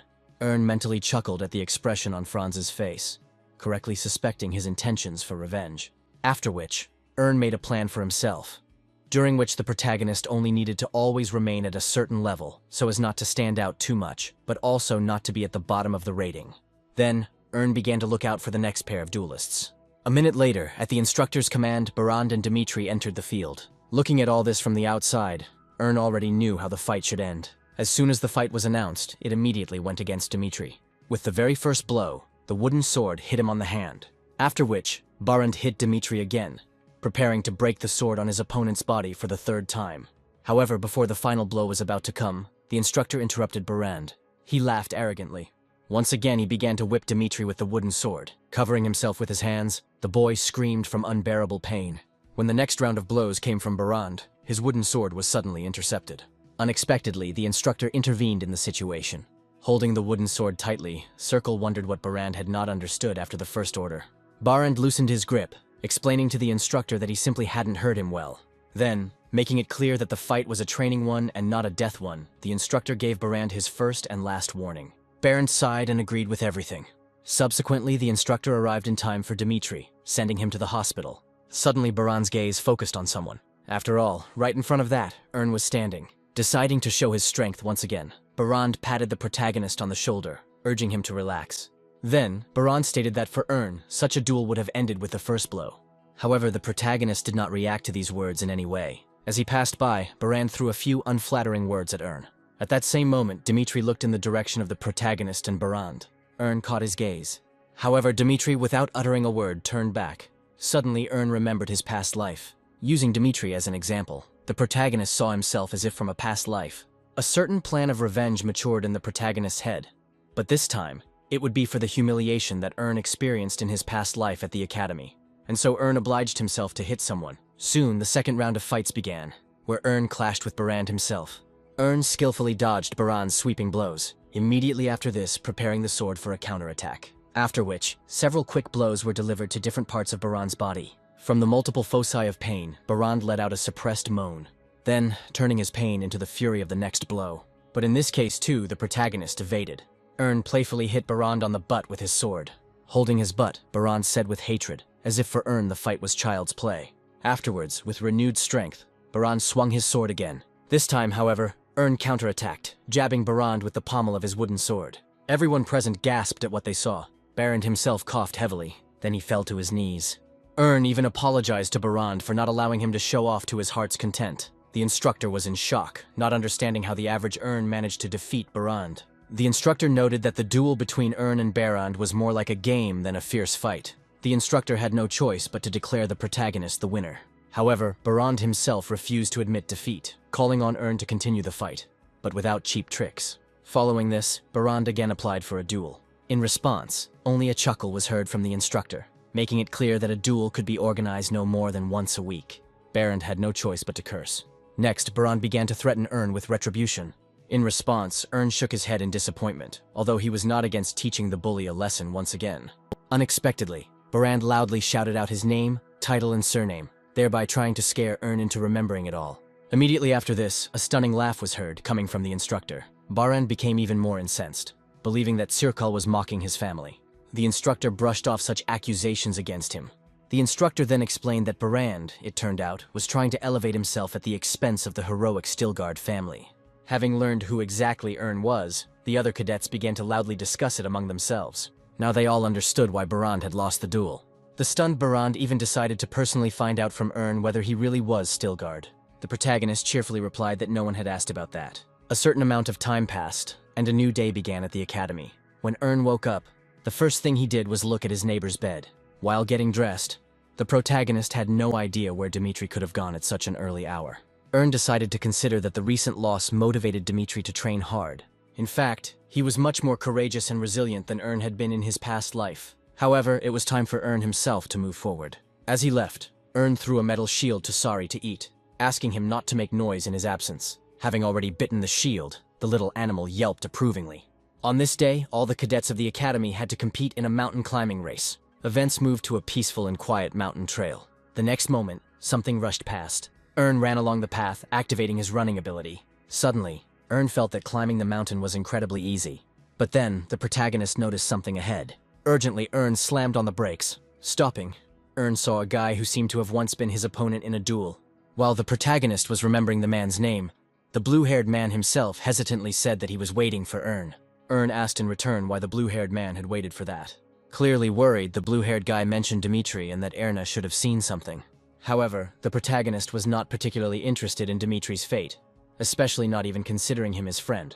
The blue-haired man was somewhat taken aback by the protagonist's revelations, but nevertheless continued, telling that Dimitri had been caught in a rockfall. Also, blue-haired told that Dimitri, for some reason, kept calling only Ern. The protagonist didn't really believe in such a tearful story. In his mind, Ern even gave the blue-haired man advice on how to create better plans for his traps. Meanwhile, Ern understood that if he ignored the blue-haired man now, in the future, he would only be bothered even more. Deciding to deal with all his enemies now, Ern asked the blue-haired man to show him the way. Immediately after this, the characters set off on a short journey. At the end of the journey, the blue-haired man called Ern an idiot, who fell for a rotten trick. Having pushed Dimitri to the ground with his foot, Barand praised the blue-haired man for his efforts. Then, the blue-haired man reminded the protagonist of his retribution. Along with this, Dimitri's groans were heard as more and more pressure was exerted on him. Ern looked down at him wearily. Next, Barand spoke up, asking about Ern's feelings, who saw how his friend was being offended. After a short pause, Ern took the floor and said he wanted to ask something himself. Ern wanted to clarify whether, after the recent defeat, Barand was really ready to stoop to such a level. However, Barand only became furious, mentioning that it was Ern's fault that he had dropped in the rankings. But most of all, Baranda was infuriated by the loss due to Ern's clever blows and the fact that the protagonist did not even try to agree to a rematch. When the characters' conversation turned to Dimitri again, Ern once again reminded them that he was not a friend of the protagonist. However, Barand thought completely differently. Ultimately, Ern understood perfectly well that the words about Dimitri were just a pretext to cover up his true motives. Ern also surprised Barand considerably by announcing that only 5 people had gathered to attack the protagonist. In his explanation, Ern cited his powers of observation. Meanwhile, Ern was very interested in whether Barand would dare to take the consequences if the attack took place. Barand showed no fear as he used his knowledge of the Stilgard family. Like many, Barand underestimated Ern, believing that he was rumored to be worthless. When the conversation turned to the source of the rumors, the protagonist recalled that one of Ern's brothers also studied at the academy.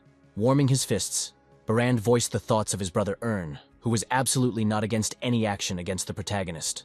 Meanwhile, Ern did not understand why Barand was chatting at all. Ern then reminded Barand that he had just beaten him up yesterday. In response, Barand threatened Ern with his fist and called on everyone else to attack the protagonist.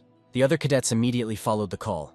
Ern sighed wearily. Then he raised his head. Immediately after that, one after another, Ern began to strike. Literally with one hand, he humiliated the attackers in every possible way. Barand did not expect such agility. Dimitri also watched all this with his eyes and mouth wide open. Having finished with the accomplices, the protagonist turned his attention to Barand. Threatening, Ern called the place where Barand would lie down a coffin. Barand responded with a cry and a swing of his fist towards Ern. Confidently, he approached the protagonist. However, the blow was stopped by Ern's outstretched palm. All of Barand's onslaught ceased overnight. The guy desperately hid his shock because the protagonist stopped a blow full of mana with just one palm. Immediately after this, Ern grabbed Barand's fist with his palm and bent it. A pulse of terrible pain ran through his body. Then, letting go of his hand, Ern became disappointed in Barand and the amount of his mana. Next, Ern prepared his fingers for a mana-filled snap.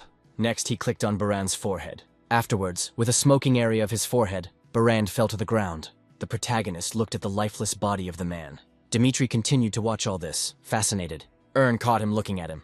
Suddenly, the protagonist addressed him by name. Right after that, Ern grinned villainously and made it clear that the boy hadn't seen anything.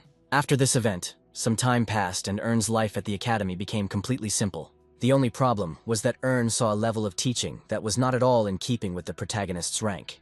Sometimes, Ern even thought about going to the upper class, but immediately abandoned this idea, since the difference was insignificant. First of all, the protagonist intended to graduate from the academy as quickly as possible, and to do this, he needed to return the chi energy. Unbeknownst to those around him, the protagonist began to manipulate the system to absorb new skills. To Ern's delight, the process was completed fairly quickly. But as for the capital itself, where the academy was located, this place was known for its fusion of light and darkness. And at this moment in time, Ern had to be on the side of darkness in order to get what he wanted. In order to gain guaranteed freedom, the protagonist would have to get his hands on a certain person in any case. After a long wait, Ern finally saw his goal. Someone in a white cloak was walking through the city streets. Ern was extremely confident in the results of his surveillance, always recognizing a person by their gait and height.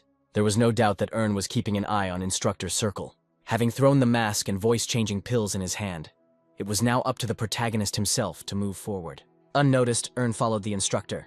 However, he was very worried about something. Unable to change your burden. At some point in time, Circle suddenly slowed down. The instructor clearly felt changes in the surrounding energy. It seemed that from the crowd of people, he saw the owner of these powers. From there, a bearded man looked back at Circle. For just a couple of seconds, his image was visible in the crowd. People were actively wandering around until someone blocked the mysterious man. Eventually, it seemed to dissolve. The instructor was amazed by the strange man, who instantly disappeared from sight, and, moreover, seemed to note Circle himself. A bad feeling came over the instructor, and he hurried to get away. Gradually, his quick step began to turn into a run, until at some point, the instructor again saw a stranger in front of him. He brazenly blocked Circle's way. The characters' gazes crossed again, and after them there was a painful pause. Suddenly, the mysterious man began to list the instructor's dirty hobbies, which included women and alcohol. Right there, the stranger characterized everything that had been said earlier as trifles, in contrast to the love between the waitress and the knight. Like the threat, the mysterious man suggested that the instructor would face problems if the story came to light.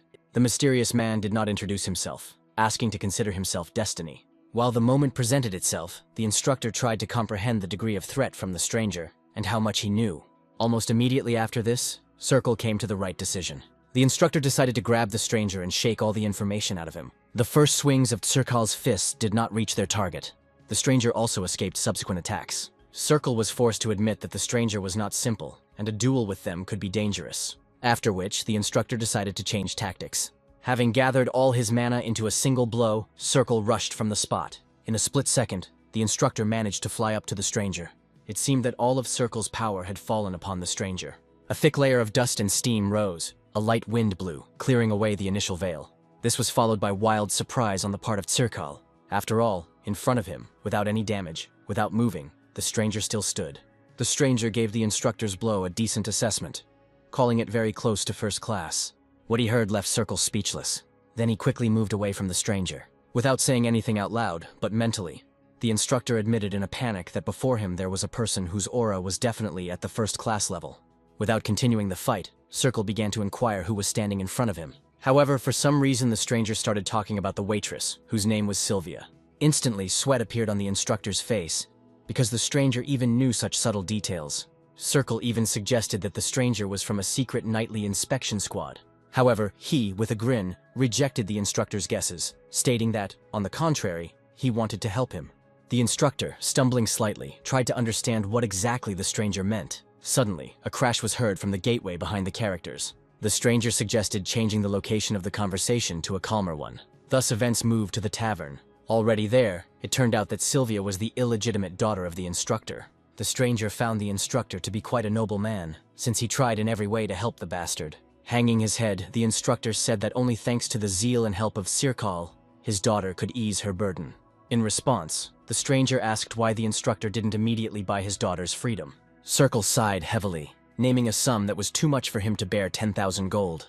In that case, the stranger wondered why Circle hadn't simply ruined the business of his daughter's oppressor, using his status. Following this, the instructor mentioned a certain Black Mamba. Then Circle explained that this was the name of a criminal group that secretly owned part of the capital. The stranger knew about this gang, and also that the guards were in no hurry to deal with them. Then, the instructor specified his helplessness by saying that Sylvia worked in an establishment that belonged to the gang. The stranger mumbled mysteriously, but in fact he understood that he had incomplete information. After all, now the story of Circle looked like something that Ern couldn't even really manipulate. Reluctantly, Ern came to a completely different conclusion. Now the protagonist had to change his approach regarding the leverage he had over the instructor. Ern saw the best option for himself as the opportunity to leave the instructor in his debt. Then, having alarmed Circle considerably, the stranger said that he would help him. Next, having made a gesture, the stranger wanted to get an answer as to whether the instructor was ready to make a deal. Immediately getting up from his seat, Circle wanted to know what was required of him. In connection with this, the stranger started talking about Erna. The instructor was surprised, but ultimately responded positively to his knowledge regarding the protagonist. After which, the stranger made it clear that Circle should help Ern in every possible way. The instructor tried to make a logical chain, saying out loud that the stranger was sent by the Stilgard family. Ultimately, the instructor concluded that there was nothing good in the stranger's offer. For Ern, in the guise of a stranger, it was a revelation that the overall assessments of an academy cadet were based on the opinions of many instructors, and not just Circle. In that case, the stranger corrected himself, asking Circle not to help the protagonist with grades, but only to improve his comfortable conditions. However, Circle was not amenable to persuasion, since influential families had previously tried to bribe him. However, the instructor was not prepared to cooperate. Sighing, the stranger began to explain again that he was only asking for a little more freedom for Ern. Additionally, as payment, the stranger swore that he would free Sylvia. The stranger drew parallels between Ern's freedom and Sylvia's. The instructor thought hard about the stranger's words. Seeing that he was making up his mind, the stranger added to his previous words that Circle's daughter would not even have to flee the city. Gradually, Circle's ability to resist persuasion decreased, but he still noted that rigging grades was impossible. Because of the knight's narrow-mindedness, the stranger began to get angry. Suddenly, the stranger started coughing. Suddenly, his voice changed. All this surprised Circle quite a bit. Unexpectedly, the next moment, the stranger tore off his former face. The instructor was quite stunned by what he saw. Now in front of him sat that same Ern Stilgard. Surprised, the instructor was at a loss to understand how something like this could have happened. When the instructor's speech touched on Ern's extraordinary aura, he explained that he was originally the strongest in the academy. Now, the instructor was actively amazed at the real powers the protagonist possessed. To his shock, at only 16 years old, Ern already possessed first class. Ern grinned, now confident that Circle would give him a perfect score. The instructor confirmed this, stumbling over his words. After which, the protagonist started talking about rigging grades, to which the instructor made it clear that there was no point in such a thing. Then, Ern made only one request to the instructor, which was to allow the protagonist to skip some of the lessons. Circle immediately responded that he could facilitate something like this quite easily. However, now the instructor was more interested in why Ern was hiding his abilities. To this question, with a sly grin on his face, Ern made it clear that, if he knew the truth, Circle would suffer from insomnia. The instructor recoiled slightly, frightened. Now, Ern gave the instructor time to think and give his answer. All Ern wanted now was to know if Circle was willing to make a deal. The night continued and the scene changed to a rich house. A stranger showed up there, among the clearly unfriendly people. With a bored look, the man asked again whether the stranger really wanted to take Sylvia. The stranger definitely confirmed this. The man frowned, now turning to Sylvia, deciding to find out if she knew the stranger. The girl looked at the stranger in fear. The stranger's words about coming to save the girl surfaced in her memory. In the end, calling the stranger by the name of Flip, Sylvia lied that he often visited the girl. At this time, Ern, in the guise of a stranger, was himself somewhat uncomfortable due to the fact that he introduced himself to Sylvia with the first name he came up with. The tired man sighed heavily, admitting that gentlemen liked to visit Sylvia. The man then offered the stranger a price of 10,000 gold pieces. Almost immediately after this, a bag of gold was thrown onto the table. The stranger confirmed that the amount stated by the man was inside. When he opened the bag, the man was somewhat shocked that someone had actually carried so much money around the city. Apparently deciding that the matter was closed, the stranger began to take the girl away with him. Unexpectedly, the man asked the stranger to wait. The man didn't like that the stranger was trying to leave so quickly, without even listening to his interlocutor. Turning around, the stranger did not understand what the problem was, because the required money had been paid. To this, the man replied that he was a businessman and actively weeded out scumbags. Next, the businessman voiced a problem regarding how much Sylvia could earn in a year. Without waiting for an answer, the businessman named the figure of 12,000 gold, from which it followed that the businessman, not directly, wanted to receive much more money for Sylvia in order to cover his expenses. Ern, in the guise of a stranger, logically inquired about the new number.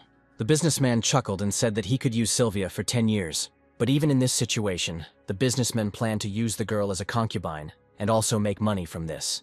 Having briefly calculated the profit for future years, The businessman named the total figure of 130,000 gold. Subsequently, the businessman began to wait for the stranger's reaction to the new pricing policy. Having received no answer, the businessman said with sorrow that he had been counting on the stranger as a very wealthy man.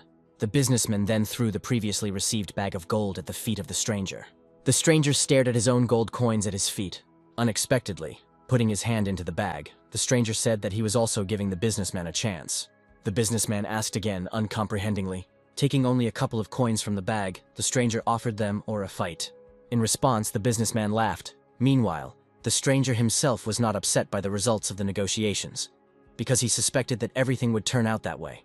And the stranger also considered it important to teach the businessman a lesson. At that very moment, Sylvia spoke up, afraid of what Flip was about to do. In response, the protagonist said that the girl simply had to stand behind him. Then the businessman's voice was heard asking his people to deal with the stranger. But before he could finish his speech, one of the guards was already killed. Opening his eyes, the businessman saw that his face was covered in someone else's blood. Everyone present in the room froze, until the businessman himself slowly turned to the slain guard. Then Flip's voice sounded, making it clear, under the guise of a smoking finger, that such a tragedy could have been avoided. At the same time, it seemed to Flip that the businessman was starting to get quite angry. The next second, under the influence of magic, Flip threw out projectiles in the form of gold coins with his thumb. Without a sound, the coins hit the heads of the dealer's men, completely stunning those. The number of living people in the business was rapidly decreasing. Not wanting to put up with this, the businessman drew his sword, after which he activated the Hellfire skill. However, before the cast was complete, Flip fired the last coin at the businessman. Having reached the businessman, the coin greedily bit into his hand. Immediately after this, the businessman dropped the weapon from his hands, feeling that it would no longer be subject to control. Following this, Flip jumped up to the businessman in order to teach him a lesson for attempting to use dark magic. Before striking, Flip wondered if it was worthwhile to talk to the businessman in the language of the criminal world. The businessman even asked the stranger again, not quite understanding what he meant. In response, Flip hit the businessman once. Having turned around himself, the businessman collapsed to the floor. Throwing threats, Flip began to slowly approach the businessman. Being frightened, the businessman himself was ready to give the stranger money. Flip stopped, curious. The businessman continued speaking, mistaking Flip for a troubleshooter and now promising him a payment for sparing his life. Flip seemed intrigued when the businessman raised the ransom to 3 times the amount. The businessman even smiled, guaranteeing that he would be able to pay Flip back thanks to his wealth. Then the businessman raised the amount even higher, on the condition that Flip would reveal the name of the customer. Flip pretended to think about the offer, but still didn't want to lose sight of the very reason for the fight. The businessman actually thought that Flip wanted to get recommendations for himself and his firm. Sighing, Flip suddenly said that to begin with, he should have taken the order to eliminate the businessman. This news stunned the businessman. Then Flip said that he had come only for Sylvia and nothing more. Taking out a new coin, Flip said that the businessman should have accepted the original offer and not made things worse. The stranger's murderous gaze was imprinted and hung on the little business. He, being horrified by future events, began to beg Flip to wait. But a second later, a gold coin hit the villain's head. Immediately after this, a shocked gasp was heard from the girl behind Flip. Flip glanced at her instantly. The girl herself jerked in fear. Afterwards, Ern, in the guise of a stranger, hastened to apologize to Sylvia for the cruel scene. Stammering in horror at the scene that had happened earlier, the girl wanted to know who Flip was. She completely didn't understand how Flip could pull off something like this on his own. After thinking for a few seconds, Flip said that he was a man from Circle. At the same time, Flip called himself the man who gave the girl freedom. Then the scene changed to another establishment in the city. There, piles of gold coins were pouring out onto the table. Flip rented the entire top floor of the tavern, at the same time asking to feed the girl who was with him. The tavern keeper beamed with happiness at the abundance of coins, guaranteeing that everything would be fulfilled. Having already climbed up to the 2nd floor, Flip asked the girl to have a good rest. She thanked her savior, after which she hurried to go into her room. Ern, being in the form of Flip, did not expect the consequences, since he had previously destroyed the traces of the massacre with acid. All this meant only one thing to Ern. After moving to his room, the protagonist dropped his mask. Next, starting to meditate, Ern ran through all the abilities he had previously used in his head. Now, the protagonist knew exactly what he might need to master the Northern Lights technique. Likewise, Ern spent the entire night in meditation, trying to grasp the basis of the fighting technique. Morning came, and with it, Ern's mastery of the technique was complete. Exhaling heavily, the protagonist was sure that he had now achieved what he wanted.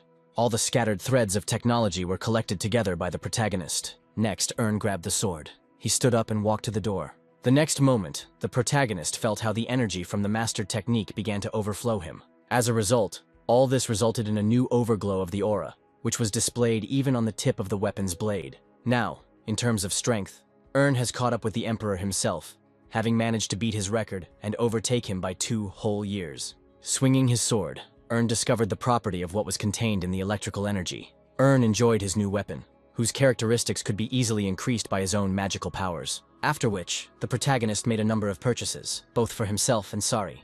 At the same time, the skill for the facial distortion technique, which considered useful for certain situations, was also included in the list of purchases. Now, while warming up, the protagonist wanted to test the effectiveness of what he had just bought. Next, the action moved to Sylvia's room. The girl had already woken up a long time ago and was humming something under her breath. Suddenly, there was a knock on the door of her room, and a voice familiar to Sylvia was heard. The girl jumped out of bed and hurried to open the door. As soon as she saw who was standing in front of her, Sylvia took a couple of steps back. Now, practically filling the doorway, a blue-haired guy was looking up at her from below. Frightened and screaming, Sylvia tried to close the door. However, the new stranger stuck out his leg, not allowing this to happen. Yelped in pain and hurried to explain that he was the girl's savior yesterday. Pointing to himself, came up with another story that yesterday, Sylvia saw another face created by Flip. Realizing that she was not in danger, the girl apologized. Right there, noticed that the girl was quite tired. As it turned out, due to considerable anxiety, Sylvia was never able to get much sleep. After a short conversation, suddenly handed the girl a bucket. Sylvia looked inside, finding a bucket full of appearance-altering devices. The protagonist insisted that Sylvia would have to change her appearance in any case in order to avoid being caught. Sometime later, Circle looked at someone mysteriously. Now, in front of the instructor, there were 2 people who were completely unknown to him. After a moment of inactivity, Circle apologized to the couple, believing he was in the wrong room. Suddenly, a charming girl greeted Circle as if he were a family member. The instructor stood there, shocked. Sylvia explained that she simply dyed and cut her hair. Spoke up after her, calling the girl's transformation weak magic. Additionally, the protagonist noticed the girl's pendant, which was supposed to protect her from persecution. The instructor was surprised by such a thing. The next moment, the button on Circalius's cape vibrated. It seemed as if she was starting to pull out her clothes. A few moments later, the button was pulled forward quite far. Then, with a bang, it burst free. In shock, Sylvia's scream was heard. But the next moment, the button turned into a small animal, flying into hands. The little animal began to whine pitifully and lick the protagonist in every possible way out of longing for him. To the gentle howls of the little animal, Sylvia and Circali gradually came to their senses. Meanwhile, was interestedly studying the behavior of Sari, who could recognize his master in any guise. Next, the protagonist introduced the animal. Chirping softly, the girl reached out to Sari. The little animal grunted in confusion, going through a thought process in its head regarding the girl's hostility. Ultimately, Sari found no reason to attack. The cuteness of the little animal struck the characters right in the heart. Next, the protagonist ordered the animal to play with the girl. Having diverted Sylvia's attention, approached Circalius. Now, was interested in his request. The instructor made it clear that he had signed the protagonist up for a closed training session. This was the name of the training hall where only geniuses could practice. Finding this useful, immediately asked how long the training period covered. As it turned out, the instructor was only able to knock out time until the next full moon. A little nervously, the instructor informed that despite the time restrictions, the attendance restrictions were not significant. This outcome did not particularly impress the protagonist, which is why he again needed to come up with something else. Having decided to temporarily stop there, also suggested conducting a count. The protagonist approached an unremarkable cabinet. Afterwards, he looked slyly back at the instructor. Suddenly, called out to Sylvia. Immediately after this, a bag of gold appeared in the girl's field of vision, which presented to her. Sylvia was stunned, unable to even respond properly. Called such a gift compensation to the girl for years of work. At the same time, handed a similar bag to Circle himself. However, the instructor made it clear that he could not accept such a thing. Both gifts, called money that had been illegally obtained by the Black Mamba and were now being returned to their owners. Then the bag of money was thrown into the instructor's hands. Circle didn't know what to think, because in one moment his problems were solved. Afterwards, the instructor tried to thank Having gathered his courage, Circle bowed to the protagonist, promising to repay kindness with kindness. Himself hoped that in the future, he and the instructor would work together. Next, attention turned to the girl, wondering what her plans were. Sylvia couldn't give the protagonist a precise answer because she too had an overly quick story. At this, hummed thoughtfully. Almost immediately, the protagonist suggested that the girl help him. Extended his hand and offered to work for him temporarily. Next, the events moved to the Black Mamba establishment, where two people were discussing breaking into a safe. Two men were discussing the behavior of the missing boss, who had recently been frequently forced to rob and blackmail. However, Bass was sure that it was not one of the gang who broke the safe. The man standing next to him, named Titan, thought otherwise, blaming the missing boss for everything. Bass specifically noted to Titan that the safe was only half broken open, with the inner compartment opened with a key. Putting two and two together, Titan came to the conclusion that the missing boss had ordered his men to do this. Then, Bass also emphasized that among the boss's people, there were no people who could cut the steel plates. In connection with all this, Bass expressed no doubt that it was not without an aura. Now Titan himself asked the logical question, why would the owner of the aura rob a safe? Bass didn't answer, but began to look around the room. The unnatural cleanliness, in particular, seemed suspicious to him. Noticing something under the furniture, Bass darted to the floor. Titan looked at Bass's behavior with surprise. After a few moments, Bass stood up, holding a gold coin in his hand and asking how many men he could kill with aura and gold. However, Bass was not particularly interested in the true identity of the one who killed the other members of the gang. After all, for Bass, the main insult in principle was that someone dared to attack their gang. At the same time, Ern was again indulging in meditation. Having previously used many elixirs, Ern hoped to awaken the chi energy within himself. The flower, which represented a special technique, gradually blossomed. In the blink of an eye, the flower petals opened. A new energy began to permeate the protagonist. Ern was a little nervous because he could not overcome the barrier he had previously achieved in enlightenment. Gradually, the elemental winds of the aura began to subside. Getting up tiredly, Ern decided not to torture himself with unnecessary attempts to overcome the barrier for now. Stretching, Ern decided that for now, it would be best to take a temporary rest. Moreover, believing that Flip's image would be useful, Ern bought himself a mansion in the capital, where he now lived. Looking at the mansion's landscaped grounds, Ern admitted that the investment had clearly been worth it. But along with this, something else caught the protagonist's attention. Watching Sylvia every now and then, Ern believed that the girl was quite capable. The girl knew how to read, she knew how to write, and in principle she could complete any job. Ern even suggested that Sylvia might have belonged to some fallen aristocratic family. But he did not pursue the topic further. Ern was afraid that with his questions he might touch on some painful topics for the girl. The protagonist expected that Sylvia's story might be somewhat similar to Ern's own fate from his past life. Having decided not to interfere, Ern concentrated on the topic of closed training. Without wasting a minute, the protagonist called the system and entered the exchange. There, upon request, Ern found a special mana stone. Ern even expressed surprise when he saw the price and rarity of flow attainment. As it turned out, such goods were mainly handled by Hearthstone, which by that time had become quite popular. In fact, Ern didn't even hope that he would be so lucky. Ern was quite pleased to note that Hearthstone turned out to be quite the sneak. In this regard, the protagonist has a good opportunity to cast his line. Next, Ern posted his trading lot, where he sold the mana stones he had previously secretly bought from Hearthstone, while at the same time agitating for a rebellion against the tyranny of the Merchant Alliance. Many of the stock exchange's inhabitants were beside themselves with happiness, because Ern was selling such rare mana stones for 5 coins less. For some, on the contrary, joy turned to despair, because the mana stones were not sold by the Alliance. Others, however, saw no problem with this, enthusiastically noting that the famous Ern had returned to the stock exchange. As in life, so in trading, the protagonist was now skimming the cream. Absolutely everyone and everything rushed to buy goods from the protagonist. While eating the cake, Ern watched with amusement as his balance was replenished by spontaneous purchases. A couple of minutes later, Ern received a message from Hearthstone. As soon as the protagonist accepted the request for communication, insults began to rain down on him. Shocked by the font size of Hearthstone's messages, Ern greeted him.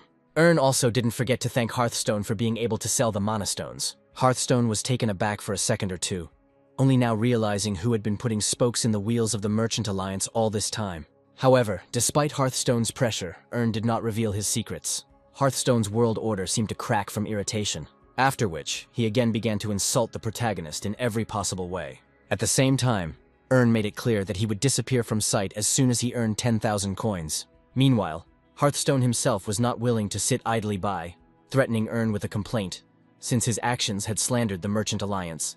Although he didn't say it out loud, Ern was forced to admit that he had gone a bit overboard with his announcement. But even for such cases in life, the protagonist always had a special plan prepared. After all, as it turned out, Ernu was still actively assisted by Mayam, providing carte blanche for actions in System Zero. Then Ern thanked Mayam for his support. In response, the channel master only laughed awkwardly, pretending to be flattered by the protagonist's words. However, Mayam clearly hoped that one day, Ern would be able to repay him, In part, Earn even made it clear to Mayam that such a day would come one day. In this regard, the protagonist, once again, mentally wished Hearthstone good luck in all sorts of complaints. While Earn was thinking about how else to screw over Hearthstone, the protagonist received a message. Earn had a feeling that the official protest had come so soon. Upon opening the message, Earn saw that someone, under the pseudonym Golden Dragon, was offering the protagonist a part-time job. In order to learn more about the stranger, Earn used the Eye of Providence. Alarmed, the protagonist was at a loss to guess what such an influential person could have forgotten on the stock exchange. As it turned out, the heir to the trading guild named Joe contacted Earn. Earn was absolutely amazed, because even from the brief reports it was clear that Joe, in terms of his characteristics, skills, and level of wealth, was a wildly outstanding person. Next, the protagonist began to think about the things that could lead Joe to Earn. Earn was hesitant to answer, believing that there was some kind of catch to the whole story, since Joe was very actively trying to recruit the protagonist for hourly work. Finally, Earn chuckled and decided to play his own game. Hours have passed since then, and evening has come. After a fair amount of stalling, Earn was now ready to give Joe his answer. After logging into the exchange, Earn sent a request to communicate with Joe. To Earn's surprise, Joe responded a second later. Joe seemed a little nervous, apologizing in every way for interrupting Earn's work. Skipping the pleasantries, Earn suggested getting straight to the point, to which Joe again apologized for the urgency of his messages. Getting to the point of the conversation, Joe revealed that he knew about the conflict between Earn and the cartel over the sale of elixirs. The protagonist realized that Joe was most likely sent to deal with Earn on behalf of the cartel. However, Joe dismissed Earn's conclusions, saying that the story of the conflict was being actively passed on by word of mouth. The protagonist snorted in disbelief, still not understanding the essence of their conversation. After a few seconds of silence, Joe suddenly said that Earn had 10 tickets to submit reports. The protagonist was amazed at the power of the rumors, in particular, which were probably spread by Mayam as well. After all, in a recent conversation with the channel master, he had assured Earn that he would turn the whole situation into an accident during a prank. Meanwhile, even Earn himself was not averse to adhering to this legend. At the same time, Earn was not averse to adding some spice to the unfolding situation. Then, the protagonist pretended that Joe had obtained secret information. Joe believed in his luck, after which he again inquired about tickets. To this, Earn answered positively. Then the protagonist discouraged Joe, saying that he had already spent all the tickets. Disappointment overwhelmed Joe, and he hurried to say goodbye to Earn.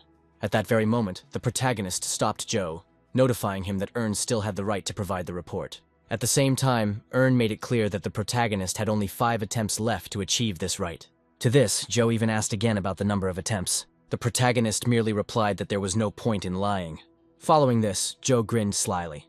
And later, he burst out laughing like a madman. Joe was overjoyed at the chance to take revenge on his enemies. Still hearing the endless laughter, the protagonist even doubted that he was still communicating with the same person. At some point, Joe came to his senses. He hastened to apologize to Earn for his lack of restraint. Further, Joe told that he had enemies who had unfairly killed his parents. And so, specifically in Earn, Joe saw a ray of hope for revenge. Earn himself began to connect Joe's story together, concluding that his enemies were engaged in exchange. Joe agreed with everything completely. Then, Earn began to pretend that he couldn't just throw away such privileges. Understanding everything at a half-word, Joe made it clear to the protagonist that he was ready to pay Earn's services for 50,000 coins. After the amount was announced, the protagonist became thoughtful. In Earn's guesses, there were many indications that Joe was not just a simple man from a wealthy family. After researching Grandpa Joe, Earn came to the conclusion that he definitely wasn't involved in stock trading. And yet, the amount Joe had stated was very tempting for the protagonist. Deciding to up the ante, Earn wondered if Joe's offer was really that low. Slightly agitated, Joe began to explain to Earn that, translated into gold, the stated amount of coins was wealth that 5 generations would not be able to spend. Besides, Joe knew that Earn had gotten pretty rich after resolving his issues with the cartel. In response, Earn stated that during the conflict, he earned much more than Joe could even imagine. Earn specified his victory by saying that after eliminating competitors, he secured his own position in the market, from which it turned out that the report sent by Earn played only half the role in the success of the whole matter. Therefore, the protagonist did not guarantee that, having received the reports, Joe would be able to succeed in his own business. Earn went on to say that he had also taken revenge in his time, following which Earn wondered if Joe's revenge was really worth only 50,000 coins. The protagonist then concluded that the revenge Joe desired was nothing more than a lie. At the end of Earn's deductive thoughts, Joe winced, then, screaming furiously, not wanting to miss such a chance. This was exactly the reaction that Earn wanted to achieve from Joe.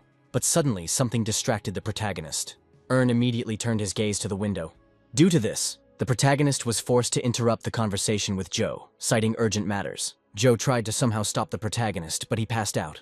At the same time, Ern himself drew his sword, feeling how alien energy was accumulating outside. And indeed, someone was approaching Ern's mansion in an unfunny way. Soon, 2 people entered the scene. Subsequently, there were even more of them. From their conversations, it became clear that they had come exactly where they were supposed to. Pushing through the crowd, with a heavy sword on his shoulder, Titan appeared. He was overtaken by Bass, who was in command of the men. A few seconds later, the crowd entered the mansion. Trying not to make any noise, the invaders followed Ern's chambers. Suddenly, one of those walking ahead made a stopping gesture to his accomplices. After which, pressing himself against the wall, he crawled towards the door. Quietly, his hand lay on the door handle. The leader of the squad didn't even notice how sparks of electricity began to run through his clothes. Subsequently, a ball lightning flew towards him. The squad leader's body shook. The other bandits were horrified when they saw what had happened to one of them. Afterwards, one of them even screamed at the crazy scene. Immediately after this, Ern jumped out into the corridor at wild speeds. In the eyes of the bandits, Ern looked more like a creepy, magically possessed monster. Having no other choice, the bandits raised their swords and decided to attack. Ern smiled contentedly. After which, the first attack was carried out by the protagonist. One after another, Ern struck down with his magical weapon. Fueling all this with unnatural speed, Ern thrust his blade forward. Then he swooped down and pierced one of the bandits. At first he winced in pain. Subsequently, his body shook from an electrical impulse. Finally, the bandit groaned tiredly, being pretty fried. Seeing that the bandit was somehow still alive, Ern decided to interrogate him. In exchange for promising a quick death, the protagonist wanted to find out who exactly was the bandit's target. At the same time, from the outside, an inexplicably bright glow was observed in the room where Ern lived. Titan and Bass naturally took notice. They both agreed that Ern knew about the attack. Realizing that the protagonist obviously possessed a strong aura, Bass no longer considered it advisable to waste his existing powers. And therefore, Bass commanded that absolutely all of his people enter the mansion at once. Bass considered it entirely possible to defeat Ern with joint efforts. A minute later, the door to the mansion began to open. The bandits entered with swords at the ready. The surrounding silence made Bass nervous, so he urged his men to be vigilant. Literally, right after this, one of Bass's men pointed at something. Ern walked slowly down the steps. The protagonist was honestly surprised by the insolence displayed by the invaders. Logically, Titan decided to find out who was in front of them. Ern, having changed his appearance to Flip, was not averse to finding out the answer himself, but who managed to break into his house. Suddenly, Bass spoke up, wondering if Flip had killed the bandit leader. Ern responded with irony, since the other bandits spoke more flatteringly of their former leader.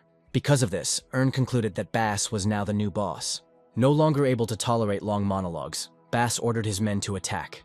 Ern was not averse to trying out the skills and techniques he had learned once again. The first of the motley crowd to fly out at Ern was Titan.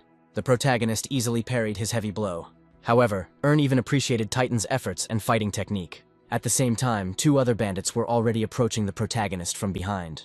Instinctively, Ern performed a reverse sword swipe. Immediately after this, he electrified the surrounding space. The electric shocks and sword strikes achieved their targets. Then the current rushed further towards Titan, who covered himself with his sword. Surviving but slightly fried, the Titan radiated fury. Bass watched from the sidelines as the battle progressed, which was unpleasant for him. Realizing that things were not going in the bandits' favor, Bass took out the scroll. Immediately, he whistled. The Titan instantly turned towards the source of the whistle. The living bandits immediately realized that a prearranged signal had sounded. Hoping that the people would have time to escape, Bass began to tear up the scroll of the spell. Now the protagonist himself has seen the course of the situation. After all, in one instant, a magical seal formed in front of Bass. Ern stepped back from the bright light of magic. Then spreading his arms, Bass cast a spell. Immediately after this, sharp ice blocks began to burst out from the magic circle. Inexorably, they flew towards Ern. But the closer they got to the protagonist, the more they lost their course, colliding and forming a pile of ice. Now, Bass himself had already set in motion, intending to carry out the explosion. As quickly as possible, the other bandits took cover. The ice blocks themselves began to fill with bright light. Having reached critical mass, the ice blocks burst. Subsequently, the entire mansion was enveloped in an icy fog. Soon, Bass and Titan appeared from behind their shelters. In part, Bass regretted wasting such powerful magic on the protagonist. On the other hand, their enemy, according to Bass, was worth an entire army. The smugness of the new bandit leader was interrupted by Ern's lamentations about the destroyed mansion. Appearing in front of everyone again, Ern wanted to understand whether the bandits were ready to fork out money for the repairs. In a panic, Titan shouted out that the protagonist didn't receive a single scratch. Bass also saw this. but he absolutely did not understand how something like this could happen. As it turned out, thanks to the previously learned skills and the raised level, Ern could easily block magic. Looking at his thawing hair, Ern concluded that he had not managed to preserve everything in himself. Then, Erna's anger grew because his hair was completely ruined. Eventually, the protagonist burst into a cry of indignation. Ern then swung his sword to teach the bastards a lesson for ruining their hair. The bandits were confused, because Ern had become wildly enraged. First of all, because of some hair. Subsequently, an electrical chirping and glow engulfed the mansion. Sometime later, when everything had calmed down, Bass appeared, barely breathing. Almost immediately, he fell to the floor. Having let off steam, the protagonist finally exhaled. Afterwards, Ern told himself that he barely managed to restrain himself from destroying the entire mansion. On the other hand, the protagonist has completely avenged his hair. Suddenly, Ern noticed that the number of dead bandits was slightly less than those who had originally broken into the mansion. As Ern scanned the grounds of the first floor, he came across a door that was slightly open. Deciding that the survivors were hiding there, Ern followed the open door. Yurko, the protagonist, slipped through the door. But right after that, Ern froze. His gaze was met with a picture of a couple more dead bandits. The protagonist looked closely at the bodies. Absolutely everyone had a wound in the same place that was not typical of a sword. Ern wondered to himself who could do something like this. Suddenly, an unusual noise was heard from the far corridor. Ern turned his gaze to the source of the noise, seeing a strange figure in the shadows. Preparing for the worst, the protagonist held out his sword. At the same time, the shadow began to click its tongue towards Ern. It seemed that Ern was beginning to guess who was hiding there. Soon, the unicorn appeared to the protagonist in full form. In all its majestic glory, the unicorn straightened its mane. Recognizing Sari, Ern was amazed by the animal's transformation. Sari nodded when Ern hinted at the dead bandits. Suddenly, Sylvia appeared from the next room. The girl was safe, and now, first of all, she was interested in Sari's condition. While stroking the unicorn, the protagonist began to explain to the girl that Sari could transform. Ern made it clear to Sylvia that there was no point in carrying around a common marten. Sylvia said thoughtfully, finally understanding in her mind why Sari seemed so strange to her. Meanwhile, the girl wanted to know what happened in Ern's mansion. Next, Sylvia pointed to a group of dead bandits. The girl was scared when Ern told her about the invasion of the Black Mamba, which had already been dealt with. Whatever the case, Ern wanted Sylvia to return to her room under Sari's protection. Ern didn't want anyone or anything to interfere with him during the interrogation. After some time, through pain and suffering, Bass gradually awakened. At some point in time, with a deep breath, Bass opened his eyes. He quickly looked at himself, not understanding how he had managed to survive. Next, Bass tried to get up, but his body did not obey him. Bass didn't understand why his body didn't obey him. Suddenly, opposite him, Ern appeared, taking a chair behind him. Immediately after this, Bass let out a cry of indignation, demanding an explanation from the protagonist regarding the state of his body.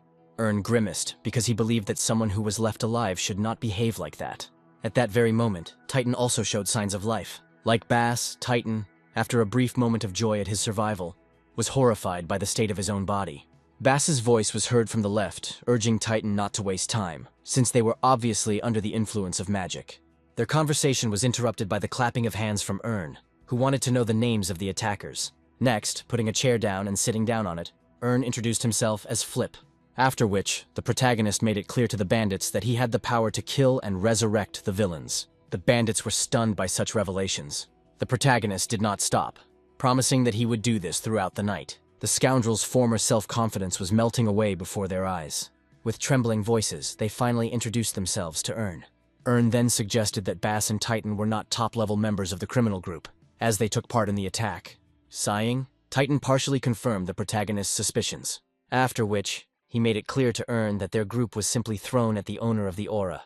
As it turned out in the end, Ern was up against some of the weakest fighters, who were simply thrown to the slaughter. Ern even laughed, as if the bandit organization was trying to resemble a knightly order. Titan sighed heavily again, naming a certain Kamazan as the source of all the troubles. The protagonist listened attentively to his speech. Considering that Kamazan was the new leader of the bandits, Ern assumed that Bass and Titan were not on the best terms with him.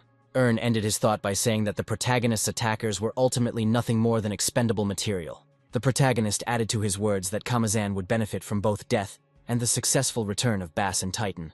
Having received some information, Ern decided it was time for the next questions. When the topic touched upon the protagonist himself, Bass spoke up, explaining that he had taken up the trail due to the unusual disappearance of one of the waitresses.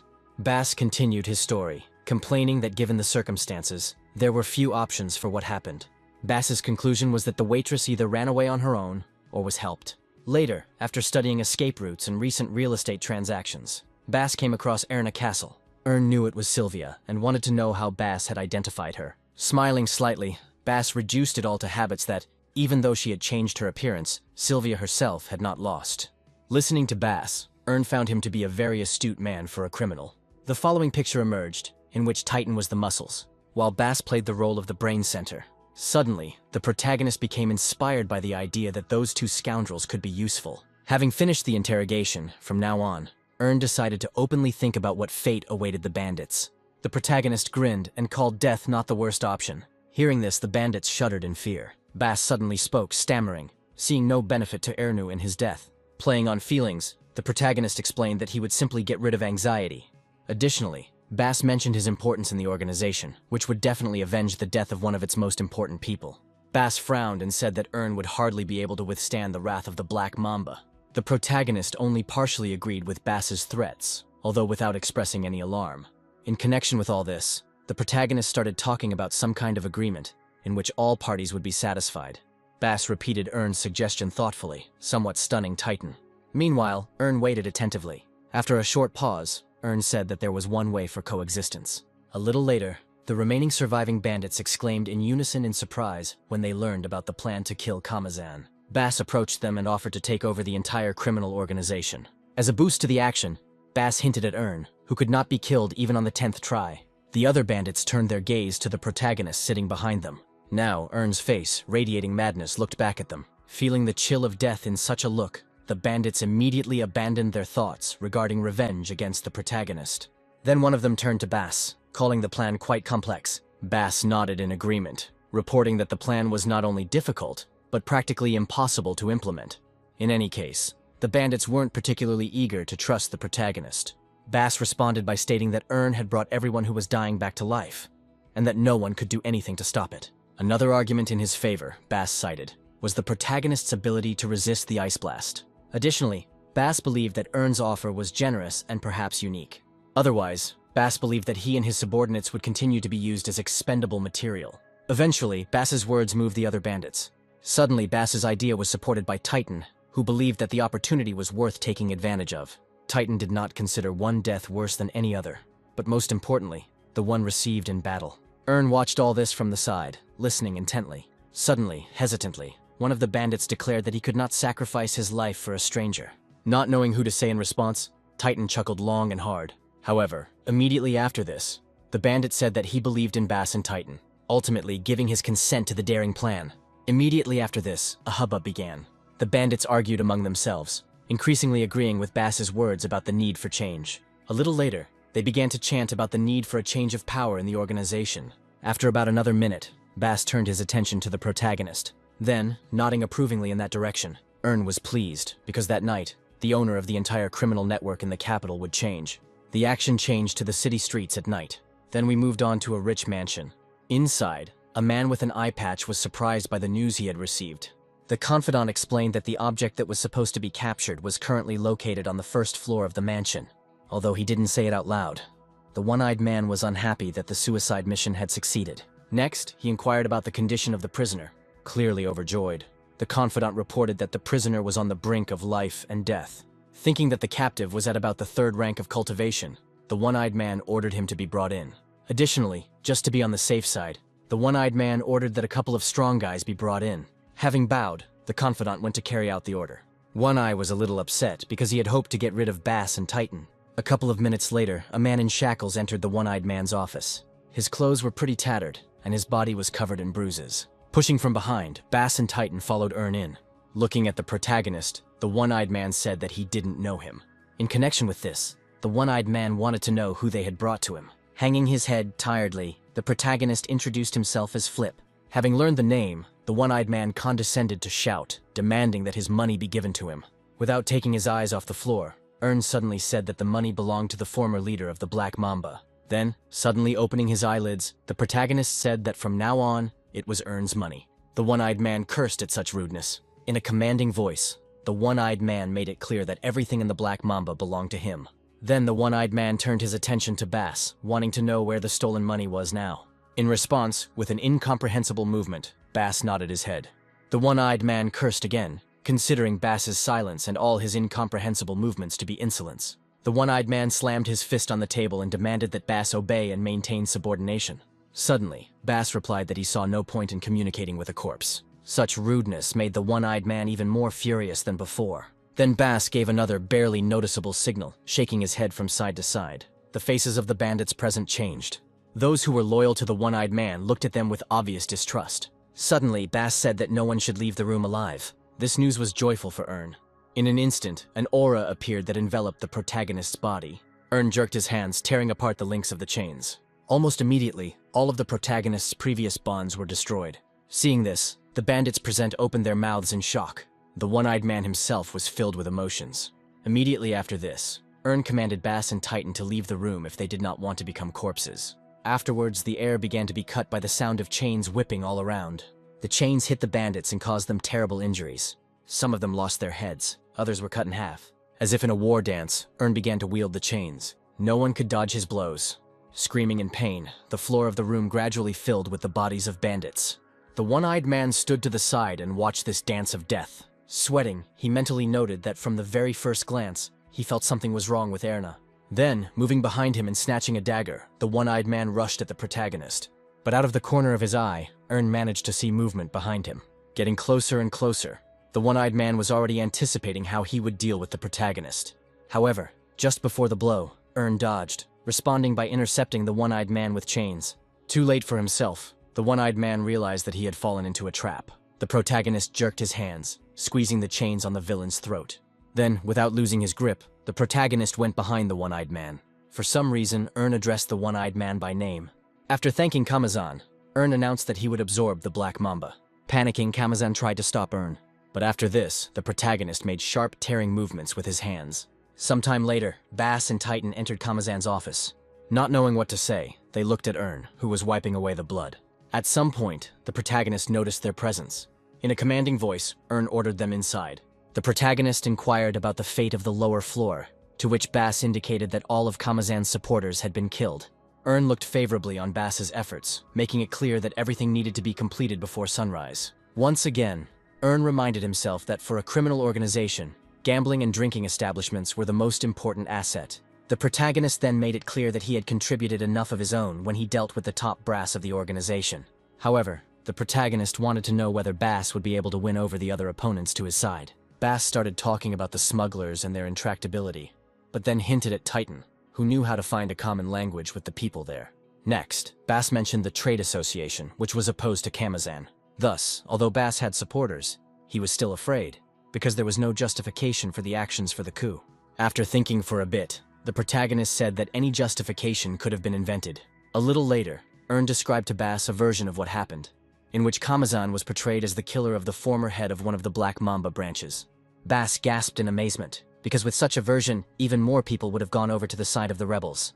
Ern also confirmed this because, having remained in the minority, all other dissenters will have to make concessions. These discussions were interrupted by Titan, who did not really believe that the branches could believe such a story. With this situation in mind, Ern brought up the topic of how Bass and Titan managed to capture the protagonist. Ern reduced his thoughts to popular rumor and other people's views. The protagonist assured that Bass and Titan were probably already considered outstanding people who managed to captivate a person with an aura. Then standing up, Ern called himself a shadow when Bass and Titan were supposed to come to the fore. Then putting his hand on Bass's shoulder, Ern hoped that he would be able to fix everything. At this moment, the protagonist radiated trust and hope. This conviction was passed on to Bass and Titan, who began to assure Ern of their success. Ern wanted to receive a further report on the progress in his mansion. Sometime later, Erna was drying his head after washing. The protagonist was amazed at how much he had managed to accomplish in just one night. Finally, it was Ern's turn to see what decision Joe had made. As soon as he opened the system and called up the chat, Joe immediately wrote to Ern. Then, Ern was confused, because Joe wanted the protagonist's grandfather to talk to him. A second later, Guillaume, the king of trade, spoke. Listening closely, Ern understood that such a sign could not promise anything good. Also, Ern didn't have any information about Guillaume, which is why the protagonist should probably be more careful. After a short pause, Ern greeted Guillaume.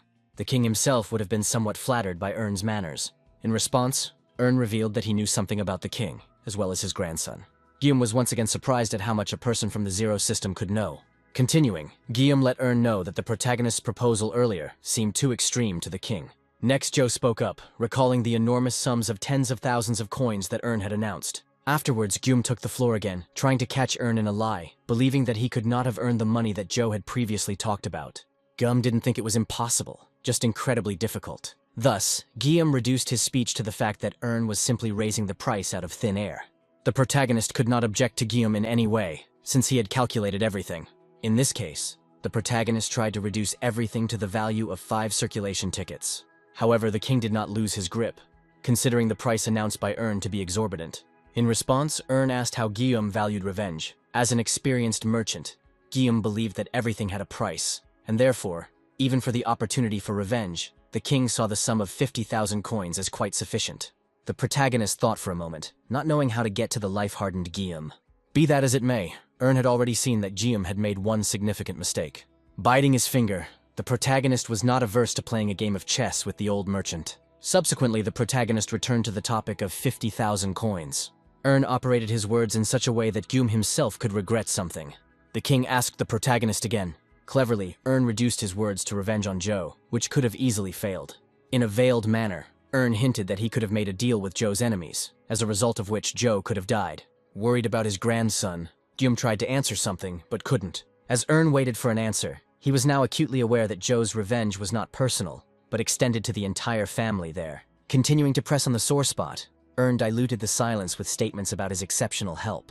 At some point, having given up, Gyum decided to find out about Ern's conditions. Silently, the protagonist exclaimed from the sudden success, because he managed to put pressure on the buyer. Ern folded his arms and suddenly began to talk about how he only needed trust, not money. Stroking his beard, Gyum considered Ern to be a very clever boy. Nevertheless, he was not averse to listening to him. After which, Gyum asked Joe to convey some words to Ern. Jim went on a rather long tirade that for the sake of Ern and his services, he would not open a branch of his trading empire in the Zero Dimension.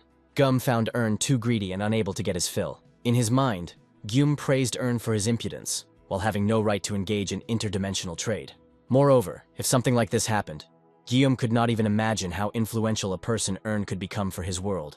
A minute later, Joe informed his grandfather that Ern had made another counteroffer. Gyum sighed but decided to listen. Confused, Joe reported that Ern wanted an investment of 200,000 coins. The old man coughed when he heard such a sum.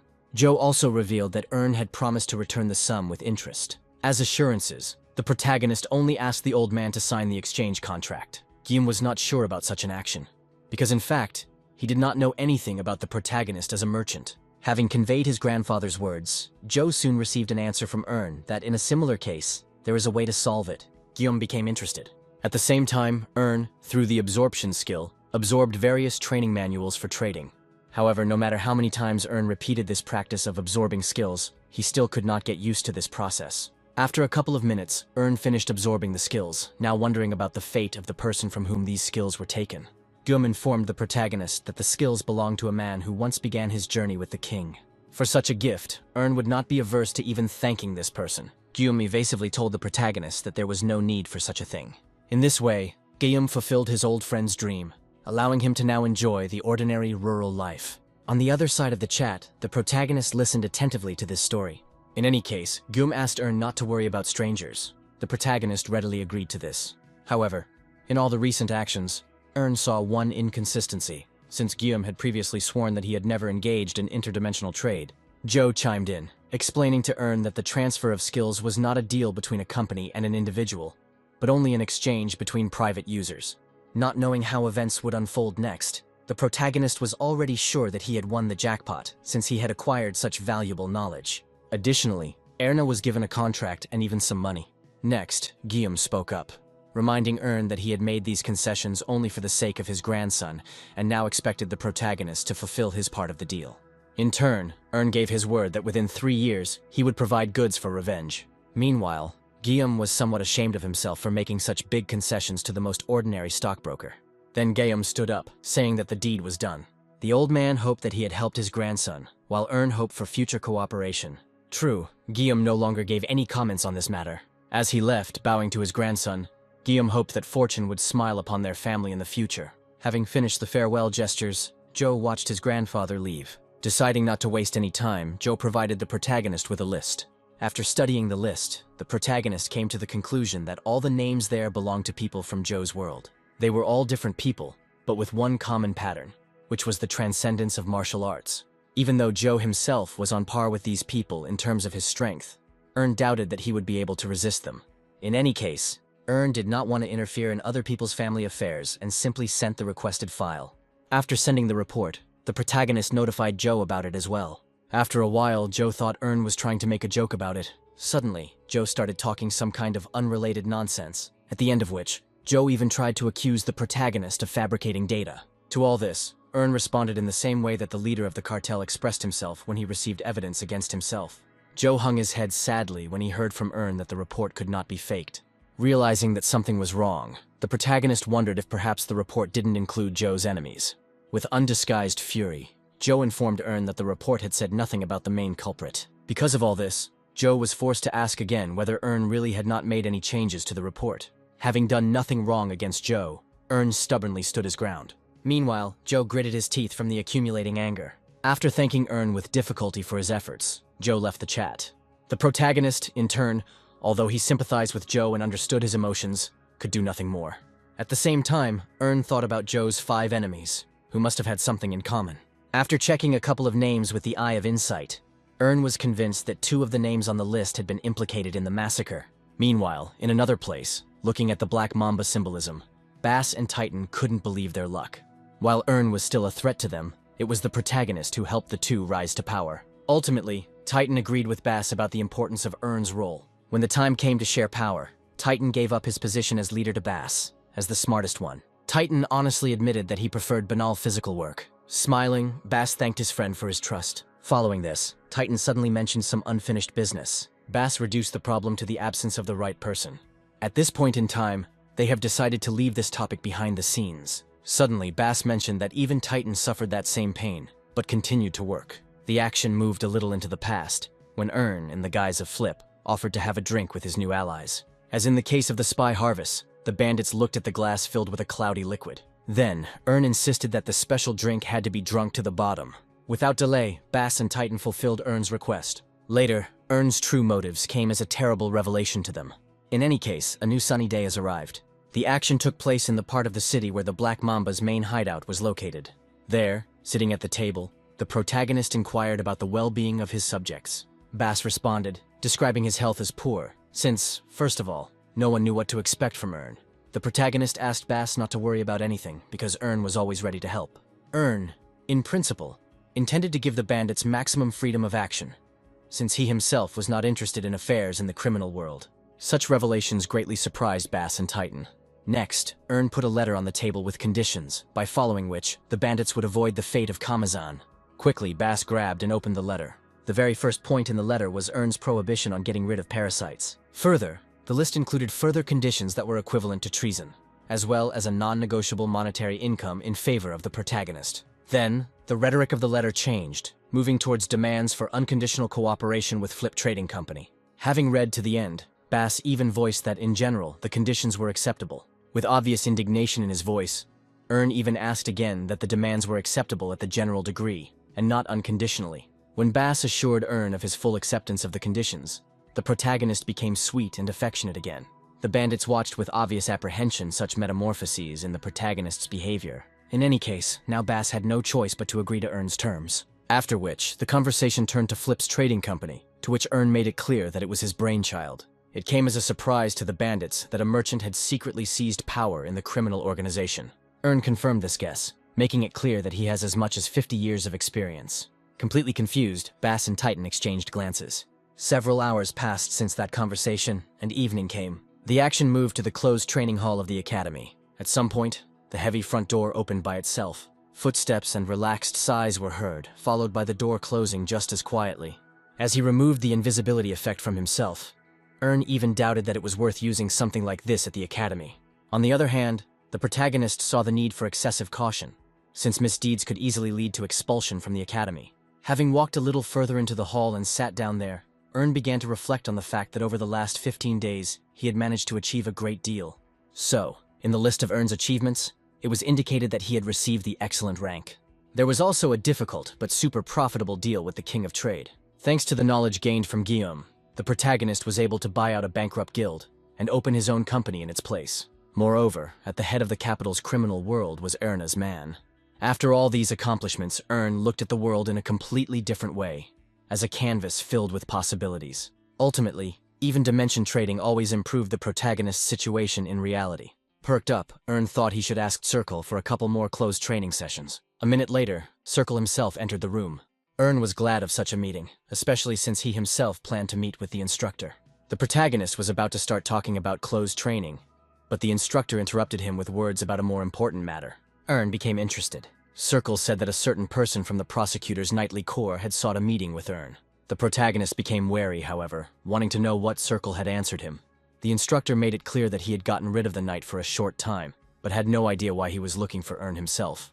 The protagonist honestly answered that he had no idea why he might be wanted. After thinking about it, Circle said that such interest in Ern could not have been a trivial trifle. Unexpectedly, Circle mentioned that a man named Dirk was hanging around the knight. Hearing the familiar name from Ern took my breath away. From now on, the protagonist guessed what exactly the matter of searching for him was. All this could only indicate one thing: the Marquis suspected Ern of Kunz's disappearance. A day later, the action took place in the dungeons of a certain castle. Sitting in a small room, the protagonist was waiting for someone. Now Ern was actively thinking about the fact that he could not be punished by law, since he left no evidence. The protagonist gathered his strength, trying not to show his excitement at meeting the knight. A couple of minutes later, someone finally entered the room. Ernu was immediately asked a question, and he confirmed his identity. The man who entered the room introduced himself as Zenitz, stating that he was a knight prosecutor. The protagonist had no choice but to find out why he was looking for a meeting with Ern. Zenitz asked Ern not to worry, because he just wanted to ask a couple of questions. Then Zenitz leaned over the table. Next, he asked if the protagonist would mind if the interrogation began.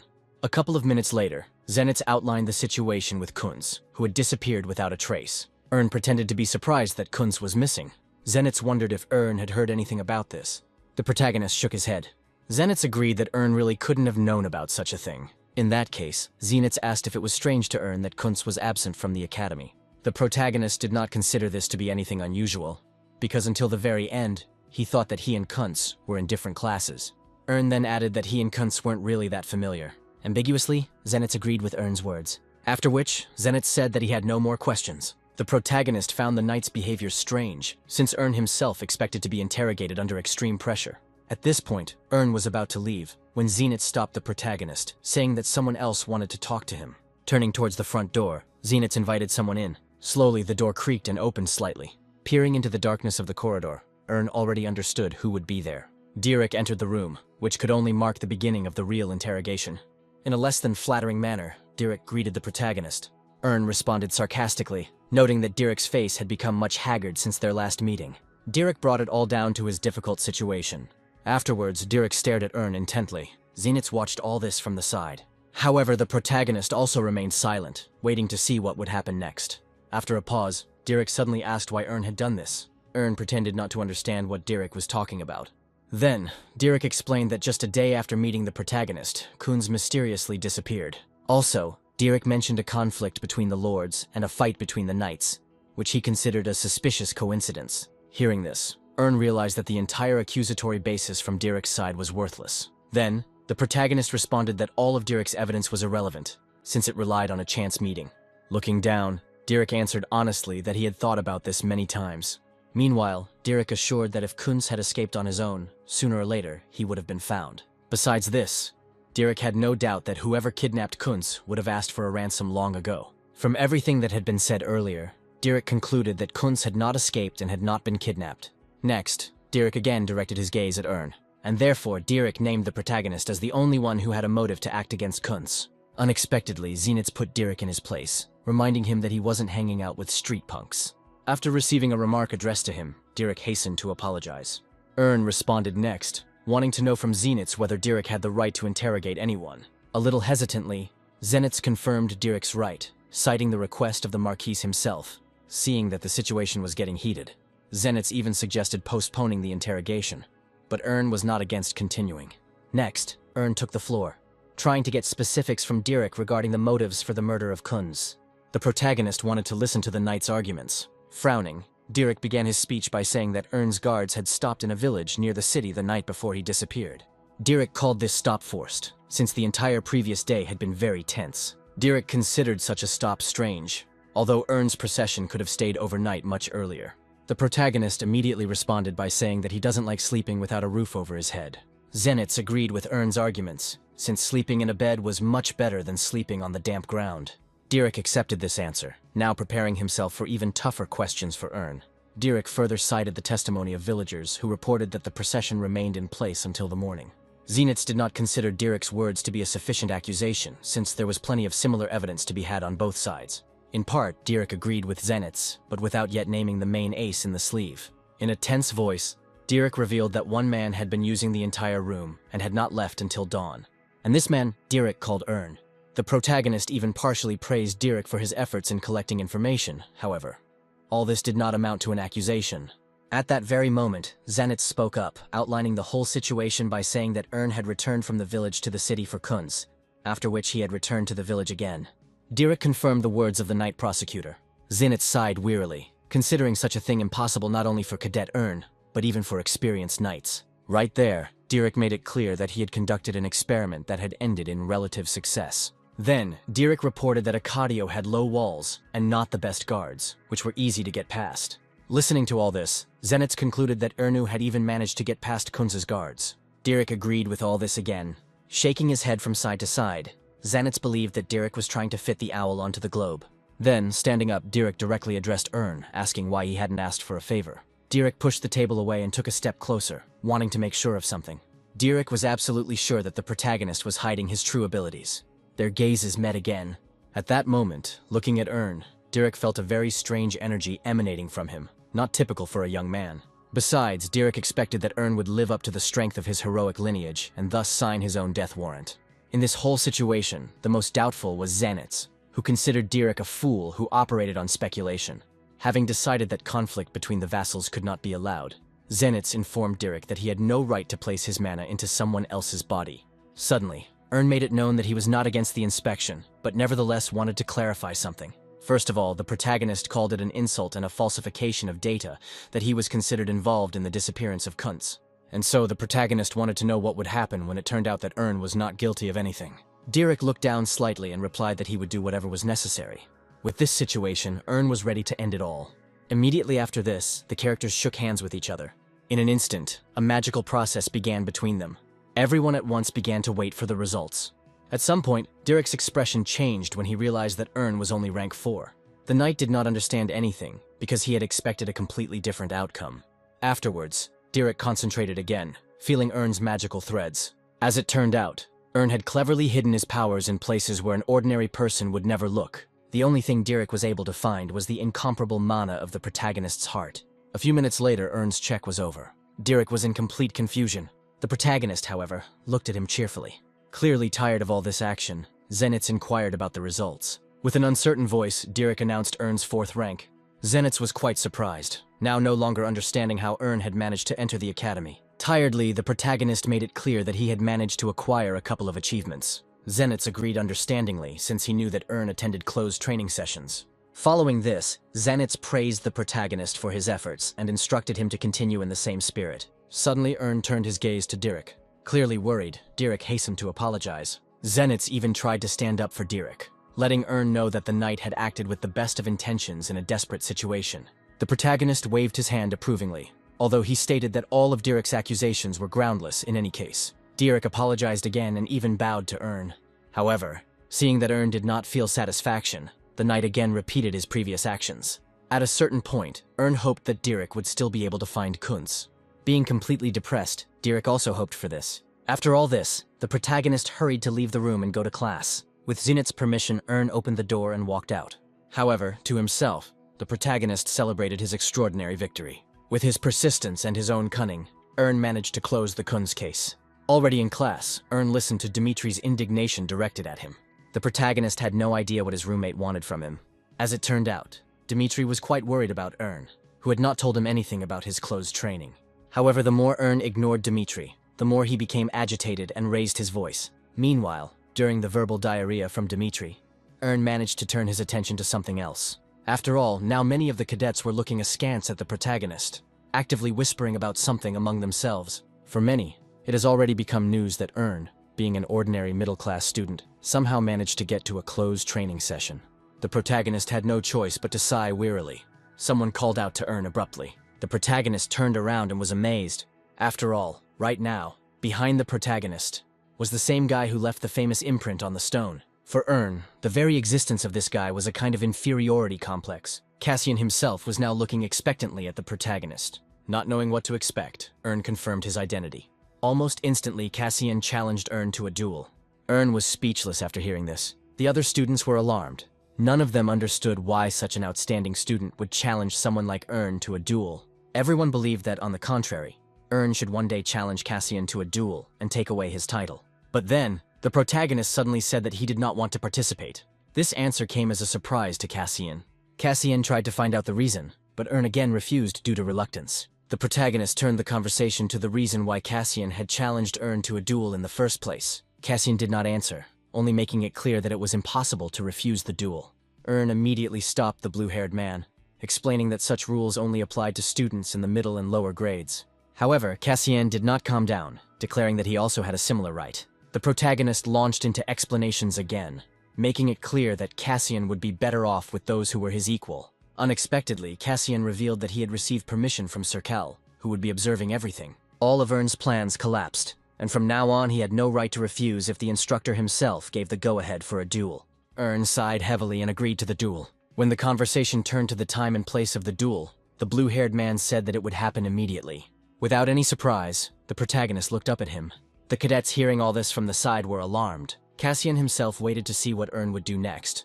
Tiredly, Ern stood up from his desk. Believing that this would not last long, the protagonist asked the blue-haired man to go forward. A few seconds later, Ern and Cassian began to leave the auditorium. The cadets watching them were delighted with what had happened, now wanting to see how that duel would unfold. A little later, the action moved to the fighting hall. There, armed with wooden swords, Ern and Cassian stood opposite each other. At some point, Circle caught the protagonist's clearly displeased gaze. The instructor silently asked for forgiveness for not being able to go against the rules. The protagonist had no choice but to sigh in displeasure. Next, Ern looked at the blue-haired man. Thinking that now was the right moment, Ern wanted to know why he had challenged the protagonist to a duel. Blue-haired reported that Ern was the first freshman to attend closed training.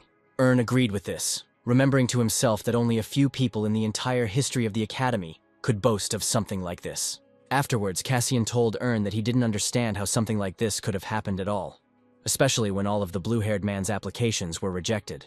Ern suggested in a disgruntled voice that the whole point was simply that Cassian's right of primacy had been taken away. Instantly, Cassian descended to shouting, calling Ern's guesses nonsense. Ern called Cassian's argument unconvincing, given that training was based on potential, not ranking. Ern explained that he had overcome the wall of restrictions, and therefore earned the right to train.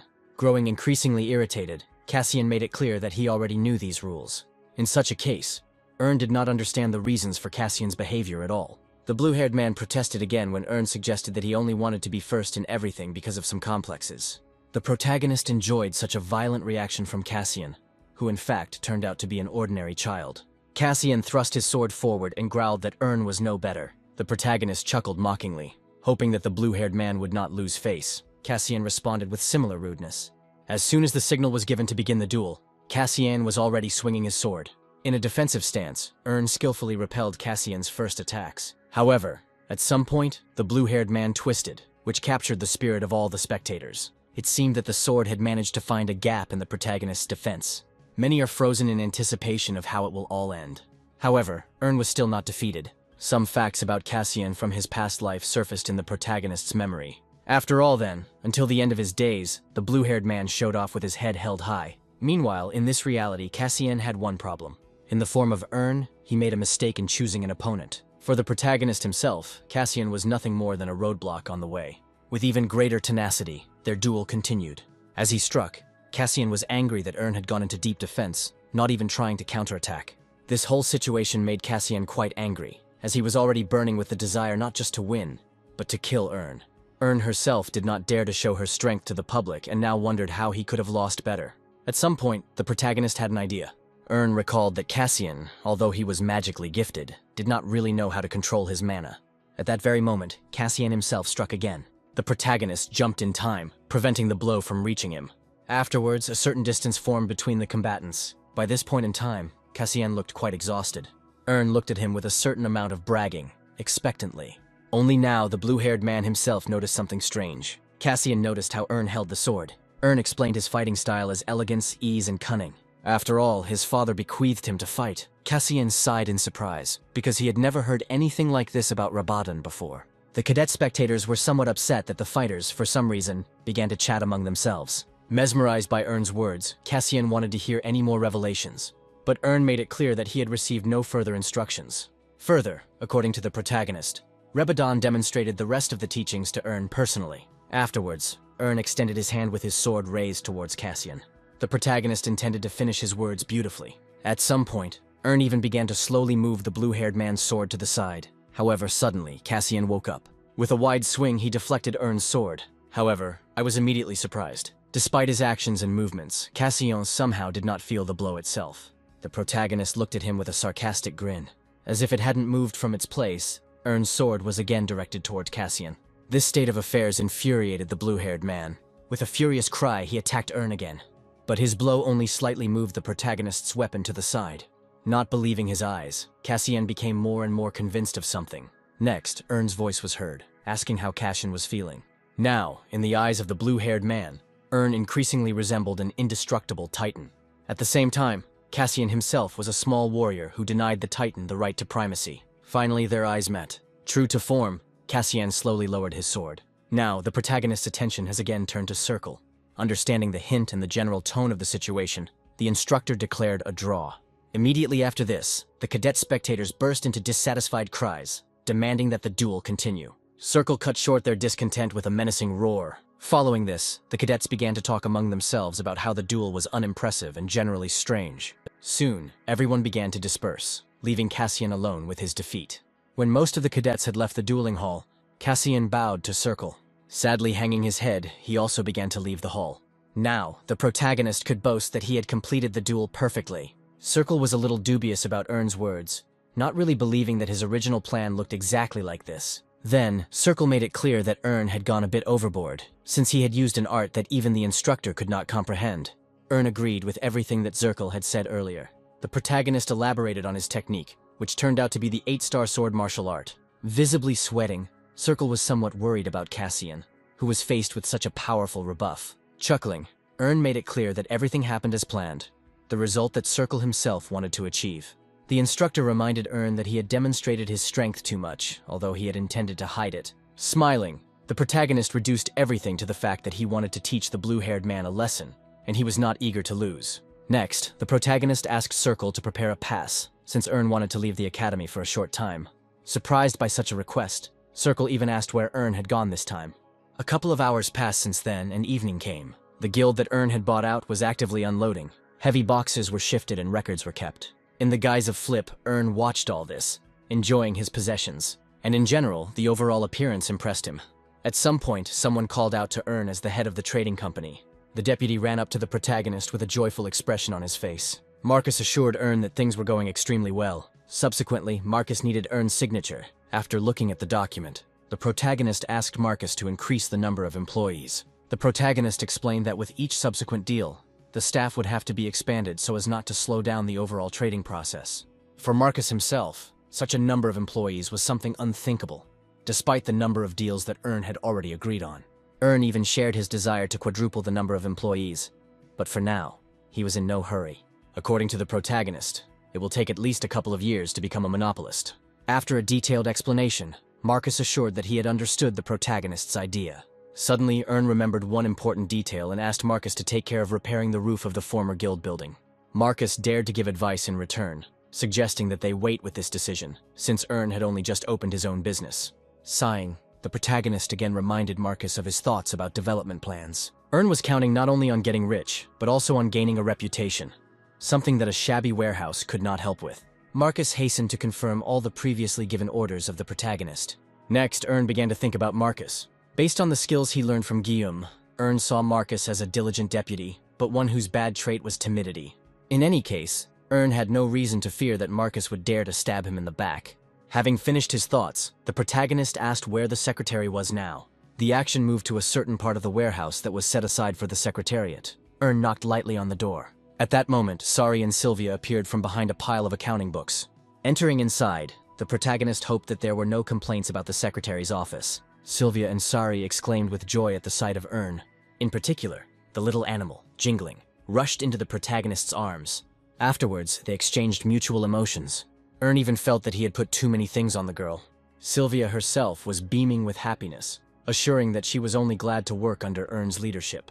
The protagonist was quite pleased with the girl's work, and therefore was ready to help her in every possible way at the slightest request. Suddenly, Sylvia remembered that a certain order from Ern was ready. The protagonist was even surprised that everything was done so quickly. Sylvia said that Ern's order is now in the backyard. However, the girl did not understand where the protagonist was going to use something like this. With a wink, Ern announced that this was an order for Sari. After hearing this, Sylvia was filled with unanswerable questions. A couple of minutes later, in the backyard, a completely metal carriage was in front of the protagonist's eyes. As a treat, the protagonist presented that Sari. The little animal was beside himself with happiness. Almost immediately, Sari jumped out of Ern's arms and ran towards the carriage. Afterwards, Ern hoped that Sari would be able to stretch out her treat for a couple of days. Then, sitting down on a nearby bench, Ern thought about checking his mail. Subsequently, the protagonist logged into the system. To Ern's delight, it turned out that the system approved his activation of the affiliate store menu. Now, with only a fairly large entry fee, Ern could begin building his own trading empire.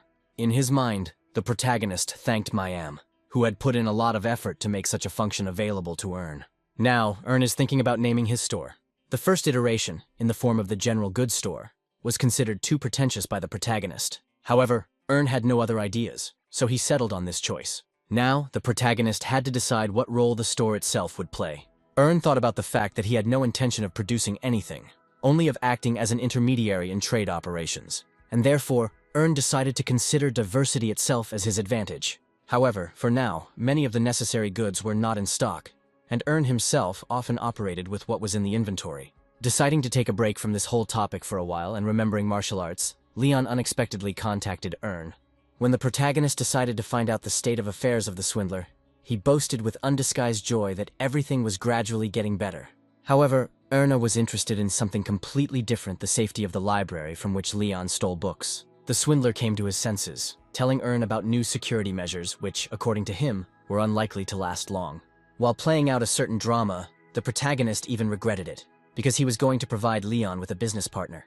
The fraudster could not resist the temptation and wanted to know more. Ern saw no point in telling more, since Leon assured him that no more books could be stolen from the library. Laughing, the swindler began to assure Ern that he could do a lot, even find a gap in the security. At this point, the protagonist became convinced that there was still a way to bypass the library's security. Leon became even more interested when the protagonist said that the payment would be around 3,000 coins per month.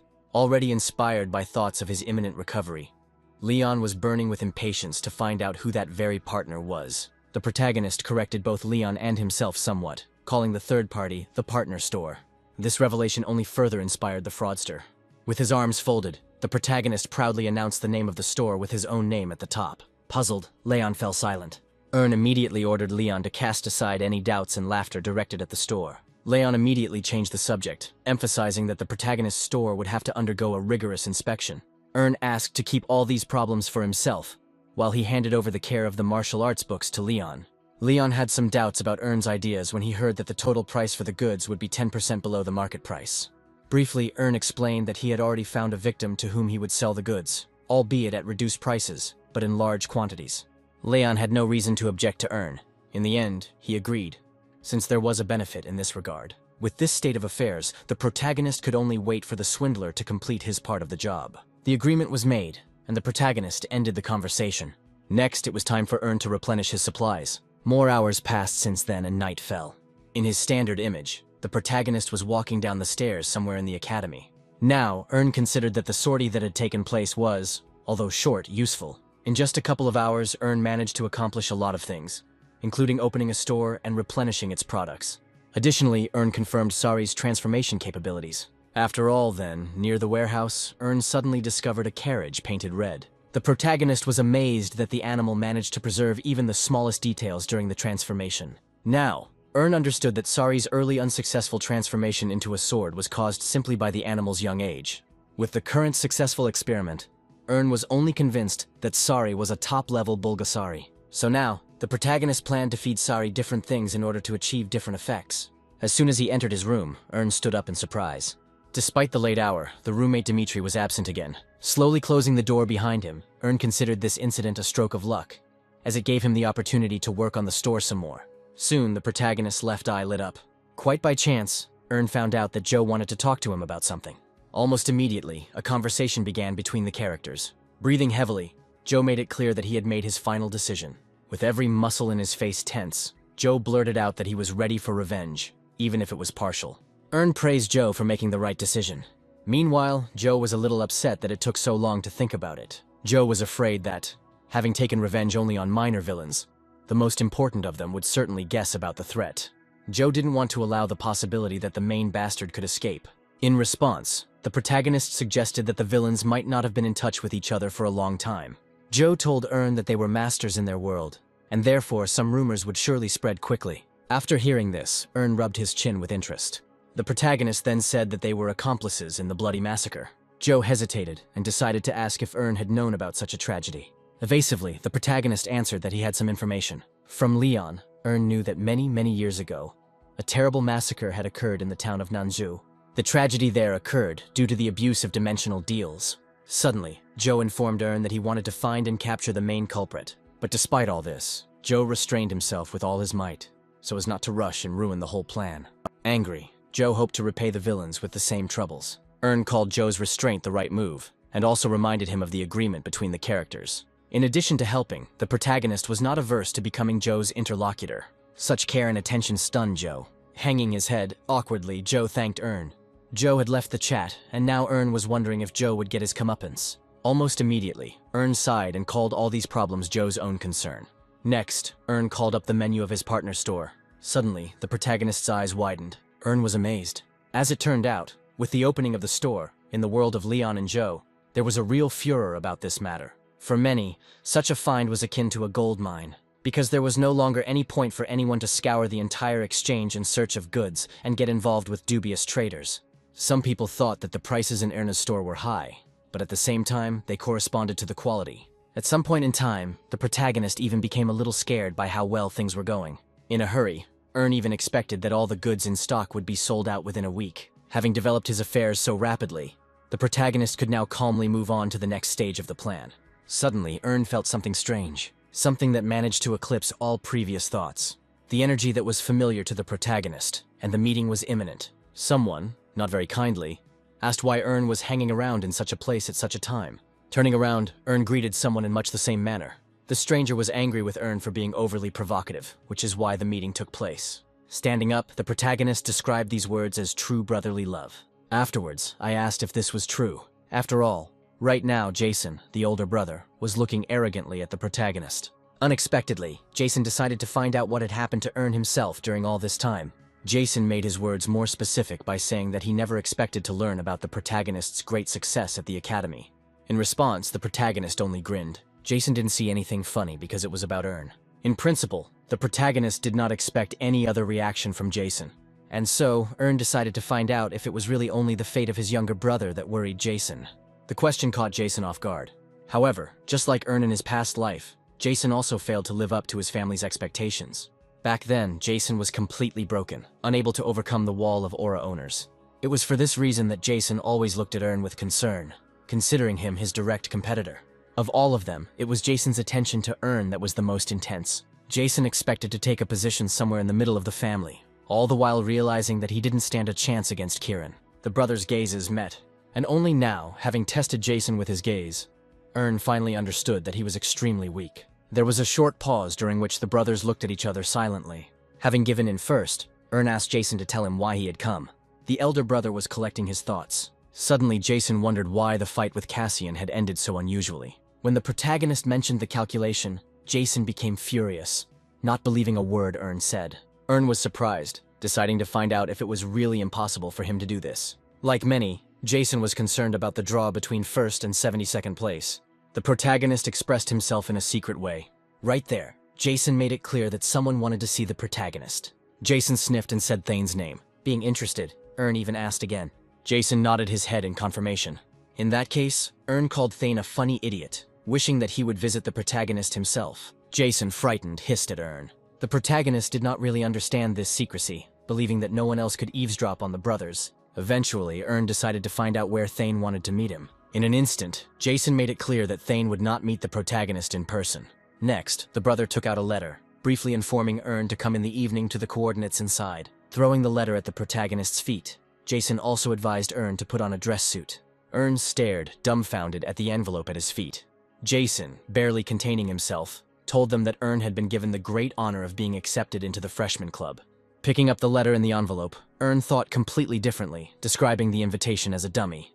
Words like these and Ern's reaction worried Jason more and more. Finally, turning around, he urged the protagonist not to be late, after which he hurried away. Looking at the envelope, Ern wondered whether he should accept the invitation.